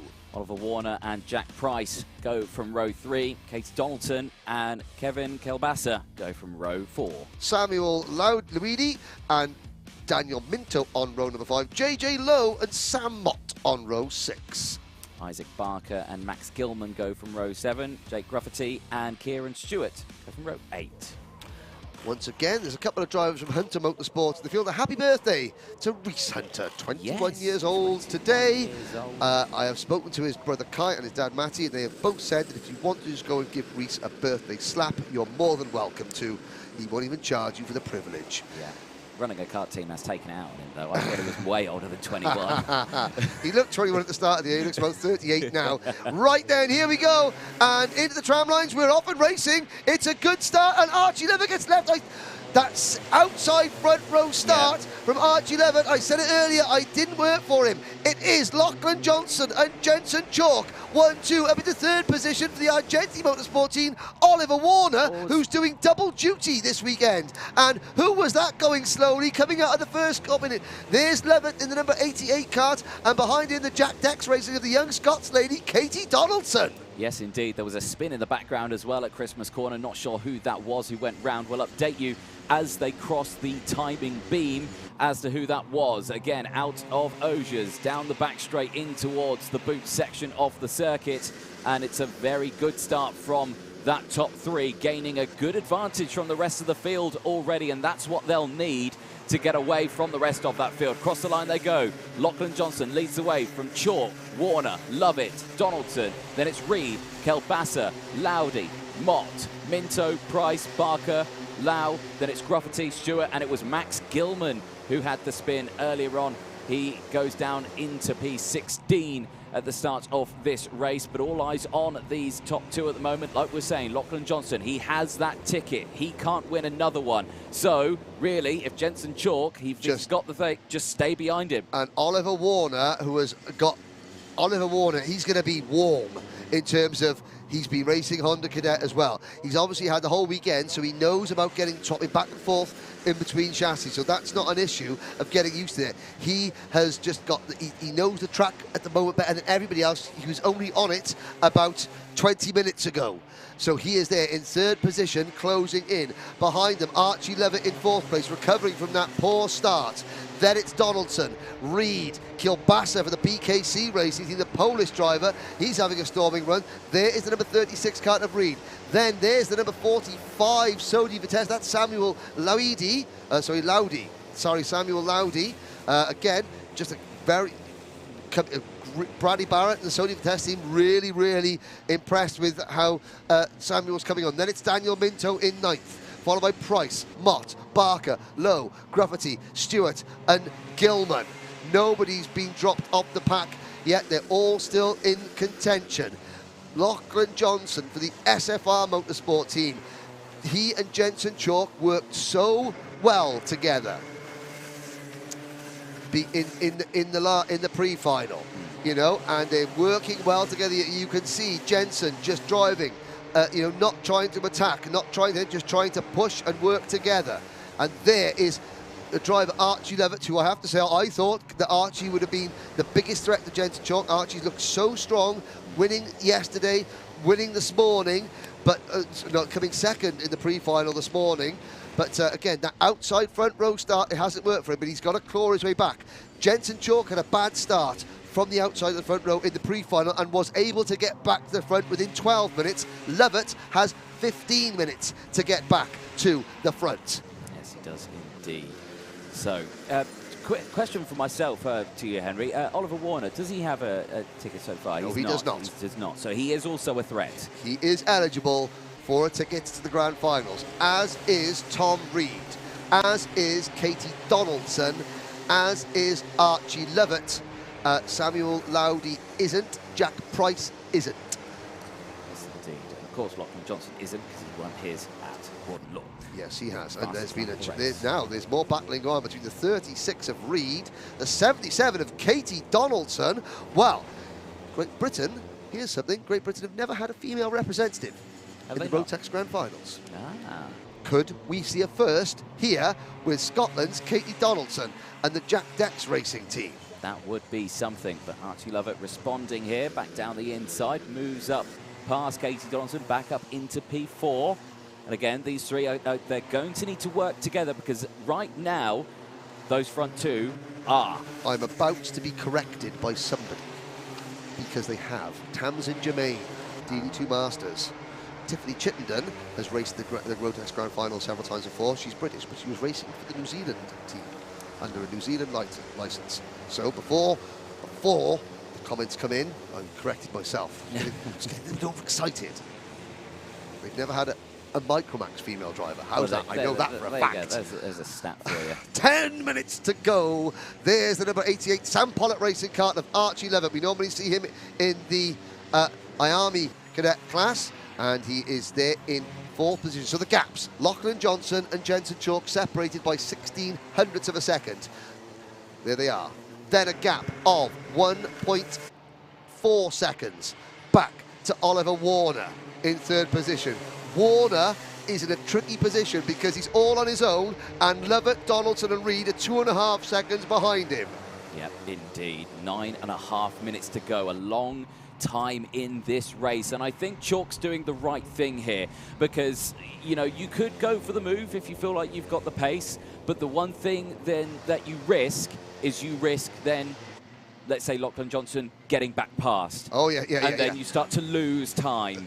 I think that will not happen. I think that Jensen Chalk he will do everything he can do to avoid passing Lachlan Johnson and engaging in territorial warfare at this stage. Yes. He will just say, oh, we got a problem there. Who is that slowing down? That's Tom Reed. Oh no, Tom Reed out of the top 6 in the number 36 Tony Kart. Oh, Reed, one of the contenders, is out of the final. Just under 9 minutes to go. And the first mouse has gone at the machinery. Tom Reed, sadly, his chances of a grand final ticket have gone. Yeah, that is a big, big shame for Tom Reed. It's never a nice feeling when the cart just conks out. You've got nothing to do. Yeah. I mean, it looked as though there was no one else involved in that. Maybe a chain has come off or something like that.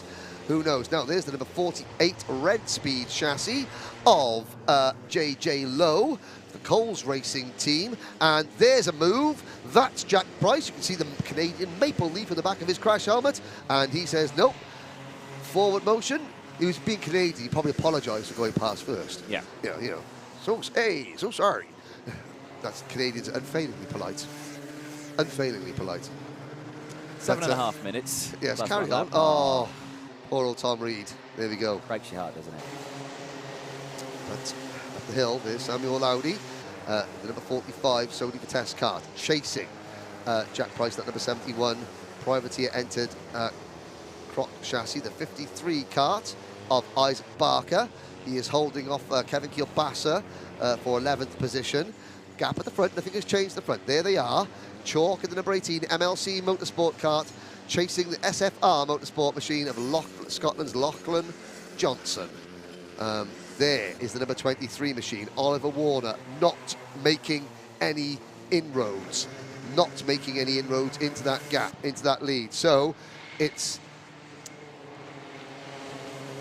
is now the tension mounting. You don't want to say a word because there is still 7 long minutes of this race to go. Jensen Chalk sets a new fastest lap of the race, 51.260. Kevin Kielbasa is under investigation, the Polish driver. Archie Levitt is in 4th place. Donaldson is 5th. Daniel Minto is 6th. Oliver Warner under investigation for potential. As they started this race, there was a few drivers, because you were almost like, you gave me the signal in the commentary box saying, no, that's not going to be a start because half the drivers are driving in the middle of the circuit. Yeah. And they went, and I think those drivers that were driving in the middle of the circuit are now having their starts looked at by the stewards a little bit more closely. Battles further on down in the pack. Kieran Stewart is in 15th position. 14th is Jake Grafferty. 13th is Kielbasa. 12th is Gilman, 11th is Barker, 10th is Mott, 9th now JJ Lowe. There's JJ Lowe on that red speed kart there, having a really good run is JJ. Yeah, looking good. Max Gilman also under investigation as well. So Max, who I believe had a spin early in the Pre-final, yes, and Sam Mott. No, that would suit. There was 3 drivers all on the line trying to make it like an Indy 500 style start, where they 3 rows of 11 rows of 3. And there is Price. Price started the season in the Honda Cadet Championship And then sort of like has done the last couple of Micromax qualifiers, looking ahead to next year when the classes are restructured and what have you. We'll get into that right now, but they come out of the pits bend. 5.5 minutes to go. Lachlan Johnson leads. The ticket at the moment is going to Jensen Chalk in second position. It doesn't matter whether he wins or not. He is the highest placed non-qualified driver. 5 minutes to go. Oliver Warner is 2.3 seconds behind Jensen Chalk in third position. Archie Lovett is 4.5 seconds behind the race leaders in fourth position. Kate Donaldson is 5 seconds back in fifth. Daniel Minto, who, along with Johnson, is the second driver already on the plane to Portugal. There's Jack Price running wide. Sorry, that was an ooh. Anthony, that was Laudy and Price coming together.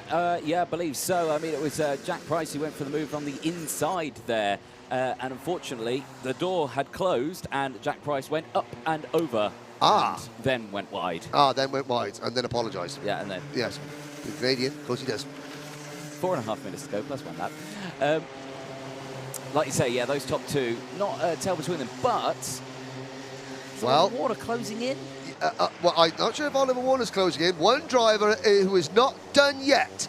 Don't count out Archie Lovett just yet, ladies and gentlemen. The number 88 Sam Pollock racing driver, he may be 4.5, but he was 4.5 seconds behind. He's now 4.2 seconds behind, and he's just set a new fastest lap of the race, 51.21 seconds. Now, he hasn't got anyone to slipstream with and draft with. He has got, however, that target of Oliver Warner's kart in front of him. There is Archie Lovett, and he's got that number 23 machine as his target. He is now going to get his head down and he is going to drive the wheels off that thing to get up to the third place driver, Oliver Warner. Lachlan Johnson sets the fastest lap of the race. Last time around, 51.20 for the race leader Johnson.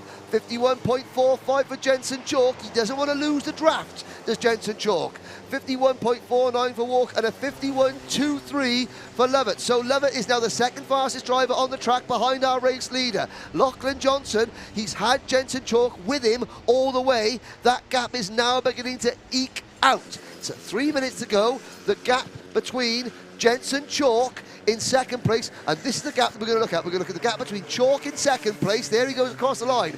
There in third place, Warner. The gap between Chalk and Warner is 2.7 seconds, with Archie Lovett another 0.8 further back. This is critical for Jensen Chalk. That driver there, number 18, he has to stay in Lachlan Johnson's slipstream. He has to. He has to, definitely. And I mean, remember, Oliver Warner he's under investigation for that start, as well as 4 other drivers, which means that he could end this race with a penalty. You're looking at the rear bumper there. I'm looking at the rear bumper of Lachlan Johnson's car because it was bouncing up and down. It looks now, like it's still attached. No, it's still attached, but if it's bouncing up and down, I hope it's not working loose. You just think it could 2 minutes to go. 2 minutes to go.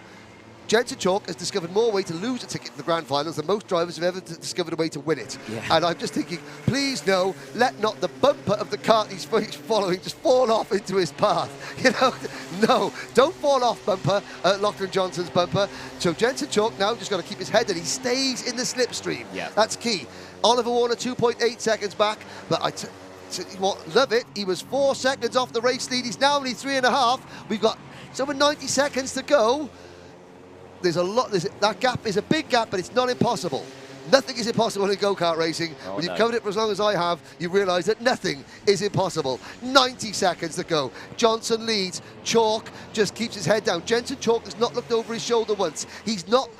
Don't look over your shoulder, Jensen. Don't think about what's behind you. Just focus on what is in front. Exactly that. Exit the final corner. Just over a minute to go, plus 1 lap, and you can just see them there. Absolutely line astern. No overtaking, no lunges, anything like that. Clean and tidy all the way throughout. And that's exactly what you need to do. Oliver Warner and Archie Lovett are not giving up. Lovett is now giving it absolutely everything. He is giving it the beans as he comes through the kink. Archie Lovett, head down, is going to try and not the impossible, but it's going to be a big ask. It's a mountain to climb, but mountains, there's no mountain on this world that hasn't been climbed yet. Lovett, head down. The gap between him and a place in the grand finals is 3 seconds, with 30 seconds plus a lap to go.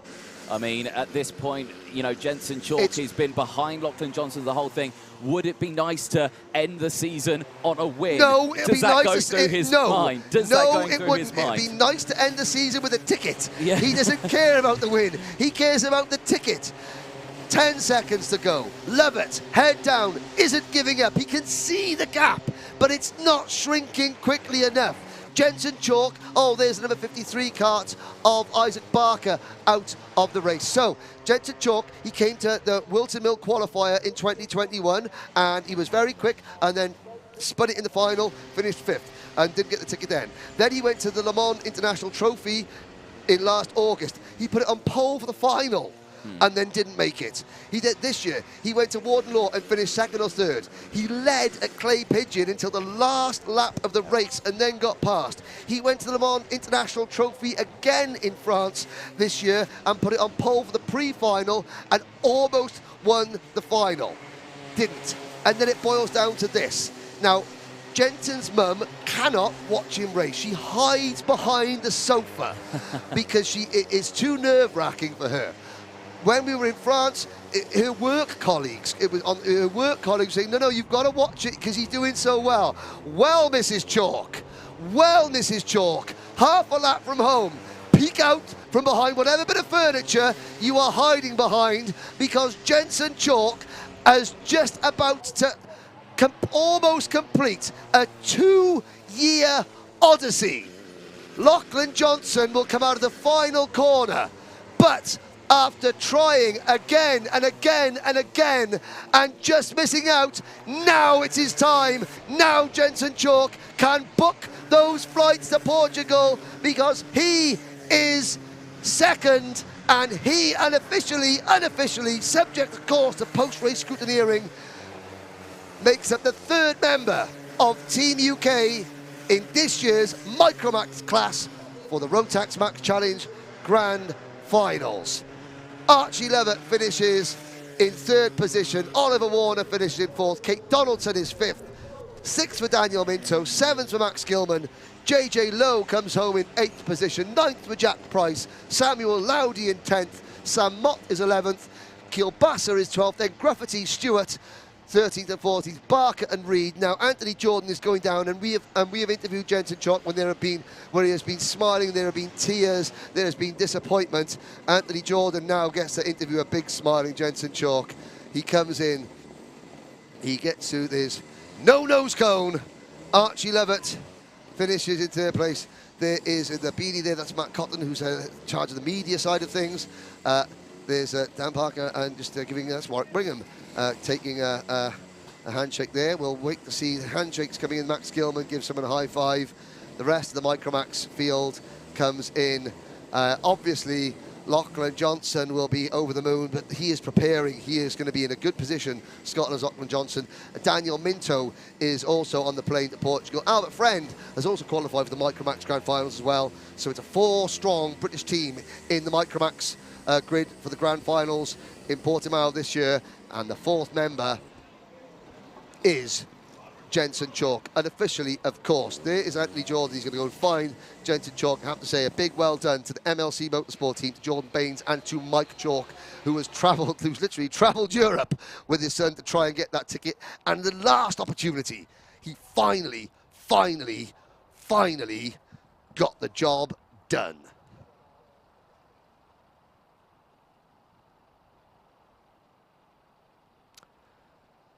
Now, at the end of that, we have the Repechage for Junior Rotax will be your next race coming up, and that will be at 3:15 local time, and then it'll be into the 4 finals to decide the last 4 Wera Tools Motorsport UK British Kart Champions of 2022. Again, a big thank you to Wera Tools, Demon Tweaks, to all our sponsors here for making this championship happen. Above all else, while we're looking at them, the boys and girls in orange, the marshalling team, as usual, fantastic. But Anthony Jordan is down in the pits with our winners now. Thank you very much, Henry. Yes, down in the Park Firm area, scrutineering just here, and we have our top three. Let's start with Lachlan Johnson, who is trying to run away from me. Firstly, Lachlan, congratulations on the race win again, showing that you've got some great pace on the Sodi car. Are you running the? Were you running a Sodi? No, it's a Birrell. Henry said it was a Sodi earlier, so blame Henry for that one. So not testing on that one, but showing that you've got the pace in the Micromax class and showing why you're going to the grand finals. Yeah. Don't know what to say. Don't know what to say? Well, good practice for you anyway. I mean, the season's looking good. Are you looking forward to the grand finals later this year? Yeah. Yeah, that it? Who would you like to thank? Stuart, family, team and Cream Engines. Yeah, cool. Well, Lachlan Johnson, congratulations, mate. Well done. Man of many words. I'm sure this chap here is going to be a man of many words. Jensen Chalk, finally, after 2 years, you get your ticket to go to the grand finals. Yeah, it's a really good feeling, and I'm just hoping I can do good in the finals. Well, I'm sure you will. That was a fantastic performance. Your dad just here as well. Let's bring him in as well. Mike, obviously, it's been such a journey for yourselves, like you say, 2 years of battling, but you two, the duo, have managed to do it. Yeah, we have, yeah, at last. You did exactly what you had to do, so really pleased. Brilliant stuff. Brilliant. Jensen Chalk, fabulous stuff. Who would you like to thank? All my family for coming round for this race. My dad, Jordan for the engines, and yeah, that's it. So Mum wasn't hiding behind the sofa? No. No? She was watching that one? Yeah. Good. I'm glad she saw you win that ticket, mate. Well done. Let's find Archie Lovett very quickly. Apparently he has gone, so he's left us there. So, fortunately, we can't chat to Archie Lovett, unfortunately. But, Henry, there are more finals to come, so we'll head back to you and stay tuned. Well, thank you, Anthony, and that's great to see some positive emotion there in the pits. Now, yesterday, Anthony caught up with Jensen and his dad, Mike, and as they were getting ready for the big day, let's just see what it means to them, really. For every young, budding Micromax driver, to race in the Rotax Max Grand Finals is something on the bucket list. And for one driver right next to me, Jensen Chalk, it is very much in your sights, isn't it? Now, you've had several opportunities in the British Championships to win a ticket. Unfortunately, it's not come to fruition. You've got this option now here this weekend, and you've got Genk in a couple of weeks' time to get the ticket. And so far this weekend here at Warden Law, it's looking okay, isn't it? Yeah, qualified P1, then a second and third, so probably starting second for the pre-final tomorrow. Now, for a lot of people, they might not know what the grand finals is or what we mean by winning a ticket or anything like that. So, you know, could you explain in a little bit what it would mean for you and, you know, for everyone to get that ticket to the grand finals? So the grand finals is the world finals. So it's like the best race ever, basically. So like people from different countries are going to be there. Mm-hmm. Yeah, and then, of course, it's all invitation only, and you have to win a ticket.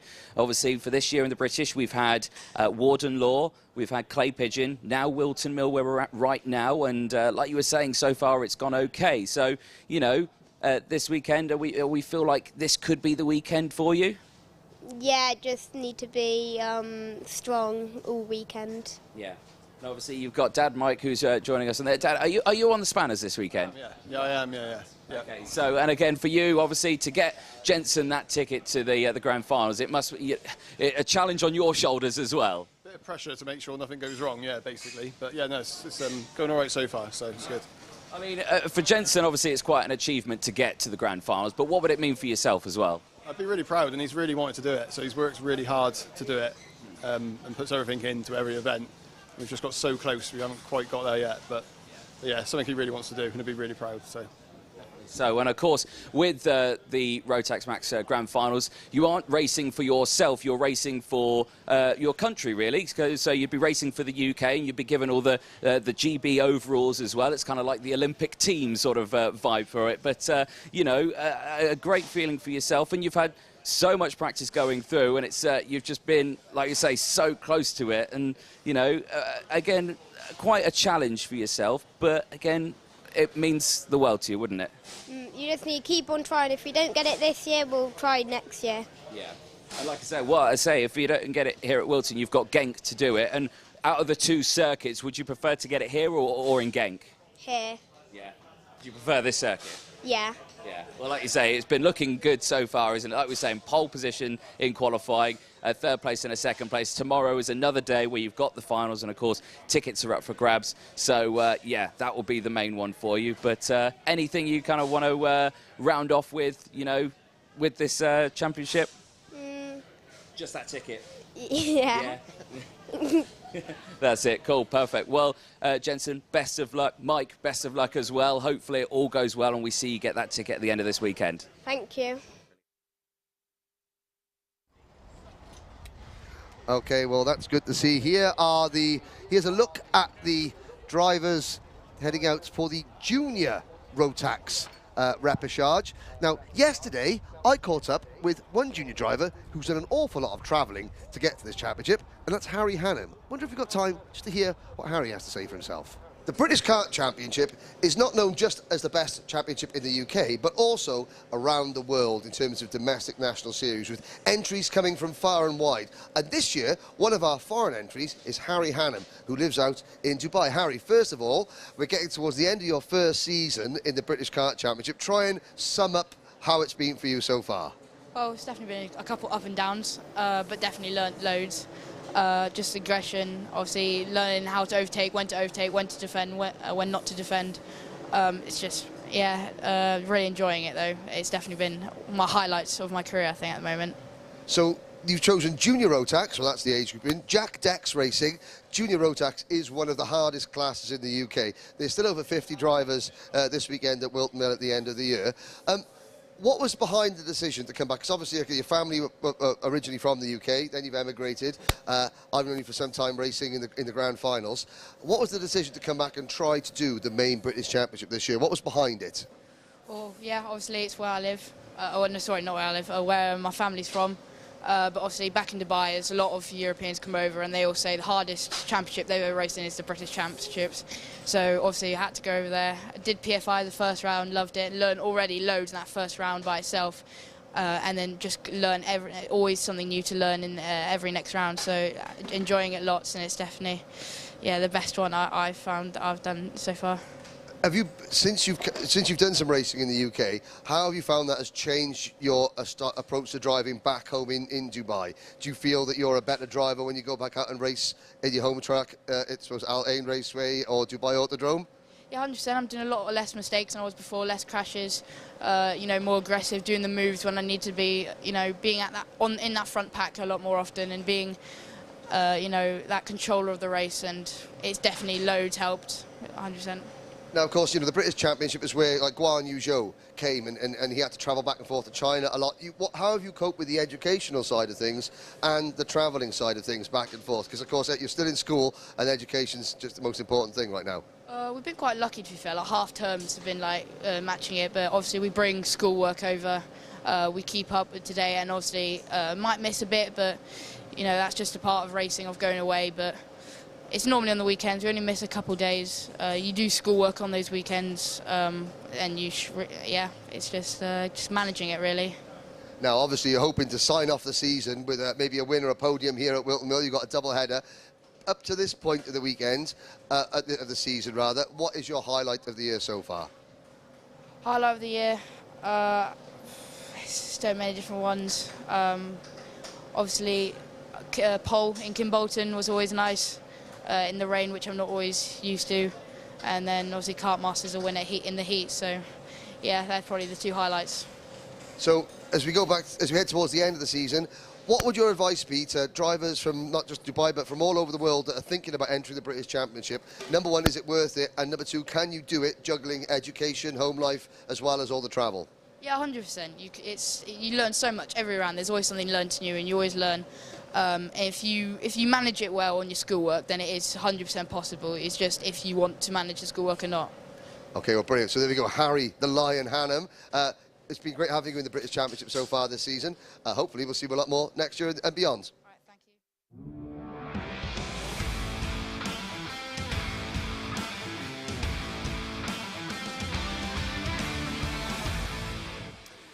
Great to hear there from Harry Hannum. Here's how their repechage is going to look for Junior Rotax. Mikey Porter and Jack Cooper, they're going to be starting on the front row. Gracie Mitchell and Charlie Hart will go from row 2.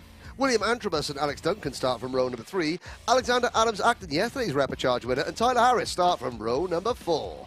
Row number 5, Thomas Behrman and Leo LaCastro. Alfie Gallagher and Danny Shields will go from row 6. Angus Scrivener, Isabella Franklin, Tommy Harfield and Jake Howarth round out the top 8 rows. Ollie Meehl and Alexander Zingarevich go from row 9. Sam Longley and Deacon Russell, hopefully he's out there. And the same with Kaiser Ryman as well. Hopefully they've made it to the dummy grid. I can definitely see the number 88 cart of Deacon Russell, Yep, but good. no number 83 of Kaiser Ryman. So sadly, Kaiser is that's the 23 of Sam Longley that has just parked in the middle of the track for a reason, obviously publicity purposes, I would imagine. So let's have a look at the championship implications, because yesterday's runner-up, Anthony, in the main final, Charlie Hart, who came into today 3rd in the point standings, only 1 point ahead of Ethan Jeff Hall and Gustav Usakovs. He's in the repechage, and he's there at the second kart on the left-hand side of your screen, the number 10 Sam Pollock Racing entry. So it is imperative that that's a good word for this time of day. Imperative that Hart gets in through this next race. Top 6 go through to the Grand Finale. Oh, that's one way to pick up a go-kart. Oh, bravo. So that is, let's give a shout to Holly Meehl's mechanic, lifting wagon and driver up and not putting his back out. Well done, that man. Take a bow, son. Take a bow. Is he going to take a bow? No, he's going to look at his phone instead. Daring. There we are. Never mind.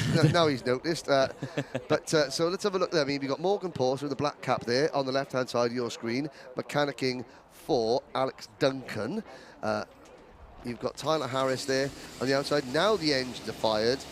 Now we are going to see Mikey Porter, of course, did so well. He was involved in an accident with Brandon Carr in heat number 1, which is why he is down there. So Mikey Porter's got speed. Oh, now Leo the Lion Castro, Tommy Harfield and Kaiser Ryman not out there. Let's count them: 2, 4, 6, 8, 10, 12, 14, 16, 18 wagons. 18 wagons, not 21. So no Kaiser Ryman, no Tommy Harfield, no Leo Castro. Sadly, their 2022 British Kart Championships have come to an ignominious and early end. Yes, of course. Now, if you are joining us for the first time this evening, we are on the Junior Rotax Repechage. Of course, the Repechage is the drivers who have not made it through to the A final. Automatically through to the A final through their points that they have accumulated over the 2 heat races today, meaning the top 6 will go through from this one. So basically, we're looking for the bubble. Yep, so the most important position in this race is 6th position. Yep. Potentially 7th position as well, because if any of the top 6 have a penalty or fail post-race scrutineering, the 6th and final qualifying spot goes to the driver that finishes 7th. So it's worth never giving up. Never giving up. Porter, Cooper, Mitchell, Hart, Antrobus, Duncan, Alexander Acton, Adams-Acton, Harris and Behrman, your top starters. Now the lights are not out. No, false start on that one. Yep, so false start. So for 12 of these drivers, the championship ends after the next 8 minutes plus 1 lap. 6 drivers, they go and they're bolted onto the back of the 28 drivers who have automatically qualified for this event. A big thank you, as always, to Ian Rogers and his team at motorsport-timing.co.uk. It was Ian's birthday early this week. It was. The big half century for Ian, and he'll thank me for saying that. I know. Now, on Twitter, he is Timekeeper UK. Okay. I would go and wish him a happy birthday on Twitter. Okay. Yeah. Do you know what? We've not given many shout-outs to Ian Rogers today. I think that's the first time we've spoke about it. I know. I feel bad, personally, for not celebrating his 50th birthday a little bit more, 50 years old. Half a century. I did. You did? Yeah, we went out on Thursday night. Oh, bless you. Yeah. I didn't. I was being a good boy. Right. Once again, 18 drivers. So again, happy birthday. Yeah, at Timekeeper UK on Twitter. I would go and flood his DMs with happy birthdays, wherever you are. Just find him on and just annoy him. Here we go. Yep. Yes. Yep. But now, the second time, there's Jack Cooper for the Tooley Motorsport team, Mikey Porter for the Jacks Motorsport team. Into tram lines, now the lights are green, now we're off and racing. It's a good start from Porter, and it's a good start from the number 61 car, Gracie Mitchell, up into P2. Everybody else through Oblivion and Fine Lady cleanly. The run up the hill towards Christmas Corner, and they're 3 wide of the pack, 4 wide almost, but somehow they all scramble through without any issues. Yeah, all fine and well there for the first half of the lap. Second half of the lap coming up thick and fast and screeching under braking there. The 2 KR Sport drivers nose to tail there. Alfie Gallagher and Thomas Behrman fighting for position. The 14 in that fray as well. That was, Alfie Gallagher, of course. 7 minutes to go. We end lap 1. Out of the boot they go. Here's how they'll cross the line. Remember, the top 6 go through, and it's Porter, Mitchell, Cooper, Hart, Antrobus, and Duncan. The top 6 at the moment. So Alexander Adams-Acton's there in P7. So again, he's a driver who has the potential of getting through into the repechage if there is any penalties applied. It's very wide there. Goes the number 11 of Alexander Zingarevich, who tried the outside move and ran out of track. Yes, ran out of real estate there. And up the inside, I noticed it was the number 86 MLC Motorsport car of Tyler Harris picking up a couple of positions. Yes. So Porter is now trying to make good his escape at the front. There he goes into the boot. Behind him, you've got 2, 4, 6 drivers all in a line. There they are. There's 2 Sam Pollock karts, a couple of Tooley Motorsport entries. It's now Charlie Hart into P2, then the 2 Tooley Motorsport teammates, then the Argenti number 63 of Duncan. Now Gracie Mitchell is on the bubble in kart number 61, and behind Gracie Mitchell is yesterday's repechage winner. At the moment, the first man on the outside looking in, Alexander Adams-Acton. Yes, indeed. Keep an eye on that position. And Thomas Behrman now moves into P7 at the expense of Alexander Acton. Behrman didn't make the final yesterday, I don't think. I think he made it far there, and we've got action again. Yep, Gracie Mitchell down the inside there of Alex Duncan, gets up into P5. So crucial. That's a crucial one, because you know you don't want to be on the bubble, because you're the first driver who's in danger of losing it on the last lap. You want a little bit of security. Now, I'm just looking there further back. Yesterday we've got quite a few of the contenders that were in the repechage yesterday. So Alexander Zingarevich, he didn't make the final yesterday. Looking down at some of the other drivers that are in this race now, just trying to see, obviously Charlie Hart finished 2nd overall yesterday. Angus Scrivener is down in 14th position. He finished 28th for the final yesterday. Antrobus, who is William Antrobus, the moment is 3rd. Well, he finished 11th yesterday. It's getting very, very tight. All I can hear is general intakes of breath from Anthony Jordan as we're watching the drivers. I'm looking at the results from yesterday. Anthony, this is getting a little bit hairy already. Well, to be honest, I've completely lost who's actually in 6th place at the moment, because there are so many of them so close within that area of track. They'll cross the line. We'll update it. It's Alex Duncan, the 63 on your screen. Kart. Yeah, the Argenti kart, who is in P6 at the moment. It's Thomas Behrman, the 85 KR Sport. So there it is, foreground. Okay. So there's the gap between 6th and 7th is about 10 kart lengths. There's Danny Shields going past Angus Scrivener. Behind Scrivener is another. So at the moment it's Duncan in the number 63 kart, who started this race down in. Well, no, it's actually he started in 6th position. He's holding on to that 6th position. Zingarevich has gained 7 places, so Zingarevich started down at the back of the grid. And Sam Longley's also gained 7 places. So they are the big movers.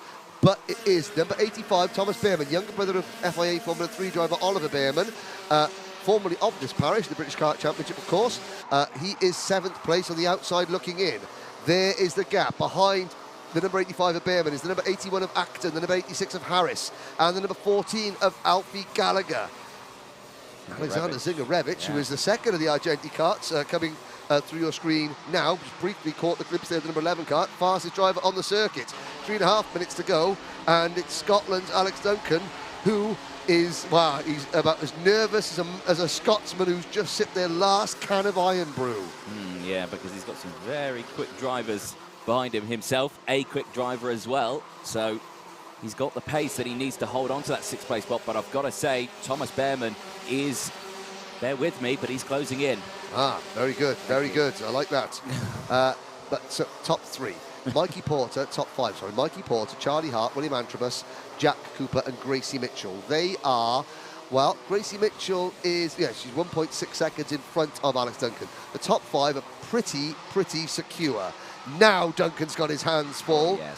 Behrman there, the number 85 KR Sport car. And Adams Acton, here comes a move from Behrman. Oh, there's a bit of shoulder barging going on there. It's side by side now between Behrman, Duncan. Behrman through Alexander Acton, trying to make it. Oh, Stephen Duncan responds in kind. And now it's going to be Alfie Gallagher. And here comes Alexander Zingarevich into the picture as well. 2, 4, 6, 8, 9 drivers cross the line. Of these 9 drivers, only one of them is going to go through to the main event. It will be the person who's at the front of this pack who goes through, and right now that is a long train of cars waiting to go through. Gallagher!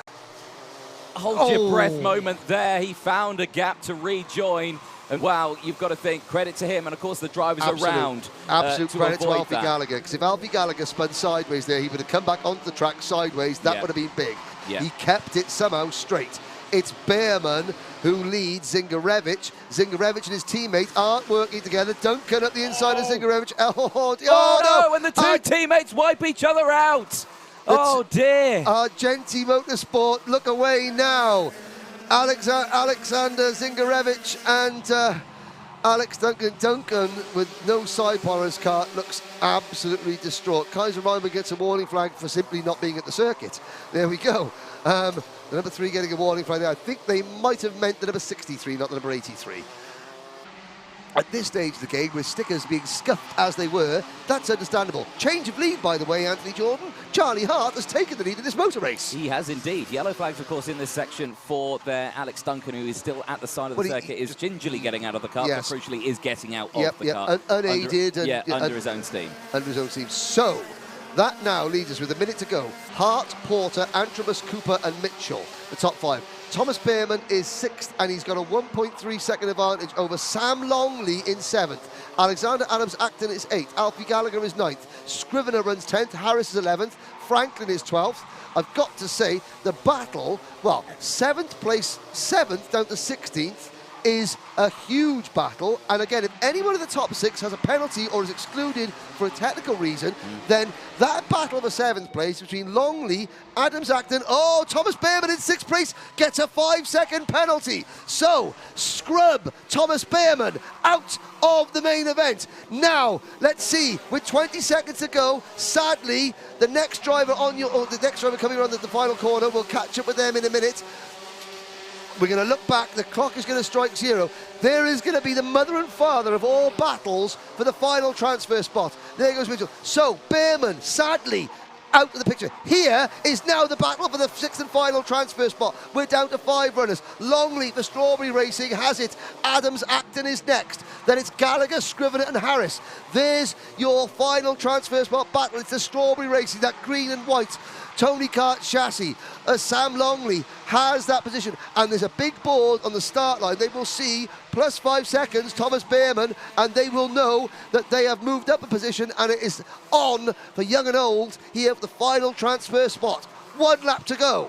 Here we go then, and keep an eye as well on Scrivener, because Angus Scrivener on that last lap had the fastest lap of the race and had closed in, so another potential driver who could get through. But right now, Sam Longley, you can see him there in P7 and the number 23. He gained 12 positions in this race. Longley started on the 10th row of the grid in P20. Otherwise known as last. Yes. Good job, Sam Longley. Now, let's try and keep it together. We're halfway round the final lap. Longley into Ogiers. Just stay off that curb. He's got his head down. Acton, Gallagher, Scrivener, Harris and Franklin aren't going to catch him. The checkered flag goes out. Hart takes the win. They're all trying to piggyback across the line. But it is going to be Hart, Porter, Antrobus, Cooper, Mitchell and Sam Longley who takes the 6th and final transfer spot provisionally, and somebody's wagon has lost an exhaust. And crucially, if they came into the pit lane and they're in that top 6, is that a scrutineering non-compliance? Yes. So if that but I think it was a little bit further back because Scrivener, Gallagher, Adams, Acton and Harris were all trying to piggyback over the top of each other, and I believe somebody in that little neck of the woods lost an exhaust. However, but of course, it's you know, oh, that sounds throaty. I think it's yes, Alexander Adams Acton might be the driver whose exhaust is no longer that. He finished 10th. So there's a high five. No, he's not. Nope. I don't want to know because I didn't qualify. I'm not going to high five you. And yeah. Now, thumbs up. Now this is the most crucial nose cone check of the weekend. Oh, I know. Adams Acton. To add misery, his cup. Yes, his cup of misery now overflows. So without further ado, as we watch there, congratulations to the drivers that made it through. We'll check on those names next, well, before they come out for their final, which will be the last race of the day. But it's championship decider time. Senior Rotax final up next.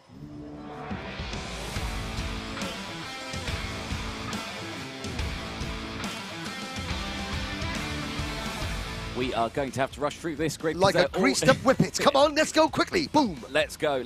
Top 4 on your screen there. Kai Hunter, Sean Butcher, Callum Bradshaw and Gornall. Who's going to take the championship? Lowther, Cunnington, McQueen and Walker are next. Then it's Williams, Rippin, Higgins and Cordell to the top 6 rows. Aulesna, Lapsley, Henderson and Nagelvort. Baker, Pirelli, Ellswood, Willis take the top 10 rows. And the rest of the field, it's Folland, Moody, Gibson, Hingley, hopefully with a new engine. Hamera, Fernaho, Ivaskavicius and Stedman, the next 2 rows. Then it's Louis Harvey, Ronnie Smith, James Jackson and Daniel Armstrong with Declan Russell not out there. No, he hasn't gone out. So 32 drivers. This is the championship decider, ladies and gentlemen, for senior Rotax. Who is going to be your champion? Is it going to be number 2? Kai Hunter, or the current championship leader, number 25, Callum Bradshaw. They're into the tram lines, and we're not going to go racing just yet. Bradshaw has 1,021 points. Hunter has 1,005. The gap is 17. That's a lot of points to make up. I'm not sure. I mean, Bradshaw, I think, only has to finish the race without getting excluded. Let's look at the dropped points situation. I shall gather my thoughts together. We will give you virtual point standings throughout the race, ladies and gentlemen. But we will. I mean, Guy Cunnington 3rd of the point standings, then Sean Butcher 4th, Higgins 5th. We get obviously the battle for the rest of the seedings, the top 10. We will follow on. This is a 12-minute plus 1 lap race. The first, we got 4 British champions to decide. Here's the first of them, of course. Grand Finals tickets as well for the Rotax Grand Finals. Callum Bradshaw and Kai Hunter, they have been magnificent this year, as have the entire senior Rotax grid. It's been a world-class field. Hunter took his 13th overall win yesterday. Can he over win number 14 here? Let's find out. Lights out, here they go, and it's a great start from Kai Hunter. Gets that lead early on, holds on to it then as they screech up into Christmas Corner for the first time under braking. Bradshaw there in second, managed to get past Butcher, as Butcher's gone a little wide there. There's Louis Harvey. Louis Harvey's not had a good weekend. It's been miserable. And Alex Moody going for a spin as well. That is a bad Moody, Alex Moody. I mean, he had a top 20 finish yesterday, and it's not happened for him today. But early days at 12 minute plus 1 lap final. There's a move. There's James Lowther moving into P3. But up at the front now, Kai Hunter has the lead, and Callum Bradshaw just sitting behind him, doing everything he needs to do. Bradshaw stays on 1,025 points, Hunter on 1,014. So Hunter can only gain, he can only finish on 1,014. Oh, there's Teddy Pritchard Williams, James Lowther and Caden McQueen going wheel to wheel. Callum Bradshaw will sit behind Kai Hunter. Now, Harry Burgoyne Jr. has the record for the most podiums in the British Championship modern era, 15 overall. Kai Hunter has currently 14. He could tie Harry Burgoyne Jr. I mean, Harry Burgoyne Jr., the Scottish driver. Kai Hunter, of course, from the People's Republic of Tyne and Weir. So, you know, talking about international drivers.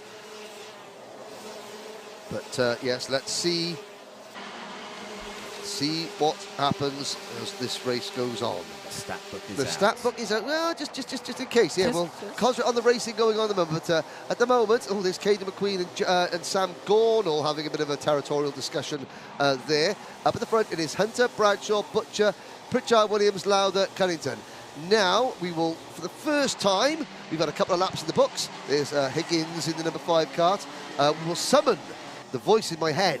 Say, voice in my head, please, can we produce some up-to-date championship standings on your computer screen? Thank you. So there has been some changes in the top 10. Obviously, James Lowther has now put himself up into P7 in the standings, demoted Archie Walker and Matty Hingley. So, matching his seed from last year. Yes, but look at the points. Joint, yes. But of course, Lowther is ahead. Yes, so Archie Walker is going to gain points. There's the number 91 car. So Archie Walker's in a good position to maybe gain a couple of points here. So Cunnington would finish 3rd, Butcher 4th, Higgins 5th. Higgins matching his finish from last year. Butcher, the 3 seed, would drop to the number 4 seed. Higgins would stay the number 5 seed. Gornall, his first year as a senior driver, would be a number 6 seed. And then it's Lowther stays in seed number 7. Walker and Hingley and McQueen become seeded drivers in senior Rotax for the first time, if things stay as they are. But we've had a change to the lead. Callum Bradshaw has passed Kai Hunter, and you can see Bradshaw moves on to 1,028 points. Hunter stays on 1,011. And Hunter didn't fight it. What can Kai Hunter do? I think Kai Hunter was pretty pragmatic about things. There we go. Straight away. Do you know what, boys? This has been great. Sean Butcher there as well. 3 fantastic drivers. Teddy Pritchard Williams following in 4th position. However, these 3 drivers, let's hope the next 8.5 minutes, let's see if we can have an absolute demonstration of why karting is just so good from these 3 masters of their craft. Yeah, they're going to give us a fantastic final all the way to the end, because as far as they're concerned, their positions in the championship won't really change. So for this, it's just a hack. And Butcher's already got his ticket to the grand finals for the BNL. Yeah. Yeah. Oh, there we go. There's a move. And Bradshaw around the outside. Teddy Pritchard Williams thinking, come on, lads, I could do with a bit of this. I fancy a podium. Super Ted for the MLC Motorsport team, who have already enraptured with Jensen Chalk's efforts earlier on. Oh, they're coming up. Here we go. And more people are joining the party as well. So it's now Bradshaw from Hunter, from Pritchard Williams, Guy Cunnington, Sean Butcher, James Lowther, and then it's Caden McQueen.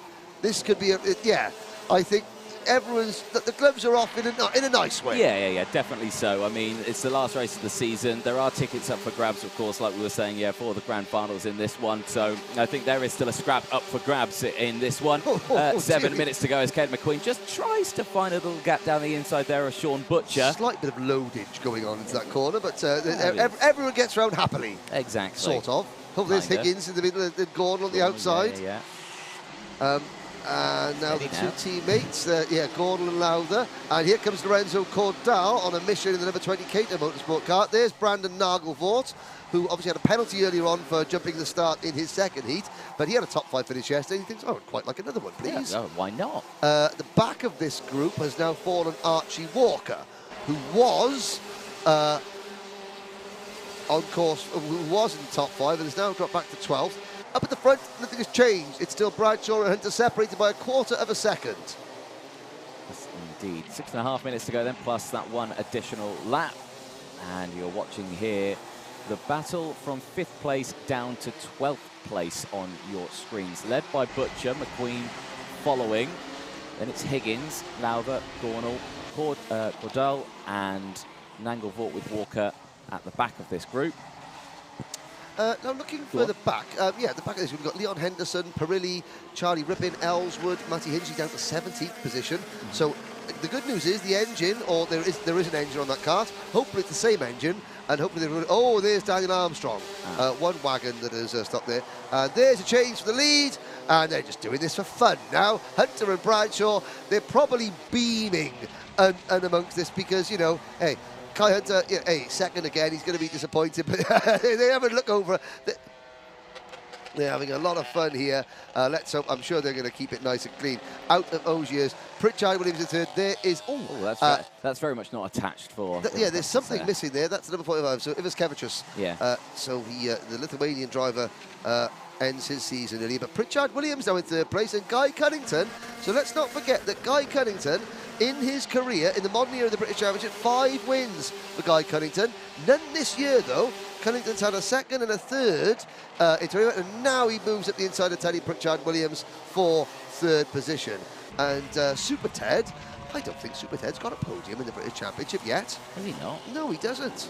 You look at your stat book and confirm that. Well, I can confirm it now by saying that he doesn't. Okay, well, there we go. So come on, Super Ted.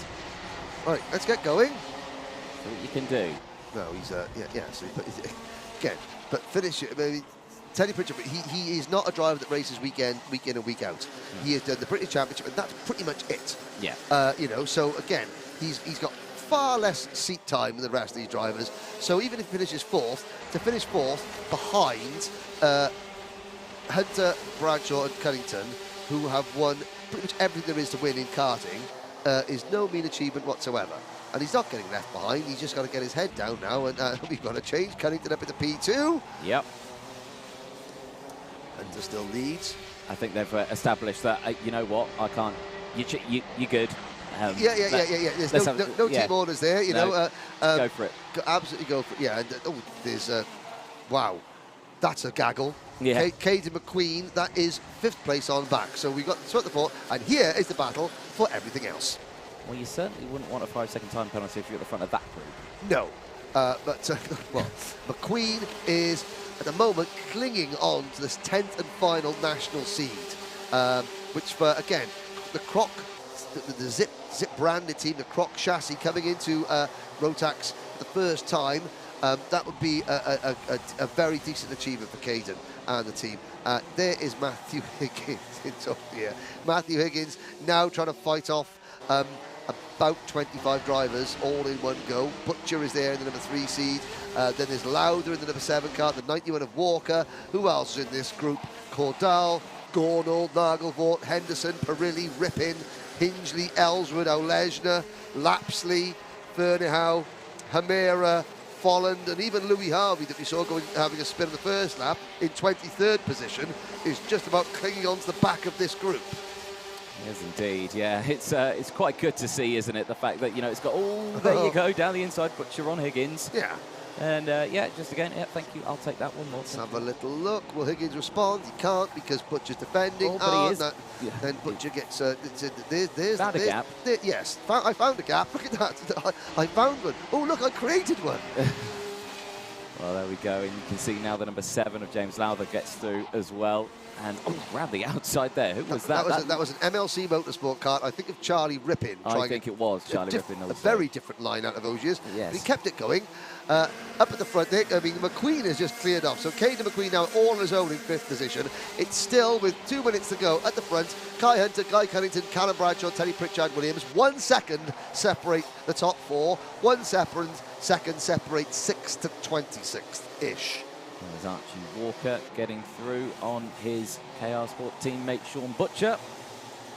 And Butcher struggling now. He's kind of dropped back a little bit. I mean, easily done when you've got a big group like that, you know. Easily done. Well, and again, the tyres giving up a little bit as well. Henderson in the number 94 Strawberry Racing Kart coming through. Ken McQueen's loving this. He's he's enjoying this. I mean, he is... I don't think Caden's going to get any higher than 10th in the final standings unless there's a catastrophe for James Lowther and Matty Hingley, if I'm honest. Yes.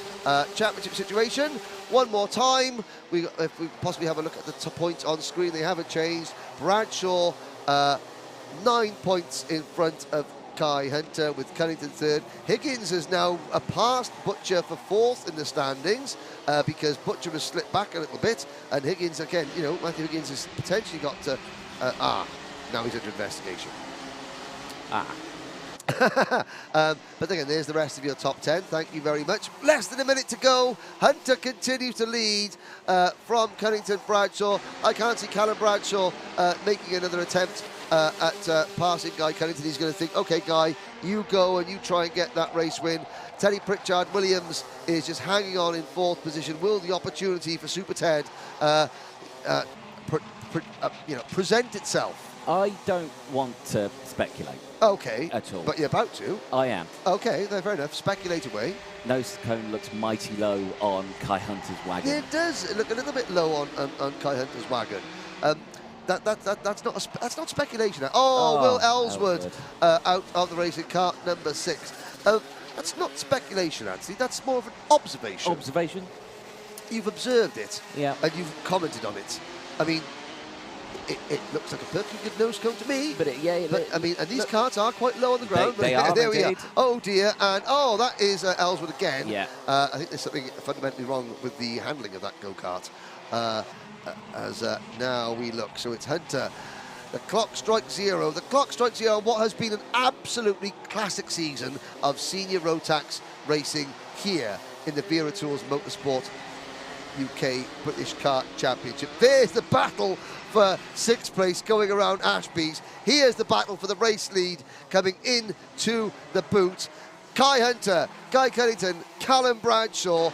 No, this is not a European final or a world final. It's worthy of both of those. It is a British final. Senior Rotax alive and well. What a grid, what a load of talent we've got. And 3 of the very, very best are going to finish the year on the podium. Kai Hunter, Guy Cunnington and Callum Bradshaw, champions one and all. And what a drive from Teddy Pritchard-Williams in 4th position to hang on to this group for the MLC Motorsport team. But as they come onto the short straight, Kai Hunter, it will be provisionally win number 14. And Callum Bradshaw, he had to have a go. He could not have a go, but Kai Hunter takes the checkered flag, win number 14. It is 2nd for Guy Cunnington and 3rd, and his unofficially his 1st British title in what could be his last full-time season as a driver. Callum Bradshaw for Strawberry Racing, number 25. There is Guy Cunnington, the 2019 British champion and 2019 Rotax Grand Final runner-up. There is there is the moment you wanted, the thumbs up between Kai Hunter and Callum Bradshaw.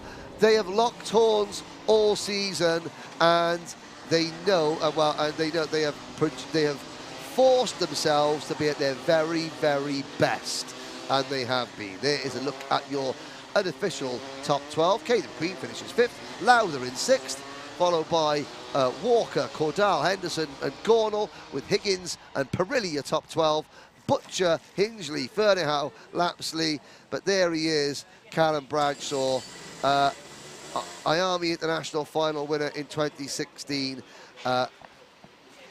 Rotax European champion in 2021, World Karting champion in 2020, and now British Karting champion in 2022. There is Kai Hunter. It is incredible to think that nobody in the British Championship has more than 8 wins apart from Kai Hunter, who now has 14 of them. 15 podiums. He ties. There is great driving. He ties Harry Burgoyne Jr. with 15 podiums, the most in the modern era. Guy Cunnington as well. We will see all those drivers in the Rotax Grand Finals later this year. But for Callum Bradshaw, he takes the moment. The driver from Leicester, I know his dad and his mum, his dad Pete is here today, but Leicester's Callum Bradshaw just takes a moment to reflect as the rest of the field head through. We got a nose cone penalty there for number 30, Scott Lapsley, 16th position. There's Magic Camara taking his helmet off, walking his kart in. Brandon Nagelvoort couldn't match his top 5. Oh, Magic gets a nose cone penalty. Well, he's not bothered by that because he finished down in 17th place anyway. There's David Olejna pushing his Strawberry Racing kart down, the Polish driver, well, Polish via South Wales. The number 81, Ben Follen, has been a good second half of the season for Ben. Not Not a great season, it has to be said, for Louis Harvey. It's a bit disappointing, but he goes in to get his scrutineers checked. But Anthony Jordan has our senior Rotax podium finishers down in the pits. Thank you very much, Henry. Yes, down here in the Parc Ferme area. Kai, well, it's been another fabulous season for yourself. Another great weekend as well. You really pushed. Well, you did everything you could. Really, you did everything you could. You were winning races. You were doing everything you could. But unfortunately, you've won the battle today, but you've lost the war when it comes to the championship. You keep your number, though, for another year. That's Mr. Consistency. We'll call you that. Yeah, I'd rather win, but I've had a fantastic year. Like winning the GP plate, all plate, obviously coming second again, and then winning the most rounds out of everyone this year. But obviously fell down a little bit at Kim Bolton and Clay. I think that's where it went wrong for us. So yeah, something for next year. But yeah, it's really hard this year. The level's been probably the hardest it's ever been. So yeah, I'm glad to stay as I am, but I would obviously want to one better. Yeah, definitely so. I mean, last year, of course, your brother Reese took the #1 plate. You came back for another season to try and take that. Is it going to be the same story this year? Are we going to see you back next year? Well, to be honest with you, I don't really want to come second again. So, maybe. That's a racing driver's yes, if I've ever heard one. But first, who'd you like to thank for this one? Dan Holland Racing. Dan's helped me out so much this year. Obviously developed me as a driver, just like to get the absolute maximum we can. Time racing engines, and just everyone at the workshop, Alfie, Russ, Darryl, George, Ted, everyone, yeah, they just help us out a lot, yeah. Oh, well, brilliant. Kai Hunter, congratulations on the race win in the final here. Enjoy the podiums later on today, and congratulations, second in the championship. Thank you, and Ben. And My Ben. mechanic, yeah. Don't forget Ben, yeah. Your mechanic, that's quite a crucial one. Let's bring in second place, Guy Cunnington. Guy, fabulous race for yourself. Like we say, we were chatting, or me and Henry were talking all the way throughout that one. Bit of a hack for everyone in that last race. Yeah, it was a bit. I like it like that though, but it's a bit frustrating to be that close after a very difficult season that's not really gone our way. But I started too far back to get that one, and I was coming. I had one bad lap in the middle that sort of ruined it, and then I was coming at him again, and just probably 2 more laps and something I could have had a go. But yeah, quite frustrating. I can imagine so. You know, frustration's a good emotion, though, to have while you're out on track sometimes. Not all the time, because you want concentration more than anything. But, you know, ending the season in a way like that, you know, it's always a nice boost. Are we seeing you next year? I don't know yet. I'm not sure. I don't know. Yeah, I'm not sure. No comment at the minute. No comment on that one. But, of course, you know, racing here today at Whilton, it's been a fabulous weekend altogether. Out of 10, what would you rate it? Whoa. It would have been a 10 if I'd won, so it's going to have to be a 9, but... Well, a 9's still a good score, but congratulations, mate, Guy Cunningham. Who would you like to thank? Of course, everyone at Strawberry Racing. I've raced with them started my first race in 2017, and I've raced with them for 3 years consistently, and everything's been fantastic with them. The opportunity I've had through them has been absolutely fantastic, so I can't thank everyone at Strawberry Racing enough. Obviously, family and Dad on the spanners, and yeah. No. Well, fantastic. Guy Cunnington, congratulations, P2 in the race. Let's finally chat to our third place man, and of course, third on track, but ladies and gentlemen, first in the British Championship. Congratulations, Callum Bradshaw. Yeah, thank you very much. Thank you. It's an incredible achievement. Yeah, just to bring it home. Wasn't quite the race we planned for. Obviously, you like to end it on a win, but no, nevertheless, we come here to get the championship, and we wrap that up. So. You still get to enjoy a podium later on as well today. Let's bring Dan Parker in with that #1 plate. Congratulations. Thank you. Fantastic. Well, brilliant stuff. Callum, we're running very quickly out of time. We'll speak to you later on the podium. Who would you like to thank? Just everyone at Strawberry, Tony Kart, a factory obviously for helping me, all the boys, Lee Taylor, my mum and dad obviously in the background, keeping me going. But yeah, just all the boys in Strawberry and Cream Engines have been immaculate all year. To give me this package. Well, congratulations, Callum Bradshaw, our 2022 Vera Tours British Kart champion and senior Rotax. Thank you. Brilliant. Well, Henry, more races coming up. We'll head back to you in the commentary box. Yes, indeed. It's Honda Cadet time. That final up next very, very soon. We're looking at Max Endicott, but this should be Cole Denham's crowning moment. The senior Rotax drivers put on one heck of a show for us. What can the four-strokers, the rumble in the jungle, is about to get started. Your Honda Cadet Final is up now.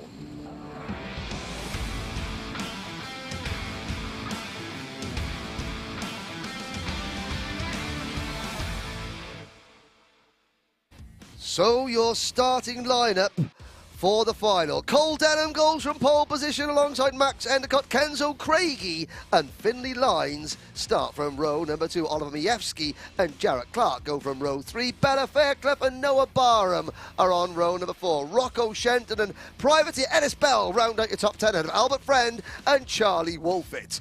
Mason Brooks, the youngest driver in the field, and Luca Paddock start from row 7. Charles Kitely and Charlie King go on row number 8.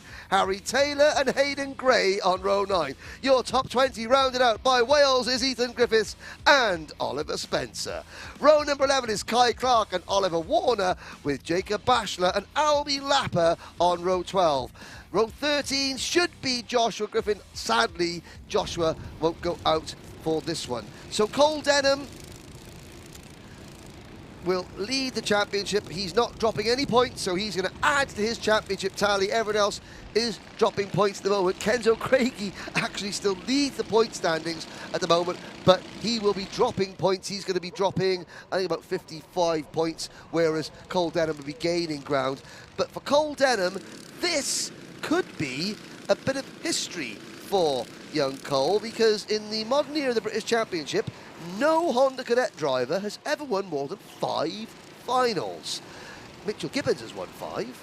Cole Denham has also won 5. So what better way to sign off your season and your Honda Cadet career than by breaking the record for the most wins in the modern era of the British Championship. However, there are several drivers who would like to not, call for not to have that record. Now, like I said, yeah, Kenzo Craigie comes into this final race still leading the point standings, but he is about to drop he's going to drop 55 points. Cole Denham is not going to drop any points, so we'll watch the championship positions unfold as this race goes on. It's a bit of confusing if you're not into kart, if you're not up to speed with the karting system. Drivers drop their worst 3 scores of the season. Cole Denham missed an entire round, which was 3 scores, so he uses all those as his drop scores. Lights are out. We are off and racing in Honda Cadet one more time, and around the outside, Max Endicott takes an early race lead from Cole Denham. Finlay Line in the second, and Kenzo Craigie, the GP plate winner, the Oak plate winner, is in P4 as they charge up the hill towards Christmas Corner. The Honda Cadet field all get round cleanly. Anthony Jordan. Oh, they all managed to just find a piece of tarmac to plonk their 4 wheels on firmly in that one, as Kenzo Craigie goes side by side with his Zipkart teammate. Finlay Lines moves up into P3 as they go through. Endicott still leading the way as the rest of the field comes through. Oliver Majewski also looking like he was going for a move there. The 46 on your screen. Ellis Bell, he's had a fantastic start to his race, and he's moving up the field. They come out of the boot section to the line. Everyone running a little bit wide there. That was Bella Fairclough there running a little bit wide. Across the line they go. It will be Denham from Endicott, Craigie, Lines, Clark, Shenton, Majewski, Fairclough, Barham and Friend, the top 10. Ellis Bell there in P11 from Brooks, Wolfett, Ballock, King, Spencer, Griffiths, Kitely, Clark, Gray, Bachelor, Tyler, Lapper, Warner, Griffin, who has not gone out. Yes, sadly, and there is a look at the number 64 car briefly on your screen. And now, for the first time, we'll bring the point standings up on your screens very shortly as we watch Kenzo Craigie. There you go. Now, with Cole Denham adding to his score and Craigie dropping it, so it's 1,034 points for Denham, it's 985 for Craigie. Craigie can gain a few points, so 65 points for a race win. Denham has to finish. Denham can't just fall down the order and finish 24th and last, because he would have to count that 24th place finish. Yeah. So he would, 24th place, I can't figure out in my head what 24th place points does. So it's not over and done, but Denham's, you know, has got to literally just stay on track. Now, easier said than done, because you've got a swarm around you. Finley Lines moves into top spot in the number 94 Zip Factory team. Endicott second, Denham in third. There's a lot of pointing going on behind them. Craigie is in fourth position. Then it is, the battle is on for fifth. So, I mean, Jarrett Clark, Kenzo Craigie, Albert Friend, all fighting over second, third and fourth in the point standings. Oliver Majewski is the driver clinging to the 10th and final national seed. Kai Clark is 9th, Wolfett is 8th. Finley Lines on course to finish as the leading rookie in the championship. Ellis Bell, who is 11th in the point standings, on course to finish as the best placed privateer. Yes, indeed. 9 minutes to go then in this 12-minute final. And like we were saying, yeah, Finley Lines leading the way, obviously. This is his first year with the British Kart Championships, is for Finley Lines. And a little wide there goes Jarrett Clark as he gets squeezed to the outside there. Shenton coming through on the E-plate. Finley Lines finishing 5th yesterday. Yeah. That was a good finish. And there's the number 46 cut of Ellis Bell. The tiny Carter, Scotland's Ellis Bell, picking up a place. Now, Endicott trying to push Lines away. Craigie is up into third. Denham in fourth. So Cole Denham, at the moment, this is not too bad for Cole Denham. He's got a bit of space around him. He'll really try and push Kenzo Craigie up towards the front of the grid, or will he just stay, you know, in that little bit of clean air? He's got Rocco Shenton in fifth. Oh, and there's a very wide coming there. Brave cameraman. Cameraman, great stuff. Look after the camera. Exactly. You're replaceable, camera isn't. You know this. This is the alpha rules. Finley Lines fastest lap of the race as well, so at the front with that clean air. Is he breaking away? Only about a 10th, so in terms of... No, well, two of them are. Yep, at the front there, Lines and Endicott just trying their best to break away. But there's Shenton being chased by Majewski. I've got to say, I really appreciate the Zip Factory team. Rather than have all their karts painted the same, they've all very subtle colour changes. Yes. Every driver's almost got their own unique paint graphics kit, which I think was a really nice touch. There's Lines'. I mean, he's got the sort of the Maximum Motorsport sort of like lime green and bright green and lime yellow. Bright green and lime yellow, that's a complete misnomer. It's lime green and bright yellow. There we go. I wasn't drinking last night, I promise. It's been a long day, Henry. It has been a long day. You've got Craigie's got sort of the gold, the black and gold livery, the Zip Cut. There he is with the gold and red signalling the GP plate. Then there's Majewski. You know, he's got that blue tinge on his kart. If you look a little bit further back, the next Zip kart, you've got Ethan Griffiths, who's got the Welsh flag. He's got the Welsh livery kart on his graphics kit. So again, that's a nice touch from the Zip Kart team, from Earl and Luke Hine, Tuesday Hines, the Zip Kart teams, helping us commentators out. And also, each driver feels a little bit special, a little bit unique. Yeah, I think that's a nice way of putting it, isn't it? It's just those nice little features that you can have, isn't it? And I know in the Zip Factory home headquarters, they've got a nice wall with a big Wall of Fame. Kind of, yeah. They've got all the nose cones with different colours. Oh, lovely. On a plinth. Excellent, So excellent. It's quite nice. Right, there we go. There's Finley Lines, keeping his nose in front at the moment of Max Endicott. Kenzo Crazy. Yeah, that's fine. On the plinth. Here is another Zip Cut. There is one of the other Zip drivers. That is the number 63 of Bella Claire. That's the sort of the standard Zip graphics. You've got the nice little colours there. With the number 74 of Charlie King as well. Now, a little bit further back, where is Ethan Griffiths is up to 13th. Now, here's a challenge to James Fitzhugh, our master producer, to get the Welsh graphics kit in our shot. Just the once, because, you know, he's got the special Welsh graphics kit. He's in 13th place in kart number 99 is Ethan Griffiths. Championship situation still as it was. Cole Denham with 1,028 points. Kenzo Craigie 895. There, well done. There it is. Look at that. Oh, it's got red and it's got white and it's got a bit of green on it as well. There's your Welsh graphics kit. Thank you very much. Oh, I feel better already. Carry on. But I'm going to soak up the Welshness. You talk about the go-kart race. He's got Mason Brooks right behind him. Still only 7 years old is Mason. Yep, indeed. Good lad. Sterling job for Mason Brooks. Now, of course, if you are looking at the timing screen at home, congratulations. If you are not, please head to motorsport-timing.co.uk and you can bring up the live timing, which will have the virtual championships. Now, a question.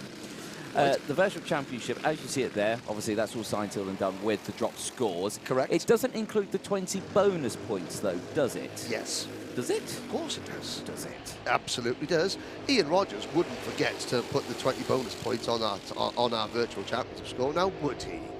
I don't know, he might do. But they're all there anyway. Oh, now. we've got a battle. Oh, he is. He's only 50. In his dotage, he might be forgetting these type of things. Right now, Denham goes from, Endicott goes from first to third. Sorry, first to fourth. Changes it. Now Kenzo Craigie up the inside for the race lead. Cole Denham. Smart move from Cole Denham. Just wants to keep Craigie right where he can see him. Yep. Lines down to third. Endicott in fourth place. Then a long gap back to Shenton in fifth. Barham, Jarrett Clark, Paddock, Wolfit, Majewski and Ellis Bell. That's your top 11. Albert Friend has retired the number 91 SFR Motorsport Kart. Oh, that's a shame for the SFR Motorsport team. But it's been it's a great season for Albert Friend. Very, very exciting young talent. As the leaders cross the line, Craigie trying to take his second win of the season and trying to prevent Cole Denham from becoming the all-time Honda Cadet race win leader with 6 wins. The only final that Denham, well, we've had 6 rounds so far. The only final that Cole Denham hasn't won is the final that he wasn't in Kimbolton. He's won 5 out of 6 so far. This is round 7. That would be a remarkable achievement when you consider, I mean, Clay Pigeon, sorry, Clay Pigeon, he wasn't a Clay Pigeon. He wasn't a Clay Pigeon, That's the one, sorry. I mean, it would be a remarkable, when you just consider the level of talent that there is in this field. So we're getting Southport Car Body Repair saying, come on, Finley Lines. That's there we go, good stuff. Up the hill. Craigie, Denham, Lines, Endicott. Quick glance at with Kenzo Craigie. So Kenzo Craigie's leading the race. Let's have a look at the championship standings. So Craigie, he can get a maximum of 990 points. Yeah. Denham, at second place, he's now moved the lead, has 1,031 points. So Denham is holding on to effectively a 41-point cushion. Yeah. You know, that is, you know, he can lose 41 points, and I think, well, I mean, he would have to finish like stone last or get excluded really to not win the title. But he's now leading the race from the front with 2.25 minutes to go. Line second, Endicott third. So it's 2 Synergy Factory drivers, and Mike's, I gotta say, what a job that Mike Spencer and the Synergy Factory team have done. I mean, Thomas Fleming's on my side on this one. Is he now? Live scores does not include the extra 20 points. Well, all I can say is that Ian Rogers, you've let yourself down. Badly. Sorry, I'm not going to say that, you know. I'm only joking. That doesn't affect anything with the top 2. No, it doesn't affect anything with the top 2 because they're all here. Yeah. Everyone you can see on your screen is here, so they're racing, they're getting their bonus points. Well, Cole Denham isn't. What do you mean? He's leading the race. Yeah, he doesn't get the 20 bonus points. He doesn't get the 20 bonus points. He missed a round. He missed a yes, round, of didn't course he? He so he would stay there on 1,034 points. Kenzo Craigie would have 1,004. Ah, okay. Now we're just confusing the people. All we're saying at the moment is Cole Denham is there, and now Kenzo Craigie comes through. I'm going to go and see Ian Rogers, and I'm going to kick him. Right, there we go.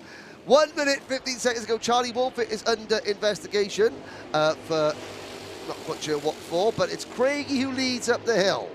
Craigie who leads up the hill. Thank you, Thomas Fleming. Source, yeah, exactly. So that's a sore point, my hair, or lack thereof.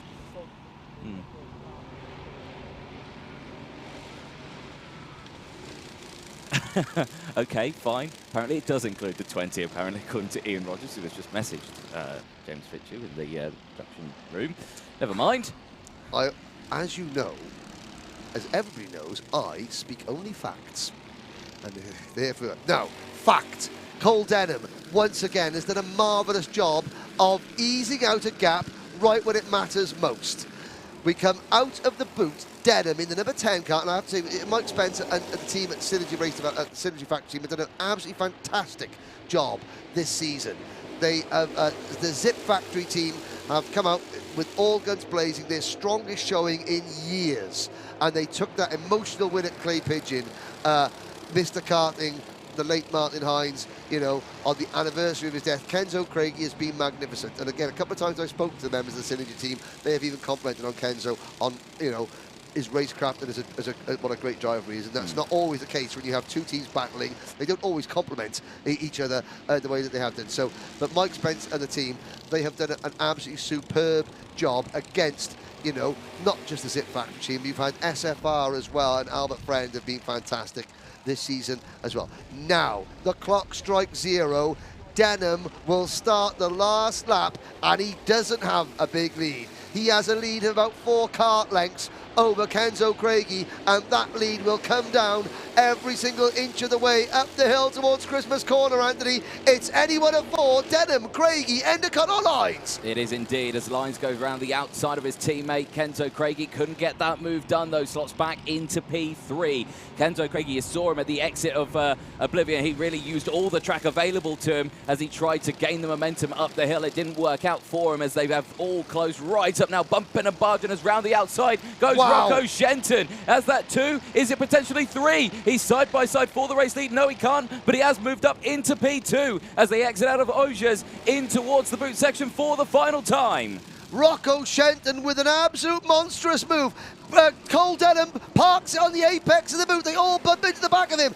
Denham is going to come out of the boot. He is going to win his 6th final out of 7 this year. Shenton takes second, and completing the podium for his first career podium, it is Finlay Lines. Cole Denham takes the win.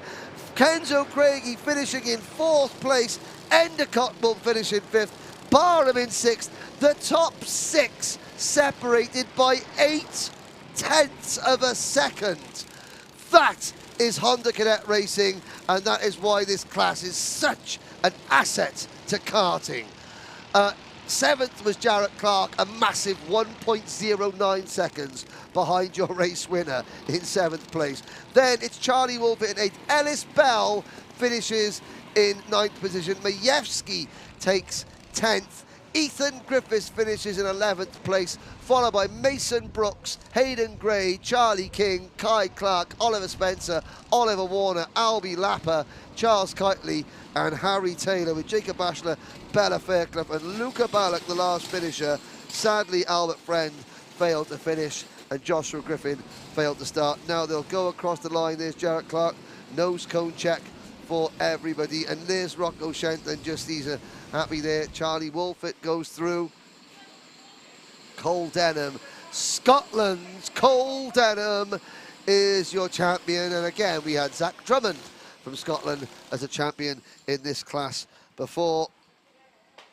But yes, Scotland, the little nation that produces more motorsport talent than virtually everyone, and Rocco Shenton gets second. He was reminded, the guy there, no, I did finish second. But yes, Scotland, the little nation that could when it came to motorsport. Think of all the Scottish driving talent that has been produced. And then you look at the population of Scotland compared to the likes of England and other nations around the world, and it is incredible how Scotland, they produce winner after winner after winner. It must be the Iron Brew. That's all I can say about that.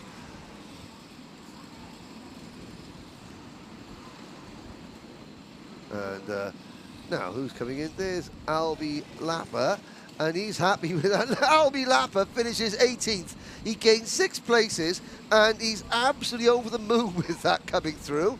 Now, not quite sure why that young man, Oliver Spencer, is taking his crash helmet off. He shouldn't really be doing that, because you're still driving your go-kart, and you still need to have your crash helmet on, young man. And there is Luca Ballack at the end. He's not as happy, and he's going to get a nose cone. But Anthony Jordan has found Cole Denham, Rocco Shenton and Finlay Lines in the paddock now. Henry, yes, here with our final winner, and of course our 2022 Virtual's British Kart Champion in Honda Cadet. There's the smile we want to see. Hey, 6 out of the 7 finals, you've come away with a race win. Congratulations. Thank you. It's been an awesome year this year. It's amazing. Now, of course, you've had a great backing from the Synergy team, of course. Mum's here as well. Yeah. Yeah, so everyone's been here supporting you, but I mean, what a season we've seen. Obviously, we didn't see you at Clay Pigeon, but, you know, throughout this entire season, you've always been pushing to be at the front of the grid, and you've done that this weekend as well, and you've come away being our 2022 champion. Now, what does it mean to be champion? It feels great. It feels amazing. Is it a big weight off the shoulders? Yeah. Yeah. We all like a big weight off the shoulders, isn't it? The car looks amazing, and of course you've been quick as anything all season, but the main thing is we get Mr. Dan Parker in because he's going to award you with your #1 plate. There it is. Congratulations, enjoy, well done. Well done. There we go. Well, Cole Demmett, it leaves us to really say who would you like to thank, because as I'm sure there's a lot of people to thank. My mum, dad, Synergy Kart Racing, Nessie, everyone on the live stream, everyone supporting me. What are we going to see you in next year then? Intermediate. Okay, good stuff. Well, Cole Denham, congratulations, our champion for 2022. Thank you. Excellent. Let's move on to second place, Rocco Shenton. Right, firstly, Rocco, congratulations in that race. Firstly, I'd like to talk about that little cheeky move that you done. How many positions was that you got in one corner? 3 positions. That's a nice one. That's how you do it, isn't it? But, you know, a fabulous season all year, of course. Not come away with the championship. Where did you finish in the championship in that one? You came... I don't even see you in the top 10. Not in the top 10. So we don't get a seeded number. That's a shame. But, you know, but it shows that, you know, if you've got the pace and you can get there, maybe next year, what's the plan? We're going Junior X30.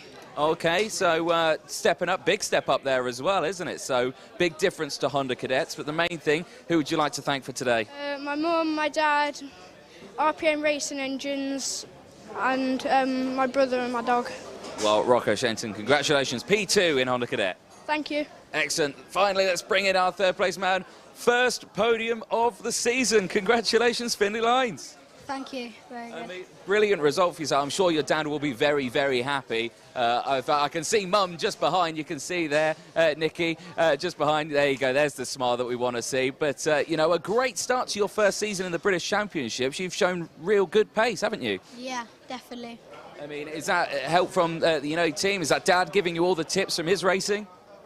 Both. Bit of both, yeah? Who would you like to thank for it, though? Zip Kart team, my mum, my dad, and just everyone else, and all my sponsors. What are we going to see you in next year? Honda Cadet. Honda Cadet again? Yeah, you're going to come back for it? Going to go for that #1? Hopefully. That's what we want to hear. Well, Finley Lines, congratulations, your first podium of the season. Thank you. Excellent there with our top 3 in Honda Cadet. More races coming up as Earl getting right in the way of our cameraman. There you go. You can say sorry now. Henry, we'll head back to you. More races coming up.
Once again, thank you to all our sponsors that make this happen.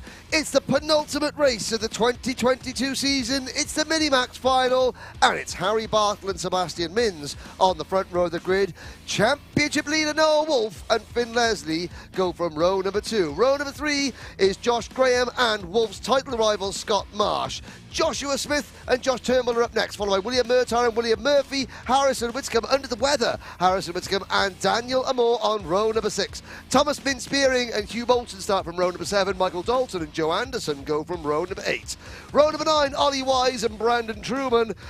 Joseph Murphy and Devon Nolan round out the top 20 with Josh Salvadori on the back of the grid. All 21 drivers will start. Like I said, Harrison Whitcomb feeling decidedly under the weather, but he is toughing it out. Now, Anthony Jordan, this is where we get our fingers and toes out because we have to do lots of calculations. This one is going to go down to the wire. Now, we had a record set in Honda Cadet.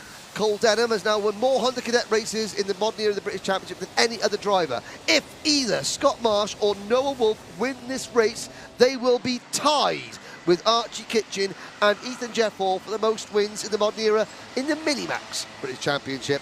Records to be tied, records to be broken. This is titles to be decided. This is why we get to the end of the season. This is what makes it so special. I think titles are more important right now than records in your stat book, Henry. But, you know, a good stat just helps add and pad the colour to the titles, you know. The drivers, what we're seeing, we're seeing drivers going for titles, but we're seeing in the overall body of work, the records that they set, lights are out, we're off and racing. Penultimate time in 2022, Harry Bartle trying to play spoiler for the record books, takes the lead, heads up the hill. It's going to be Wolf with the number 45 Synergy kart. It's going to be the O-Plate Dan Holland racing kart of Scott Marsh. We head around Christmas Corner, across the top of the hill, through Inkermans and down towards Ashby's for the first time in this final. And here's Finn Leslie side by side at the inside as the number 88 of Josh Graham goes through. Wolf runs second. They're already taking chunks out of each other, Anthony. They quite literally are as they exit out of Osiers for the first time. Down the back straight in towards the boot section. Very key for a lunge down the inside there. Do we see any? We see multiple in the back of the field, but nothing at the front as they exit out of the boot section for the first time. Bartle leads from Noah Wolf, Graham, Leslie, Marsh there in P5. He gains 1 place from Turnbull, Smith, Mins, Murtar, Murphy, Spearing, Moulton, Truman, Dalton, Nolan, Whitcomb, Salvador, Anderson, Wise, Murphy and more. Championship standings. Oh, sorry. Go but on. Scott Marsh was just being given all he could handle, a little bit more by Josh Turnbull in the number 83 kart. And there's issues going on behind this. Sebastian Mins getting involved. And Scott Marsh had to be very defensive there, and now luckily he gets away from this group. Oh my word, Sebastian Mins getting involved there. There's William Murtar. Sorry, now we can take a little breath for a minute and maybe have a look at the point standings at the end of what will be lap number 2. Yes, indeed. I just got, oh no, my shoes vibe from that. Oh, there we go. There's the championship standings. Wolf then, after the drop score, 11 points separate the two of them. Yes, but at the moment that is with Scott Marsh still trying to gain ground. Yes. So 11 points, and that's with Noah Wolf running second and Scott Marsh running 5th.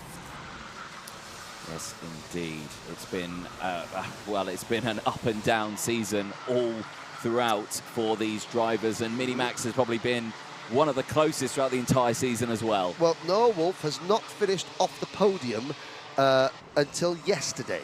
Yeah. The first 5 rounds of the British Championship this year, he collected 3 wins, 1 second, and 1 third place finish.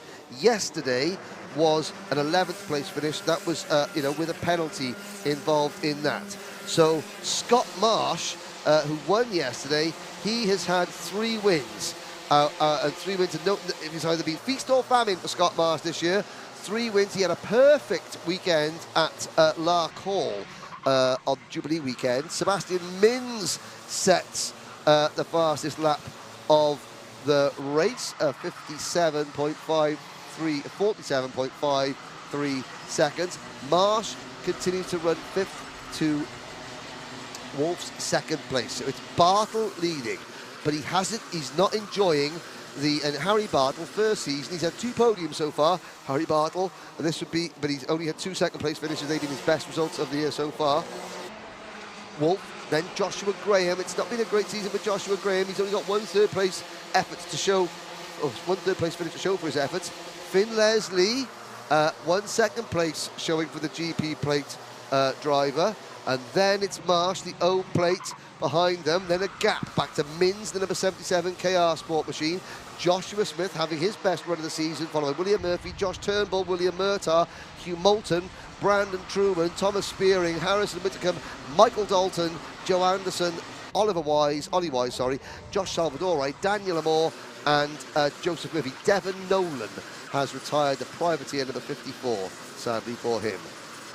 Yes, indeed. 8 minutes to go, plus that 1 additional lap in this race. One of Project 1 karts going very wide there. Not sure who that was, potentially Joshua Smith in the number 23, but eyes on this battle here. This is for P3 at the moment. Joshua Graham, Finn Leslie, Linus Denner. Sebastian Mins has found his feet now and has set the fastest lap of the race. You can just see him at the back of this group of 5 in P6 for him at the moment, for the Belgian driver. And again, Wolf not going for the move. Now, is this a thing that we were seeing in the Micromax Final? He knows he's got the championship if he stays there in second. Okay, yesterday we didn't stream the final. No. But it was going into the boot of the last time that Harry Bartle was leading and Noah Wolf was running in second. And Noah Wolf went for the move. Yeah. And it didn't work. It didn't. And it cost him a penalty and it dropped him from a top 3 finish to 11th. Yeah. Now, he's learned from that. So he's sitting there, he doesn't have to do anything just yet. His team will be signalling to him. You know, his mechanic, Sam Fugit, will be there. And Scott Marsh, 46.77. Marsh isn't done yet. So Wolf doesn't have to make the move. He'll be starting to check over his shoulder. They'll be in community, you know, Marsh will be looking over his shoulders, looking around. Wolf. He'll be in communication with his team, you know, not by radio, but like obviously at the side of the circuit. So he doesn't have to put the pressure on. Because he knows that when he does make a move, Bartle will defend, and it didn't work yesterday. The question is, if he looks round and sees Scott Marsh directly behind him, does that change his thought process? That is something that we've got 6 1/4 minutes plus 1 lap to find out. Yes, we do indeed. This is going to be the longest 6 minutes for Noah Wolf. It's another new fastest lap for Scott Marsh. Yeah. He's not giving it this way. And do you know what? I saw Scott Marsh this morning, and Scott Marsh was smiling this morning. He was smiling, and he was like, hey, it'll be what it'll be. We'll go for it. We'll try and win. We've got to win. That's a good But, you know, that was good. These 2 drivers, they have battled tooth and nail all season. Yeah. And, you know, the driver in second, you know, they both realise they're very, very lucky to be doing what they're doing. And come, you know, one of them will win, one of them will come second, one of them will be overjoyed, one of them will be heartbroken. But at the end of the day, they both know that they're in a very fortunate position. And again, you know, Harrison Whitcomb, under the weather or not, still finding time to get his elbows out, which is good to see. He's down in 14th place, and he is on course to hold on to 5th place in the championship. At the moment, Harry Bartle would be 3rd in the championship. Sebastian Mins would fade to 4th in the point standings. The top 5 separated by less than a second with 5 minutes to go. Indeed, so that 5 minutes left on the timer, and of course potential tickets up for well, yes. Now Scott Marsh has already got a ticket to the grand finals through the Euro Trophy. That's in junior. We'll have to see who gets. I mean, it's all a bit confusing. We'll find out later on. We'll find out later. You'll see later on. You find out the podium who gets one. Yeah, find out the podium who gets one. But the top 5 still no tell. Now Wolf makes the move, going up the hill. 4.5 minutes to go, and he did it early enough. Bartle didn't defend, and he's done it just as Scott Marsh catches this lead group. That's exactly what I was going to say. What was going to happen next? Bartle would have immediately fight back, and now Finn Leslie side by side. Keep an eye on Marsh as he's going to try and dive down the inside of his championship rival. He has got side by side with him. He does get past him. Scott Marsh gets past his championship rival, and he moves up into P4. But what does that do to the points? What is Noah Wolf thinking? What is Scott Marsh thinking as they dive through? They're concertinaing up at the front as Bartle looks like he may have had a problem. He got slammed on the anchors there and really bunched everyone up. They cross the line. Points update. What's happened? It's 6 points now, 6 points as they run with Marsh in P4 and Wolf in P5. And there goes Graham up the inside of Leslie. 6 points. Marsh has got to get realistic. He's got to get Kart between himself and Noah Wolf. Now he looks to the inside on Finn Leslie. These two don't see eye to eye, and Leslie squeezes him wide, and Wolf comes back through. This is going to be good. 3.5 minutes to go. Has somebody got my tablets? No, well, this is going to be an electric 3 minutes of racing. Let's find out who's going to come out on top in this one. There's a bit of a gap now that's formed. Bartle's got a lead now. You see there Joshua Graham, who's there in second place. He's also got some breathing space to really see what he can do to catch back up to Bartle. But there, Finn Leslie, the GP plate, is holding off Wolf, Sebastian Mins, and there the O plate, Scott Marsh. It's between the 45 as the Noah Wolf tries to go down the inside of Finn Leslie. It's so close, because of course if any one of these drivers makes a catastrophic mistake in this, and back down the inside he goes, Noah Wolf, he gets the move done, runs very wide as Scott Marsh managed to get back past Sebastian Mins. Mins now to the back of this group. There's only one car between them. Make that 1.5. He got past Scott Marsh, but the gap was closing rapidly. One penalty, one nose cone drop could decide the destination of the British Minimax title. 2.5 minutes to go. We complete lap number 12. The point standings as they are on your screens now. It's still 8 points now between Wolf and Marsh. Here comes Sebastian Mins at the inside. Wolf runs third, Marsh runs fifth. The top two have broken away. That great battling has allowed Bartle and Graham to escape up the road. Now Scott Marsh needs drivers between himself and Noah Wolf, and that is no longer possible realistically, because two of those drivers, Bartle and Graham, have escaped. This is not what Scott Marsh wants to see. It's the closest final we're seeing this season. As they go across the line, points stay as they are. 1,022 for Wolf, 1,013 for Marsh. Bartle leads by half a second from Graham.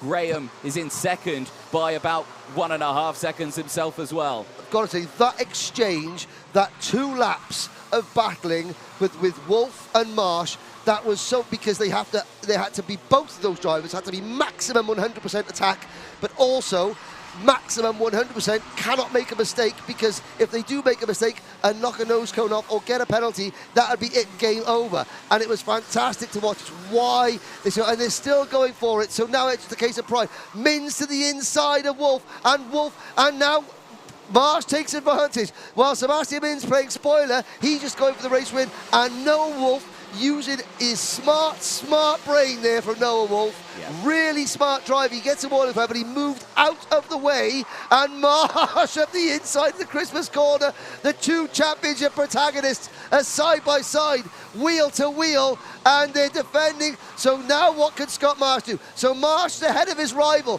Who's there?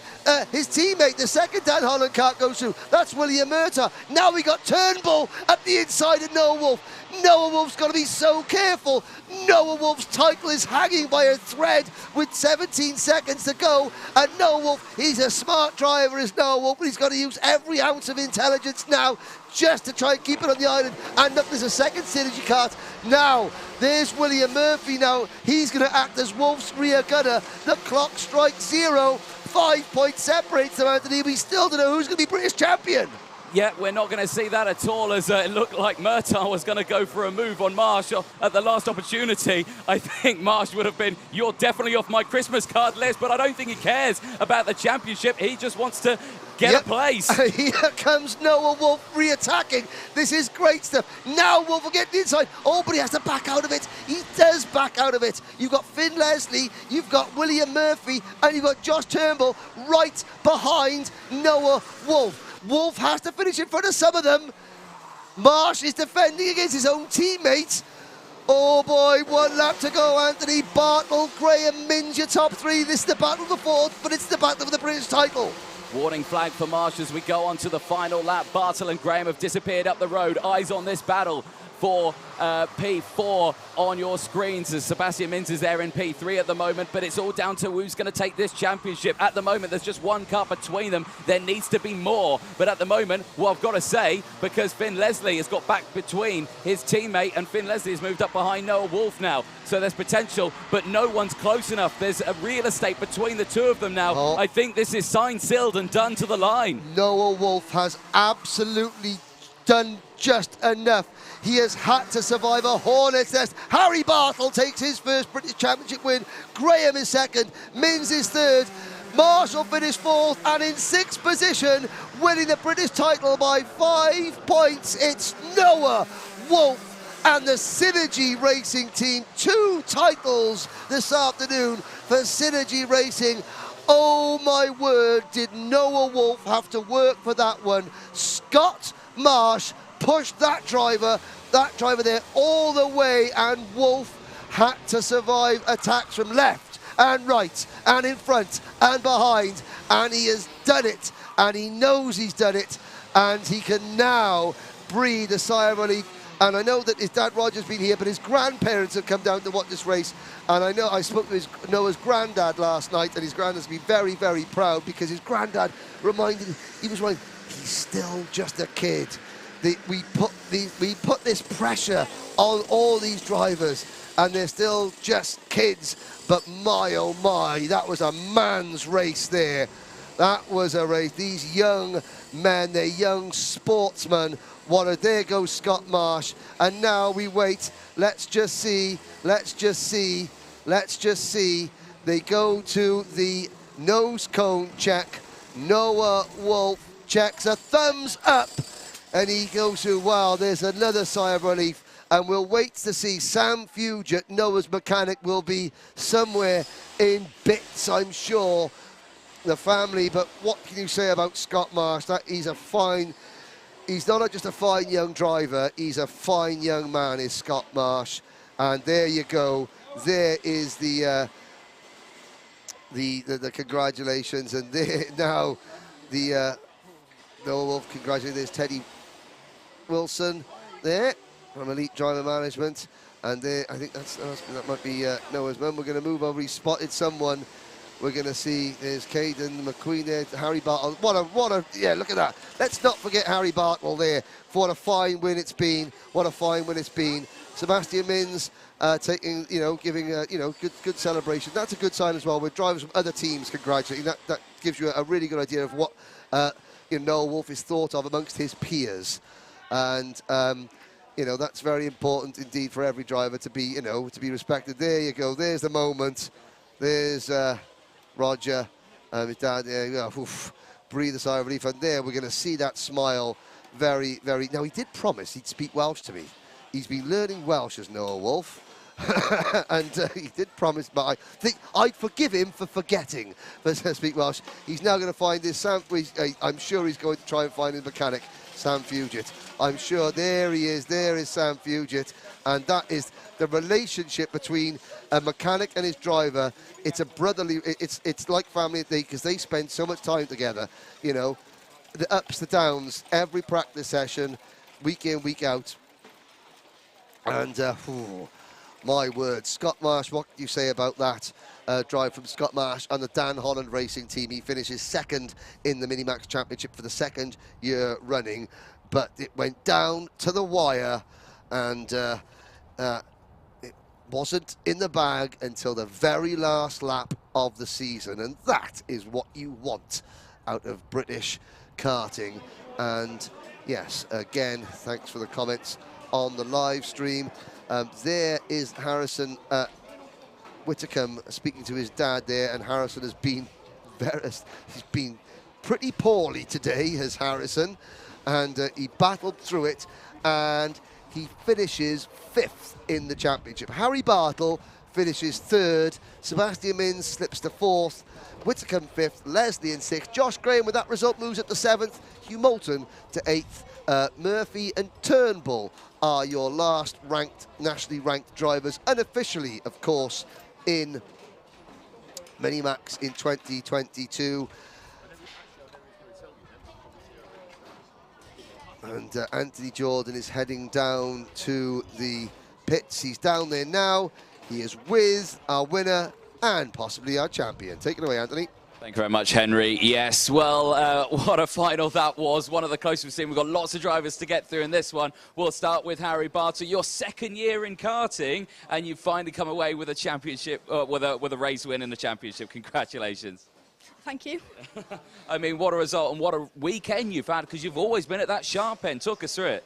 Yesterday we won. I'd polled it, won all the heats. In the final, we were leading until the last lap, and then I got shunted. Then dropped to third, but then penalties second. And today polled it again and won both heats. And then we started pole for the final. Noah pushed me until until the others caught up, and he went through, and then I went back in, and then I just had clean air until the end. Well, a fabulous season and a fabulous weekend as well. But who would you like to thank, first of all, for this race win? Just all my family, Stu Wright, everyone who's come to support me, Time Racing Engines, Croc, my dog, Dan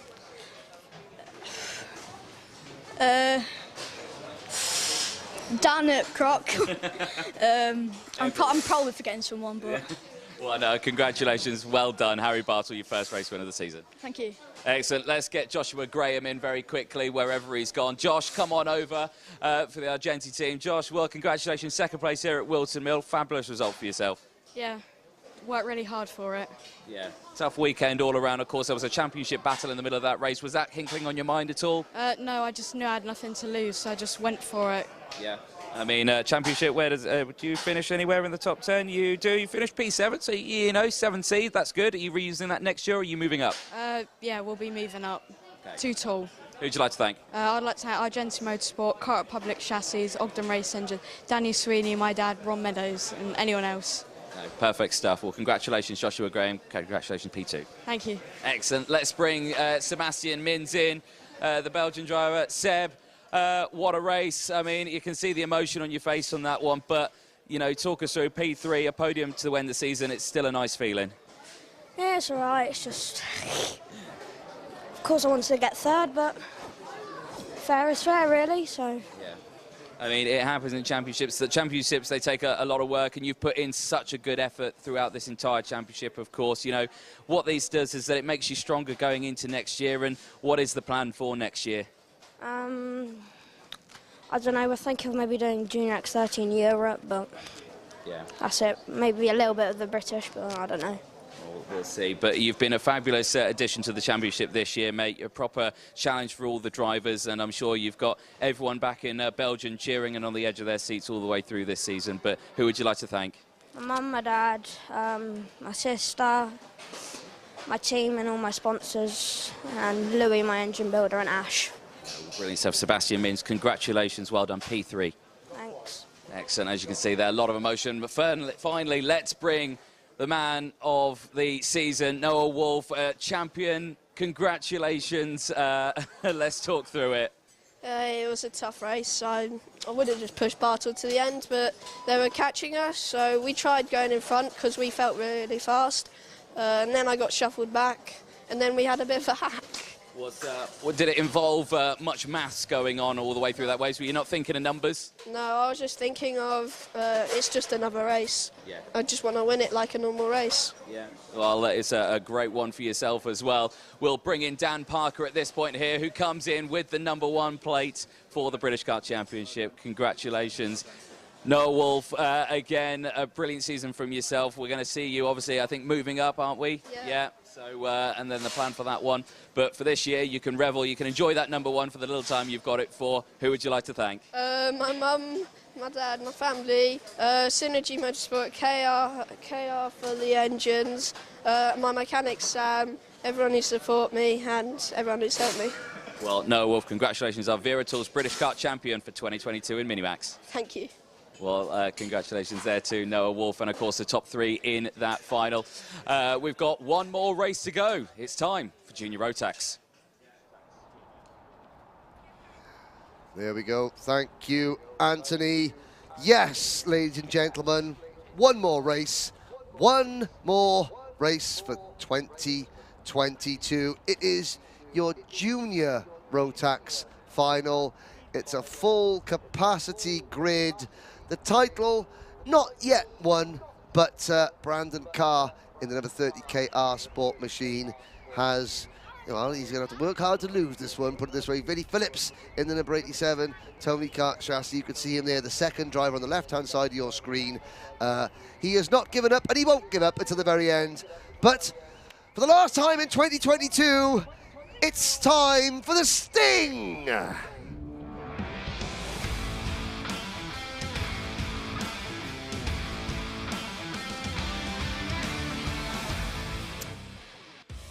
I think we got that one just about spot on timing-wise. It's taken us all year, but we got there in the end. Your starting lineup for race number 34, Harry Linden, Harry from Barry, or Dennis Powis now. The Welshman starts from pole position. Macaulay Bishop alongside him on row number 1, his Dan Holland racing teammate. Gustav Usakovs and Vinnie Phillips go from row number 2. Aditya Kulkarni and Neo Clark start from row number 3. Joseph Rippin and Ewan Charman, the Charmander, on row number 4. Reese Lomax and Sam Baker round out your top 10. Henry Beaumont and Ted Bradbury on row number 6. Ethan Jeff Hall and Harrison Crowther on row 7. Ollie Stevens and Archie Clark on row number 8.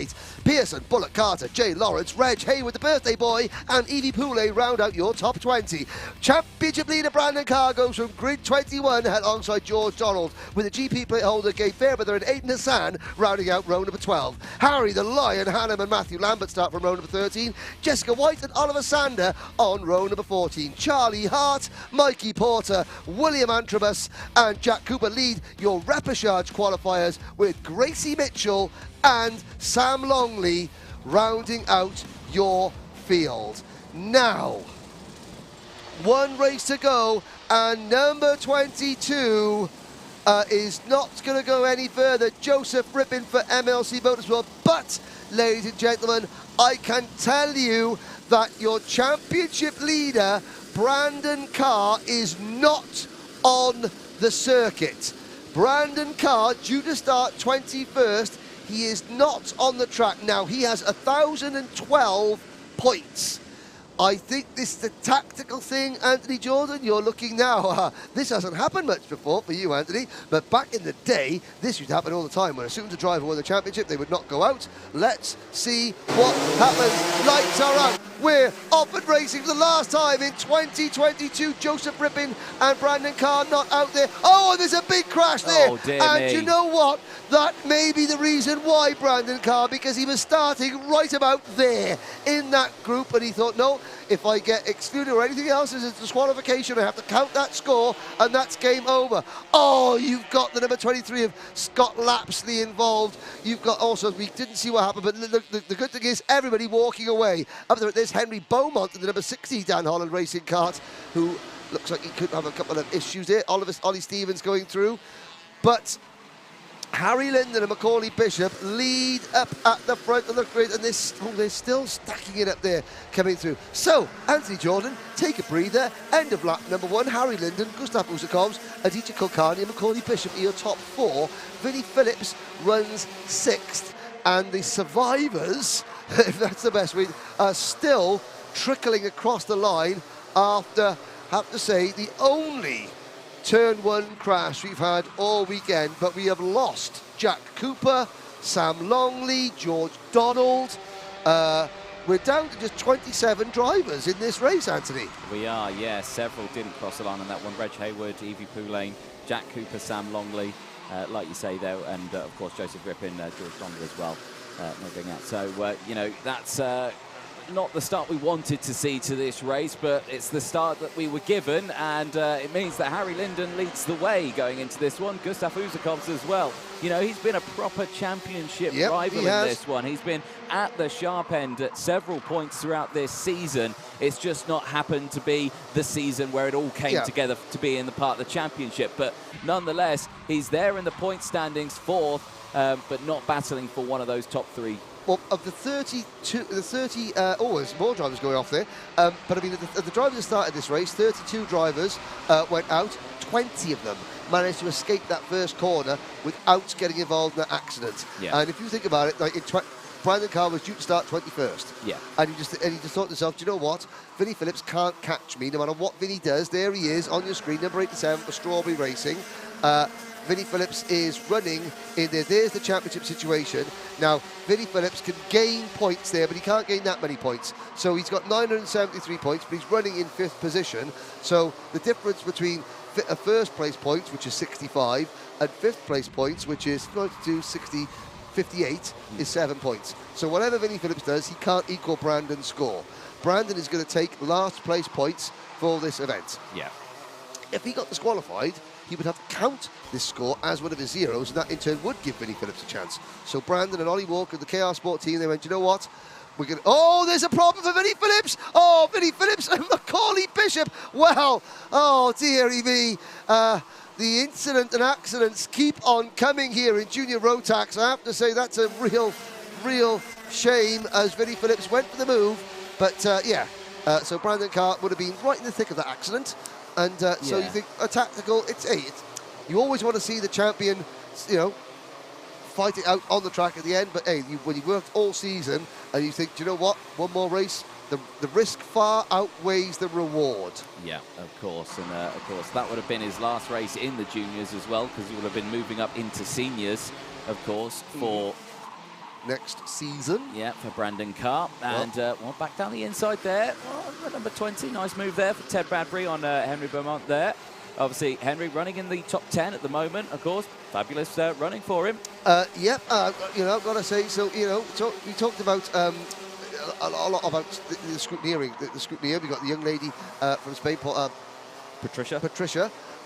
Over from Spain, a training scrutineer in the British Championship. Talk about female mechanics. Yeah. You know, Jess Matthews has so far given 2 drivers their best results of the season. Nicole Sutherland at Clay Pigeon, top 20. Henry Beaumont, 14th place yesterday. And Henry Beaumont currently on course for his first top 10. So again, you talk about the mechanics, and we usually use the he or the male terms for mechanics. Au contraire, you know, the girls are just as good with the spanners as the boys. Exactly. They got away with that one. Usakovs leads for Latvia, and what a birthday present this would be for his team boss, Reese Hunter. Reese Hunter, 21 years old today, trying to, a first win in the British Championship would be fantastic for Usakovs, although Daniel Minto has also won a Micromax race, but the first actual championship round. This would be good. There's Harry Linden, kart number 7. Last year as a junior, not sure if he's going to carry on into seniors. He may not, it all depends.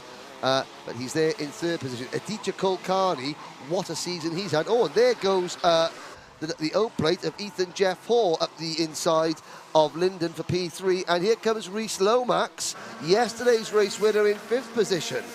Then there's a gap back to Pearson, Bullock, Carter, Neo Clark, Sam Baker, Ted Bradbury, Gabe Fairbrother, Ewan Charman, Beaumont, Clark. Vinnie Phillips still there in 40th place. Yes, Anthony. You're pointing. I'm just wondering if we can. I know it's quite exciting at the moment, but I would really love to see a replay there of Ethan Jeff Hall just going through turn 1 and 2 on this lap he's just done. I'd really just like to see a very slow replay. Let's have a look, there. Just to see, well, no, this is coming out of Auges there, so a little further onto the lap where he gets round. So on this one here, nice little overtake there. That was perfect, but then it's the speed and I just wanted to look at the kart going through, because you just saw the strains that are going through the kart through turn 1. Absolutely, yeah. And I think the G-forces that these drivers go through is unbelievable. It is, you know, these are, they're athletes, they're sportsmen, they train hard, they have to train hard. But now Ethan Jeff Hall has slipped back to 5th position. Linden is up into 4th. How long is that? No, now it's Lomax back into P4.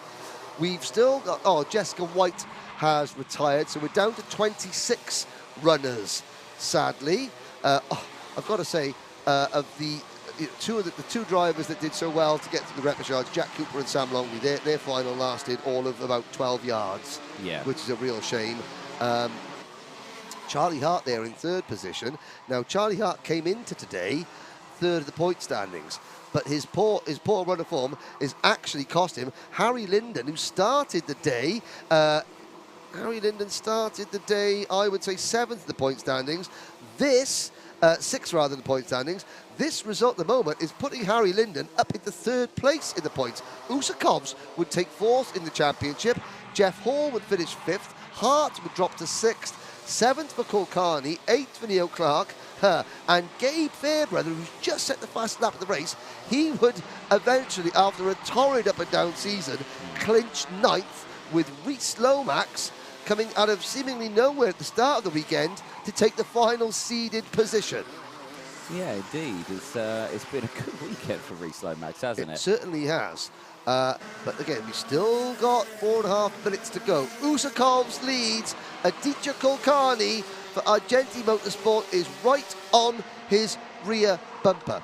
Now, as is my want, my statistical book is going to come out one final time. Oh, jolly good. For 22. So, last season, Argenti Motorsport made history with Mr. Dan Ginchard, did they not? Yeah. By winning both Junior X30 and Senior X30.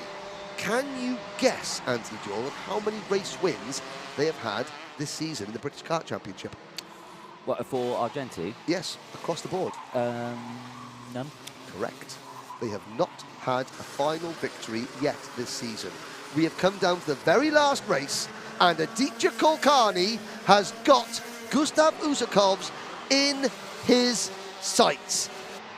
How many wins have Hunter Motorsport had? Not excluding Micromax qualifiers in the main British Championship. How many wins have Hunter Motorsport got in the British Championship in their entire history? One. None. None? So, could we see a first win for Usakovs? Usakovs got on the podium. He got on the podium. At Warden Law. That's where I'm getting confussed. You're getting confussed again. So, we've got a potential first ever British Championship win for Hunter Motorsport and Gustav Usakovs. And then we got a first win of the season and a first British Championship win. Well, a first win of the season for Argenti and a first ever British Championship win for Aditya Kulkarni. And that's the top two. So the championship is done and dusted. Brandon Carr is, but there's still plenty to decide in this next 2 minutes, 45 seconds, plus 1 lap of the Rolton Mill go-karting circuit. Here comes Macaulay Bishop fighting back, and there is Henry Beaumont. Yeah, exactly. I was just saying that, Ollie Stevens, technical flag, not sure what that's for. Vinnie Phillips has fought back very well. Yeah. Harrison Crowther in the number 17 Thule Motorsport car. It doesn't look like Harrison is going to make it 3 wins out of 3 in the final round of the season. And Phillips has got a rather skew. Yeah, I was going to say, it's still fixed. It's secure. It's still attached, but not to the same position that the manufacturer. Oh, and there goes Macaulay Bishop over the grass. He's got pro karting. Oh dear, and Ted Bradbury stopping. Oh no, Ted Bradbury is stopping in the number 20 Sam Pollitt racing car, and he gets off the circuit. Oh no, Bradbury. If he didn't, he must have walked under a ladder or run over a black cat or something like that at some point, because that driver just has no look. There's Harry Hannum in the number 91 kart, who is up to 18th position. And a quick glance down the order, Anthony. Usakovs, Kulkarni separated by 0.6 of a second. Then it's Lomax, Linden, Jeff Hall, Fairbrother, Clark, Charman, Baker and Phillips, your top 10. Yeah, Crowther still there in P11, up 3 places from Bullock Carter. Aidan Hassan, he's had a fantastic final in this one. 11 places gained, he's up to P13 from Macaulay Bishop. Henry Beaumont, William Antrobus, Thule Motorsport. You know, said him. Repechage. Yeah. 15 places gained in this He'll be one. pleased. He'll Avoided, I think, that big crash at the start. Managed Yes. to, it's kind of a bit like the first opening scenes from the movie Cars. Yes, Managed to get through all of that. Exactly. That's a very good analogy. So, 1 minute to go. There's your top 5 in Junior Rotax on your screens. Lomax in 3rd, Linden in 4th, and Jeff Hall in 5th. They are chasing down the top 2. What can Aditya Kulkarni do? Can he finish the season off with a win for Argenti Motorsport? Can Gustav Usakovs? Oh, there goes Linden at the inside of Lomax. Wheel to wheel. Even Jeff Hall says thank you very much and takes P3 just like that. Yep. Well, that's how you do it. you wait for someone to do the move for you, and then you take 2 in 1. They open the door, you say thank you very much, and try and close it behind you before you catch a draft. Yes. But up at the front, can Gustav Usakovs hold on? So, Gustav Usakovs, Latvian family, based in the UK. He's already going to the Rotax Grand Finals, representing Latvia after winning the Baltic Cup. And now, here's the battle. The defence is on. It's game on for the final place on the podium. Up front, Usakovs just stretching away. Anthony, for the last time in 2022, I'm going to utter those words. The clock has struck 0. Oh, and Rhys Lomax, what a move! He's just done exactly what Ethan Jeff Hall did a lap ago, and he's just come back through, taken both of them. But this time, more crucially, he's opened up a huge amount of real estate for himself. So as they go up into Christmas Corner, it's really a battle for really 4th place now, because 1, 2 and 3 are separated by quite some way. Here, the GP plate. Comes Gabe Fairbrother. He's now latched onto the back, goes to the outside, gets the switch back here. Is he going to go for 2 for 1? No, he can't even get 1 for 1. He stays there behind both Ethan Jeff Hall and Harry Linden. Linden snaps back to the inside as they go into Osiers, and Ethan Jeff Hall cannot get past, and he looks over his shoulder, sees Gabe Fairbrother there, but for the first time for his career in Junior Rotax, Gustav Uzakovs takes the race win from Adita Kulkarni. Rhys Lomax secures that 3rd place spot on the podium, and the rest of the field come through. Henry, I've got to go and do an interview. You go and do an interview, Anthony. I just enjoyed listening to that last half a lap. Gustav Uzakovs, well, happy birthday, Rhys Hunter. It's been a tough first year as a team boss, but it ends with your driver, one of your drivers, on the top step of the podium in the British Kart Championship.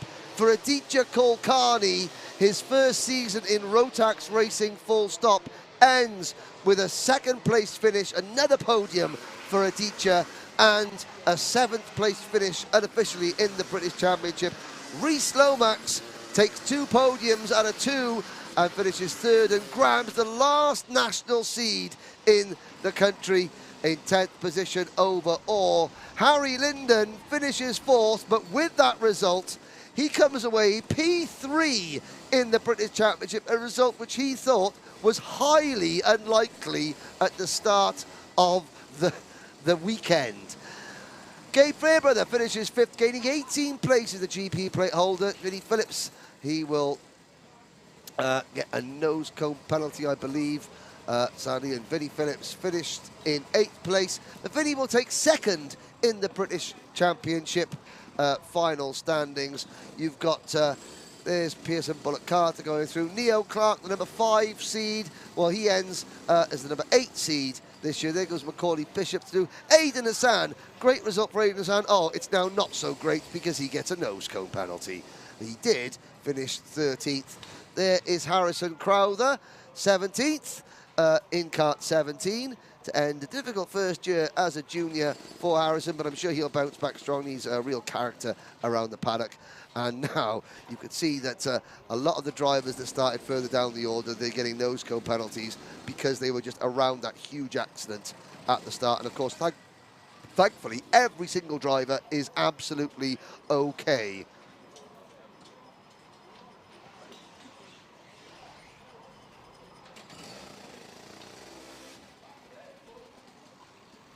The main thing as the last couple of drivers go through the nose cone check area. Mikey Porter is the last driver to finish. He actually finished in 23rd position. We lost Charlie Hart, Ted Bradbury, Ollie Stevens, Jessica White, Joseph Rippin, Reg Hayward, Evie Poulane, Brandon Carr didn't start, George Donald retired, so did Jack Cooper and Sam Longley. But of course, the one thing that we have to remind, our champion is Brandon Carr. But Anthony is down with the top 3 in the pits now. Thank you very much, Henry, for the final time then for the championship. And, well, what a way to end a season. Come away with your first championship win. Yeah, you can't believe how much that means. It was so stressful the whole race. Yeah. I mean, you've been a contender this entire season in Junior Rotax. You know, you finished this season 4th in the championship. So, you know, just those few, you know, couple of bad weekends that you may have here, there and everywhere, you know, I reckon we could have seen you fighting for maybe even a championship win in this one. Yeah, just some rounds the luck wasn't with us, but when we got a good round, it's a very good round. So definitely so. Now, of course, it's Rhys Hunter, obviously team boss's birthday today. Was this a birthday present for him? I think it's a very big birthday present for him. Well, I think you can get away with saying it's a birthday present. He might give you a bonus or something like that for winning a final. But you know, you've had a podium this season, now a race win. You know, a fabulous driver, and I look forward to seeing what you can do next season. What's the plan for next season? We're probably going to try another year juniors. We'll see. Yeah. Well, excellent. Who would you like to thank?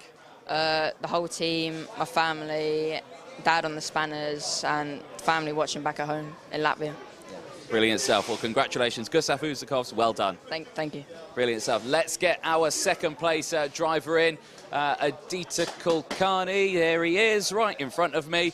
Adita, firstly, I don't like the fact that you're a junior driver and you're taller than me, first of all, so how dare you. But secondly, congratulations, P2, another fabulous result. Thank you. Yeah, it was a very tough race, but I managed to bring it home in the end. Yeah, it's been a tough season throughout. Did you get into the top 10? Seventh, yeah. So that's all right again. Number 7 seed. Is that the plan for next year? Are we running the 7 in junior, or is it a step up now into seniors? We don't really know what the plans for next year are yet. No. All in the pipeline still. All in the pipelines. You can't give us a hint or anything? No, not really. No. Okay, fair enough. I tried. But Adita, a fabulous race for yourself. It would have been nice to end the season with, you know, the first team's race win for this season. Obviously, it was last year Ginchard who nearly won everything. But, you know, it's your first year with the Argenti team, isn't it? So you've been finding your feet, and I think you've pretty much found them. Who would you like to thank? I'd like to thank the whole of Argenti Motorsport, my mechanic Louis Diamond, team manager Danny Sweeney, and my parents. Well, congratulations, Adita Kulkarni, and yeah, Louis, he's a diamond, isn't he? Yeah, one of the best on the grid. There you go. He's a good egg. Congratulations, not Louis, Adita. There we go. We're getting confused. There we go. Congratulations. Let's bring Rhys Lomax in. Yesterday's final winner couldn't bring it to get on the top spot, but another podium for yourself. A solid weekend. Yeah, it was a good weekend, to be fair. Today was a bit slow. Third is still good though. Better than all season. So yeah, good weekend. A solid result. Now, of course, the end of the season's never a nice thing, you know, no more racing. Are we going to see you racing again this year? Are you racing any more this year? Not this year. Not this year. This is it. Is it Christmas next? Yeah. Yeah. What's on the Christmas card list, or what's on the Christmas present list? Don't know. Nothing. Nothing. Fair enough. What are we going to see you in next year? Not sure yet. We'll have to see. We'll see. Who'd you like to thank? Connor Mills. Coles Racing, Sheesh Chigwell, Jigsaw Mortgages, Just Beautiful, Dino's Calf, most importantly, Mum and Dad. Yeah. Brilliant. Did you call me beautiful? No, it was one of your sponsors, wasn't it? Congratulations, mate. Rhys Lomax, congratulations. Cheers, thank you. Right, so let's bring in the man of the hour, Brandon Carr, who, his good decision probably not to race. You would have been right in the middle of that brouhaha through turn 1, but crucially, you're keeping an eye on your cut for next weekend, of course. But congratulations, you are our Wera Tools British Kart Champion for 2022. Thank you. I mean, a fabulous result for yourself. It's been a brilliant season. You know, you were doing 2 seasons as well. You were doing the X30. Didn't come to the X30, but you can take away a win in this one. Firstly, just how does it feel to come away as a British champion? Yeah, it feels amazing, but it feels a bit weird, like not coming in and like celebrating. But it just feels amazing. Got a bit unlucky with the X31, but at least we took home 1. Yeah, I mean, for this one in Rotax, you know, it's a great step. You're racing in more things, obviously, coming up. It's a move up to seniors, of course, next year as well. Is the idea to continue holding that number 1 maybe for next year? Obviously, you can't run it next year, but you're going to fight for it next year. Yeah, we'll try our best to fight for it in senior next year. It'll definitely be hard. There's some really good drivers in senior, but we'll try our best. That's all you can do. That's what we can do. At this point, we'll bring in Dan Parker from Motorsport UK, who will award you with your number 1 seed. Yeah, What a mate. Congratulations. Well, it's nice now you've finally got it in your hand, but you can't really run it for much longer, can you? You've won it, but you can't keep it. Oh, that's the shame. But, you know, you can hold on to it for the time being. We've got the podiums later on. You won't be on the podium, but we'll see you on there as our champion for this year. But the main thing is, who would you like to thank for a fantastic season? I'd like to thank everyone at KR, Ash, Jordan, Joe, Louis for the amazing engines, and my mum, my dad, and just everyone who's helped me on the way, really, and my sponsors, and just, yeah. Well, Brandon Carr, congratulations, our Junior Rotax Wera Tools British Kart Champion. Congratulations. Thank you. Brilliant. At this point, we bring Henry in. Well, don't go. Well, let's bring him in. Okay, we'll keep Brandon in then. Yeah. Well, I mean, what a day! Congratulations to Brandon, to all the champions.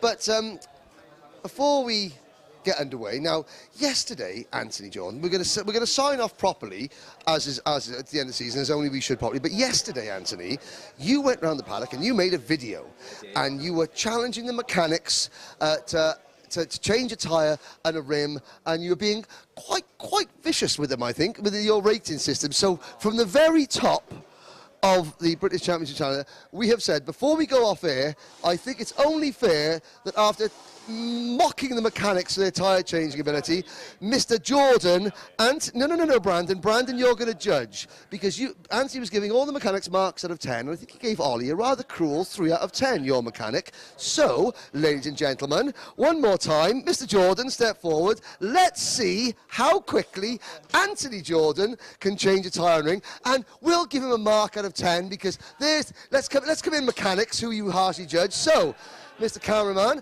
you spent all day yesterday mocking the mechanics. Brandon, we will give you a mark out of 10, and so will the mechanics. So, in 3, 2, 1, go! How quickly can he get a tyre on a rim? Oh, he's struggling there. Oh, he's struggling because you haven't got it on your rim yet. That's why you're struggling. Oh, it's gone wrong, hasn't it, Brandon? It's not the right way. We're not going off air till you've done it, Anthony. There we go. No, we can't end the season. DJ. One more time. Oh, it's gone wrong. It's gone. Hey. Okay. Paddock mechanics, out of 10, what shall we give him? A 2. A 2, a kind 2, a 1, a 0. I tell you what, Anthony, let's do this. Let's stick to commentating, shall we? Great season. Ladies and gentlemen, on behalf of everybody here at the Wera Tools, thank you so much. First of all, a thank you to the staff behind the scenes. Yeah. This championship wouldn't happen without Danielle Short, without Ian Rogers, without Claudia Short, without the stewards, without the scrutineers, without the fuel man, the tyre man, the guys that go round and take the branding down at the end of every event, the guys that go put it up. Matt Cotton and the media team here, Alpha Live, Demon Tweaks, Wera Tools, all the other sponsors that we try and feature. It is a mammoth task to make these events happen. Sometimes people go away happy, sometimes they don't, but it is the British Championship. It's the only one. It's the best there is in this country. It's the best. The standard is the best it's ever been. And this championship is why British drivers win more world, European and international titles than any other nation. Definitely so. And, you know, for yourself, you've been with the British Champs for a very long time. For myself, this is only the end of my 3rd season. And over these 3 years, it's been amazing. I've made so many friends with everyone here. And, you know... Well, you haven't made friends with me. Oh, no, yeah, I'm all right with that. But, you know, and like you say, you hit the nail on the head. Everyone who is involved with running this championship, it's a mammoth task. It really is. Like I say, it's a whole circus that moves around the country, circuit to circuit, sometimes back-to-back weekends. You know, it's a huge effort from everyone, and I think it can't be appreciated enough. So, for the last time in 2022, from everybody at Motorsport UK, thank you for watching. We will see you in 2023. As they say in Landau, ciao for now.